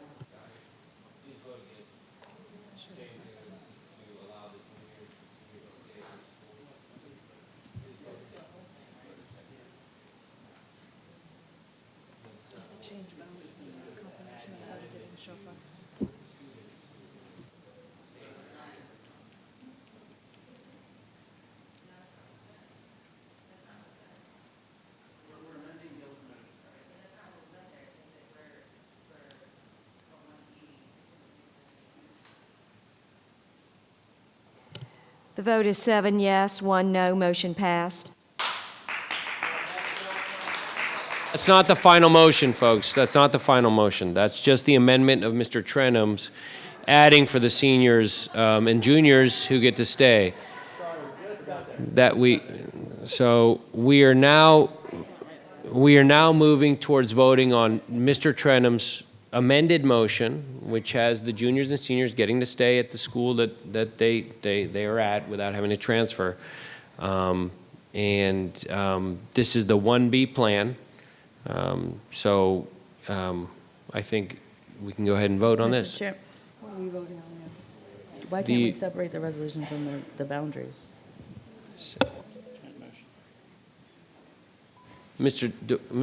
Ms. Williams, say it again. I was asking if it was feasible to separate the resolution from the boundary motion. I mean, I think it just makes sense to just go ahead and do it together. Yeah, because I mean, it works hand in hand. So that's where I'm at on that. Mr. Deutsch. Are we allowed to speak to the motion before we vote? Yeah. Just really quickly, I know we've... Really quickly. Yes, sir. Two things that this map overall does. One, it finishes a years-long process of reducing a huge swath of trailers. We're going to reduce over 40 trailers on Western high schools on this map. And secondly, this is going to be one of the largest investments. This is going to be one of the largest investments in older schools, along with other work we've already done in Woodbridge, OP. We're doing a renovation at Hilton, but a significant investment of money in Stonewall Jackson, as well as increasing money for the future in a lot of our older schools as well. So it does two very important things here. Ms. Sorry, I Williams. just want to explain. I don't support this motion. I don't agree with the boundaries. The resolution I'm in full favor of. For that, this is the only reason I could even somewhat support this, but I feel like, we just neglected a whole section of our community, and we're making a decision without really providing them input, and then the input that they didn't agree with. So I have trouble with this motion. I wish we could separate the resolution because I'm in full support with that.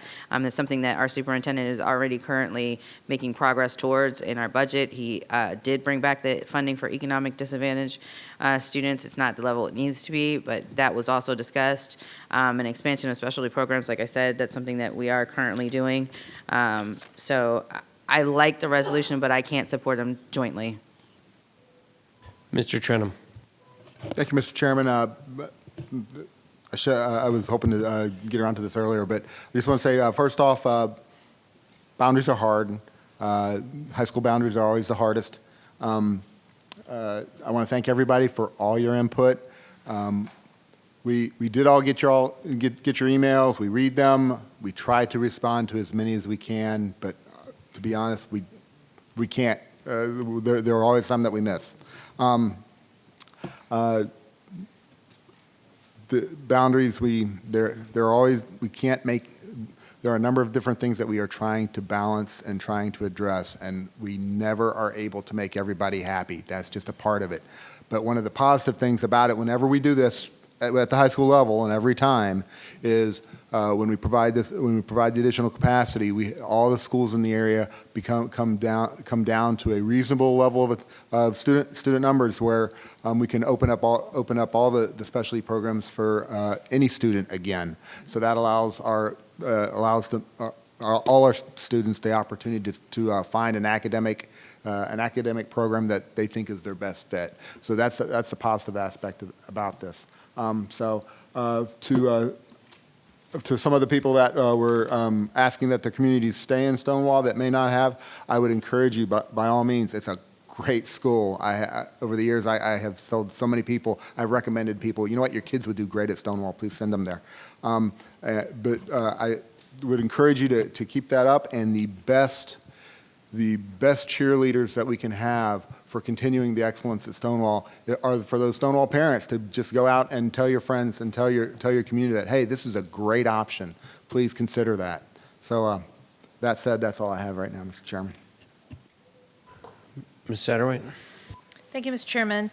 As Mr. Trim said, it's a very difficult process going through the high school boundaries. And yes, I've read your emails. I've read all the emails. I have spent so many hours looking at these maps and going back and forth in the portal and looking at the planning zones and looking at the planning zones again and again and again, trying to see if there were different ways to move things around. But still, one of the things that I'm very focused on is having a little bit of room in every school so that we can work on reducing class sizes once again in high school. And that's something that's been very important for me. And I think this plan does that. I'm very excited about the motion that we're adding to this and excited for the opportunities we're going to allow for schools. And we started this with the infrastructure task force. And so with everything we're putting in place here, we're giving all of our students the opportunity to be in high schools that are not overcrowded.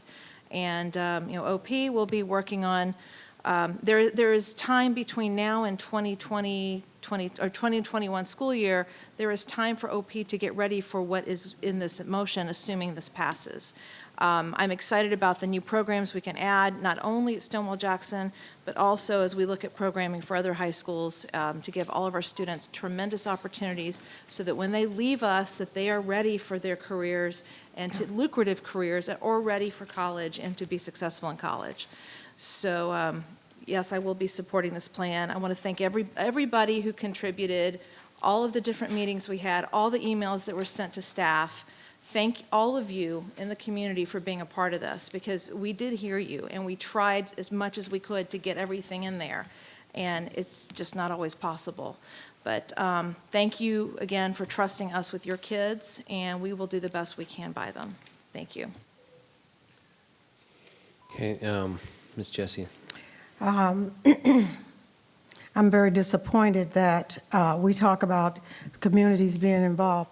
OP community was not involved, and according to Dr. Cartledge, OP was not involved because it's going to be overcrowded.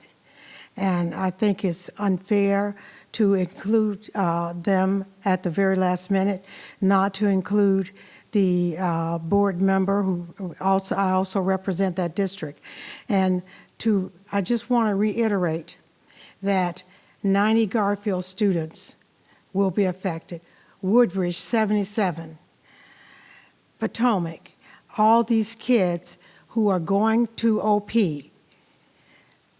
These schools know nothing about this plan. And the other part of this, all of the plans, is the demographics. And I noticed in the new 1B program, you don't have the demographics. And in each plan, you have increased the minorities at Stonewall from 80 to 88%. And there's got to be a better way of doing this. I find that I can't vote for the plan. I don't have any idea what the demographics are going to be in this OP plan, because that side was shaded out, and there are some. Well, we're going to include only the ones that are not there, and it was very last minute, and it's not fair to people to have done what we've done to them tonight. So good luck with these plans. And I think you need to think about, you've increased the racial composition at OP, you've increased the racial composition at Stonewall to almost 90%. And all this money that we're talking about giving them, that's not going to make a lot of difference. I hope it does make some difference. But this is not fair to the people in OP. It's not fair to the people at Stonewall. And it's not fair to these 8 or 9 other schools down the road who are going to be told without any input. I'm not sure it's legal. Thank you. Okay, great. I'm going to wrap up this discussion with the fact that, we've heard from a number of community members. I want to thank Mr. Trenum for working very diligently with the Stonewall community. And the Stonewall community came to the table, their students, their teachers, their faculty, and worked with us on this concurrent resolution.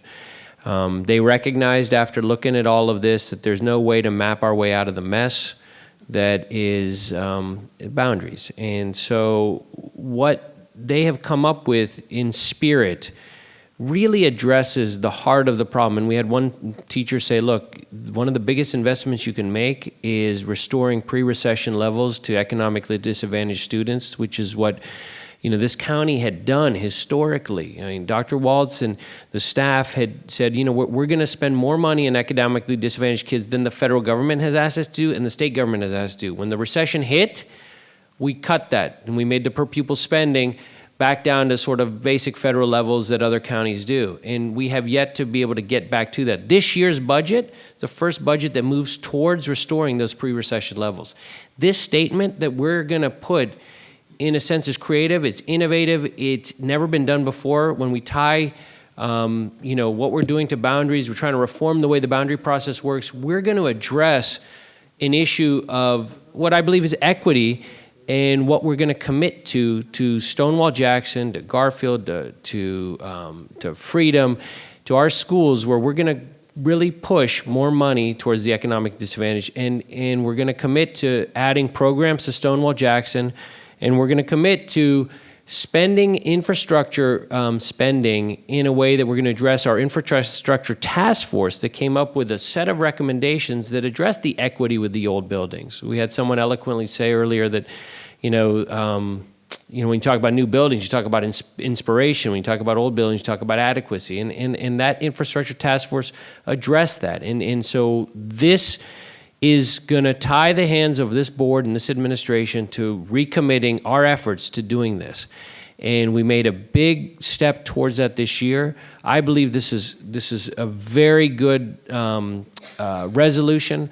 I support the teachers from Stonewall, thank them for it. The president of AACP was here speaking earlier, to this resolution, saying that this is a great first step. He did say he didn't support the boundary plans. And then to be fair, when I used Cozy Bailey's name, he did say he didn't support the boundary plans. There are no good plans that going to address everything. But he really spoke in support of this effort. So as we talk about, we really worked hard to listen to the folks. My understanding is this boundary meeting was far less in numbers, and we've really worked hard with committing to all the stakeholders as best as we can. So I will wrap that up, and I think we should go ahead and vote on the 1B plan.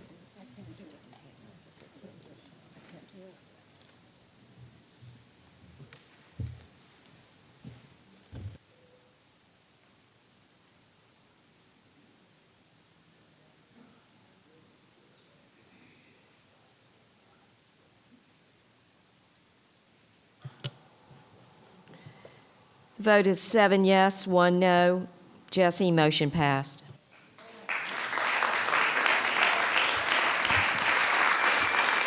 Superintendent's time. Dr. Waltz. Thank you, Chairman Lateef. So since we're on the subject of Stonewall a lot tonight, and I gave kind of an impromptu speech last time, there was an area that I think we should be really, really proud of over at Stonewall that I haven't talked about, so I'm going to make mention of that tonight, and that's their International Baccalaureate program, for which is amazing. Since 2014, 80 diploma candidates have achieved the IB diploma program. That is very difficult to do. That is a high bar. In 2018, the average score for diploma candidates on an IB exam was 4.75. In Stonewall Jackson's history, the average score for diploma candidates on an IB exam has never been below 4.51. Since 2014, 213 candidates have graduated with honors from the IB program at Stonewall Jackson High School. Some of the candidate extended essay titles include, and please don't ask me to explain what this stuff means. The first one I get, here's a couple of student essay titles for their final candidate extended essay. An evaluation of Salvadorian anti-insurgency methods during the Salvadorian Civil War of 1980 to 1992. That I get. I'm not sure about, here's another student essay. And Zeno paradoxes, truly paradoxes, the calculus of discrete and continuous motion. IB graduates have gone on to attend prestigious universities such as Cornell, Georgetown University, United States Naval Academy, UVA, just to name a few. The IB and IB MYP programs at Stonewall encompass 35% of the entire student body, or roughly 800 students.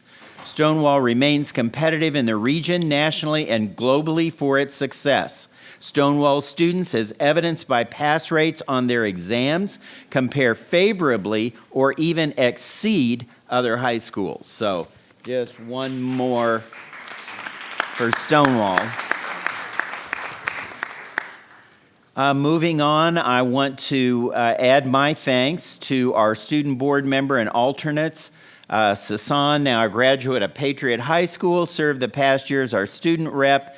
Annabelle Bergeron, Brentsville District High School, and Wilfredo Vittorio, Garfield High School, served as alternates. So I want to thank all three of them for their dedication and their service on the board and as serving the voice of our students. I'd like to recognize our gifted education staff members as well as the Gifted Education Advisory Committee for efforts to ensure more minority and economically disadvantaged students are included in our gifted programs. So you can see the slide here showing that. As you can tell, our minority participation in gifted programs has increased from 48.1% to 53.5% in the past 5 years. Here's the second slide. The percentage of economically disadvantaged has increased from 16.6% to 22.8%. So we will continue to work on this and keep the positive trends going. During our budget talks this past winter, we discussed a pilot program that would open a high school track for use by the public. I am pleased to announce that the tracks at Forest Park High School and Colgan High School will be open for use by the public daily beginning July 8th. In July. Oh, no, hold on. We got a morning and a night, okay? So in July, open track hours will be in the morning from 4 a.m. to 8 a.m. at Colgan. And in July, Forest Park will be open from 5 to 9 p.m. Beginning in August, we'll make some adjustments to the hours based on the seasonal high school sports, and those adjusted hours will be advertised and shown to the public. And just a couple other things I'd like to say off script. While I'm disappointed that the contract wasn't extended, and let's just say, nobody understands your situation unless you're in somebody else's shoes. But I have appreciated the fact that multiple boards have extended my contract year after year, because when you're paying for a house, and I have a daughter in high school who's soon going to be going to college, it helps with planning. All of that aside, I love the Prince William County Schools. And I want to thank my daughter, Delaney, who's a student over at Colgan, and my wife, Kathleen, who's an administrator in Fairfax, for coming tonight to give me a little moral support. I'm sure they could have found just about anything more fun to do, but at any rate, I appreciate that they were here. Certain. Yes, and I just want to say that, whatever happens in the future, I have 2 years left on the contract, and my intention is to provide the same quality leadership and service to the school division and to the students of the school division. I will say that, thank you.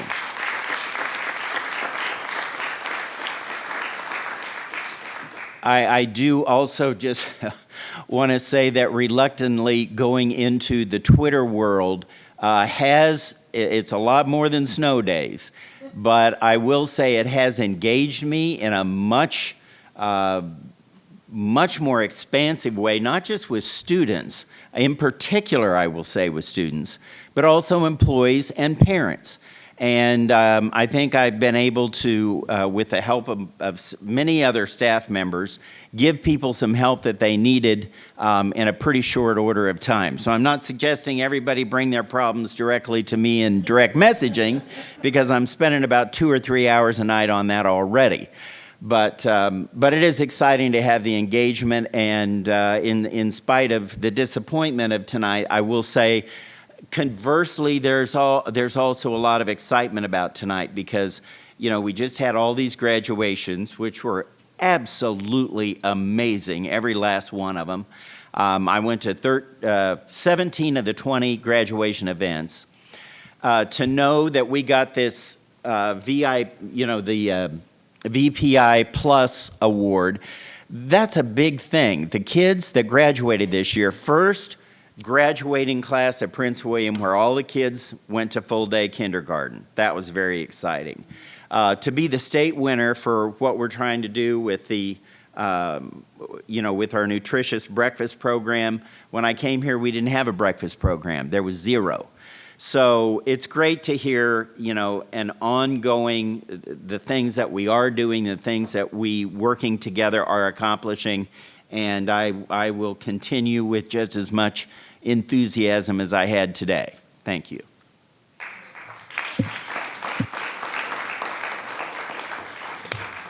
Thank you, Dr. Waltz. 2201, naming of the Nokesville School Library. Mr. Trenum. Yes, sir. I move that the Prince William County School Board name the library at the Nokesville School in honor of Ms. Debbie Ames, who is retiring after 40 years of service to the Nokesville school community. Do you have a second? 40 years. I second. Mr. Wilk seconds. Discussion, Mr. Trenum. Be quick, I just want to say thank you to Ms. Ames, thank you to Eric Wooster, the principal, for bringing this to me. I was glad to be able to support it, and congratulations. Please vote. May I, please? Sure, Ms. Jessie, of course. I know Debbie Ames, and when I came to this county to be Title I supervisor, her mother was my parent community coordinator, did a fabulous job, and of course, her husband worked for Prince William County Schools, and I just want to congratulate the Ames family. Mr. Ames is in back, and he's been waiting all evening. Congratulations. You tell Debbie I said she rocks. Did you announce the vote? I'm waiting. Take your time. We have so much of it now. Well, I'm waiting for board members. We're into a new Dr. day. McKee. We're even to a new day. The vote This is 8 yes, this vote unanimous, happens on the motion 20th passed. of June.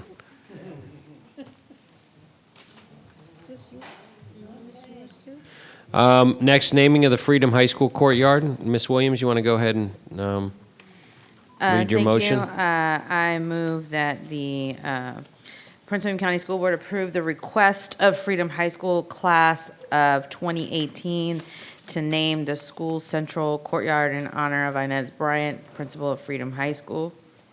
Do I have a second? Mr. Chairman, I'll second. Mr. Trenum seconds. Any discussion? Ms. Williams? Yeah, I just want to say very briefly that the students of the graduating class raised the funds and everything needed in order to do this. This was what they voted on and would like to see happen. They also sent in letters of support for this.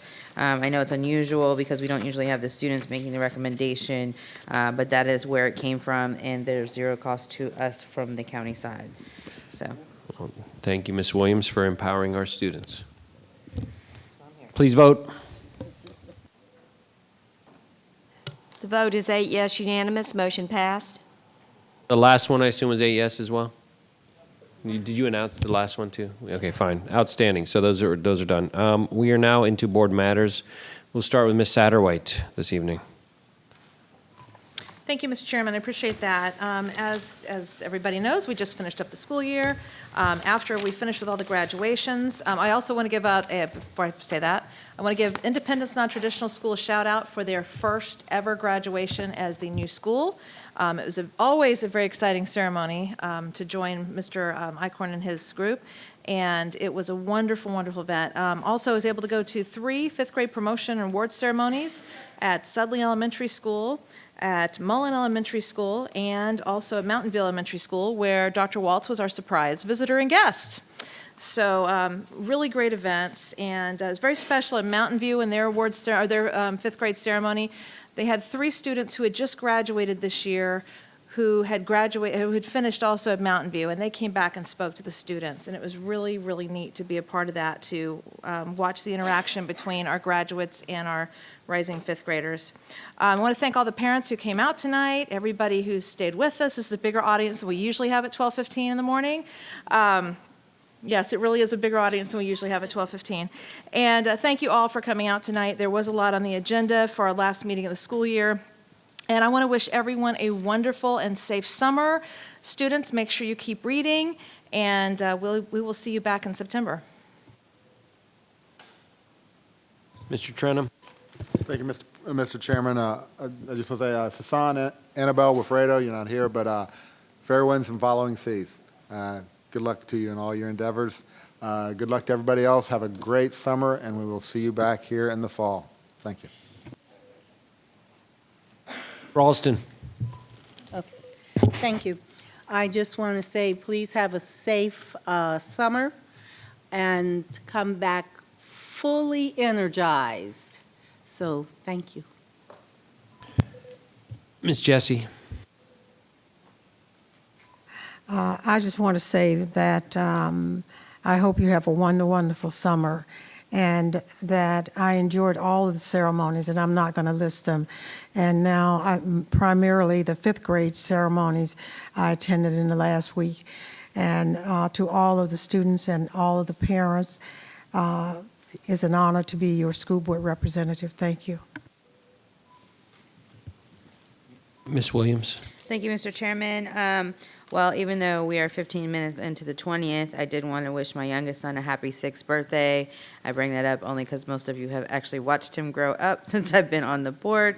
He's been there since before the appointment, and or en route, I should say. So happy 6th birthday to Mr. William, otherwise known as Tinky. As a parent who had a graduating senior this year amongst all of his friends, and went to so many graduations, Independence, non-traditional, formerly known as New Direction, is one of my favorites. And to just be able to have the honor of being a graduate's mom, but not only that, having so many of his friends ask me to come and not just go because I was a board member, I think is an extra special honor. As much as I love them, though, I am looking forward to them taking their next journey in life, getting out of my house. But in addition to that, I just want to say, I'm really thankful as the board member who really started the push for having student reps. I'm so thankful that you have continued a strong legacy, Sasan, and our alternates, and I agree with you. I hope that next year we have the opportunity to have our new reps meet with our old reps before. This is the second year of that request, and I hope that we can make it happen next year. I think that it's just amazing what you have done, and you deserve all the credit in the world, you and your alternates. You really continue to give our students a voice and empower them, and this year we saw visible results of that. And I think having our students come before the board is very empowering as well, and I just really thank you from the bottom of my heart that you were able to do that. In addition to that, any of our residents who out there know of an 80-acre space on the eastern end of the county, I'd love to hear about it. I just want to throw that out there.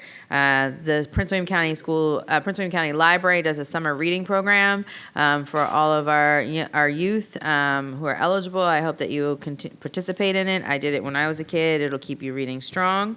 I'm very excited about our National Geographic program. That was a nice little throw in there. I just wanted to remind our board again that we do have some really wonderful upcoming specialty programs to look forward to in our high schools.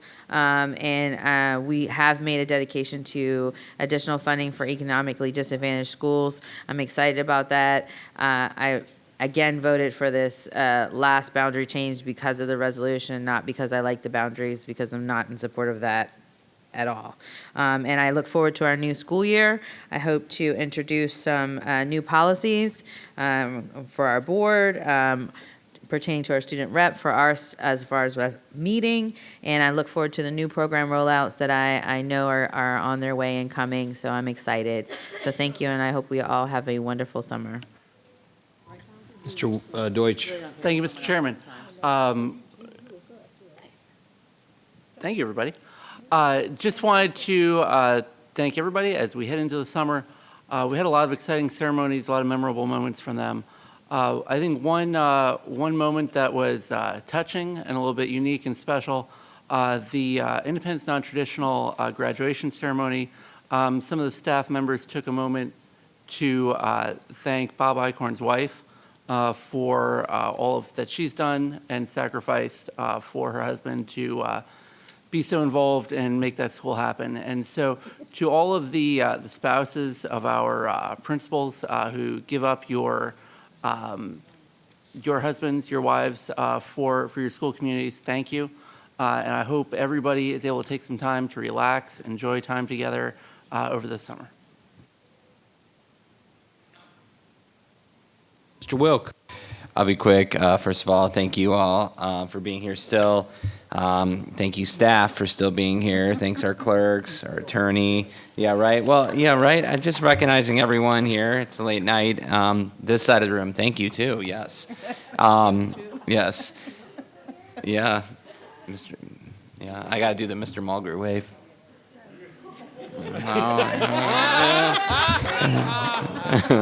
Anyways, just want to wish everyone a happy summer and look forward to a new school year already. Thank you. Outstanding. Thank you all. I already talked about how great of a year it's been in comments earlier. Today, though, or yesterday, marked Juneteenth, which is the oldest known celebration that marked the end of slavery in the United States of America. And so I think, it's important that as we work in a county that is majority minority, and we work really hard to address equity concerns. And I think tonight we made a monumental move towards working towards that. And I'm excited and thankful for the support of the board members for that this evening. So thank you so much. Last year I recommended a book in the summer. There's a great book that I read this year that I think would be great for anyone in the education field. It's Grit by Angela Duckworth, very popular in the education literature and in the business literature right now. And then another book by Ted Dintersmith called What School Could Be. And two fantastic books. I'd encourage the staff to pick them up if administration or folks out there in general who are interested in education. Have a wonderful summer. Best wishes to our students as they have a safe summer. Sasan, we thoroughly enjoyed having you on this board. Have a safe summer. Go out and make Prince William County proud, all of our seniors. Thank you so much. Have a great evening, everyone. Meeting adjourned.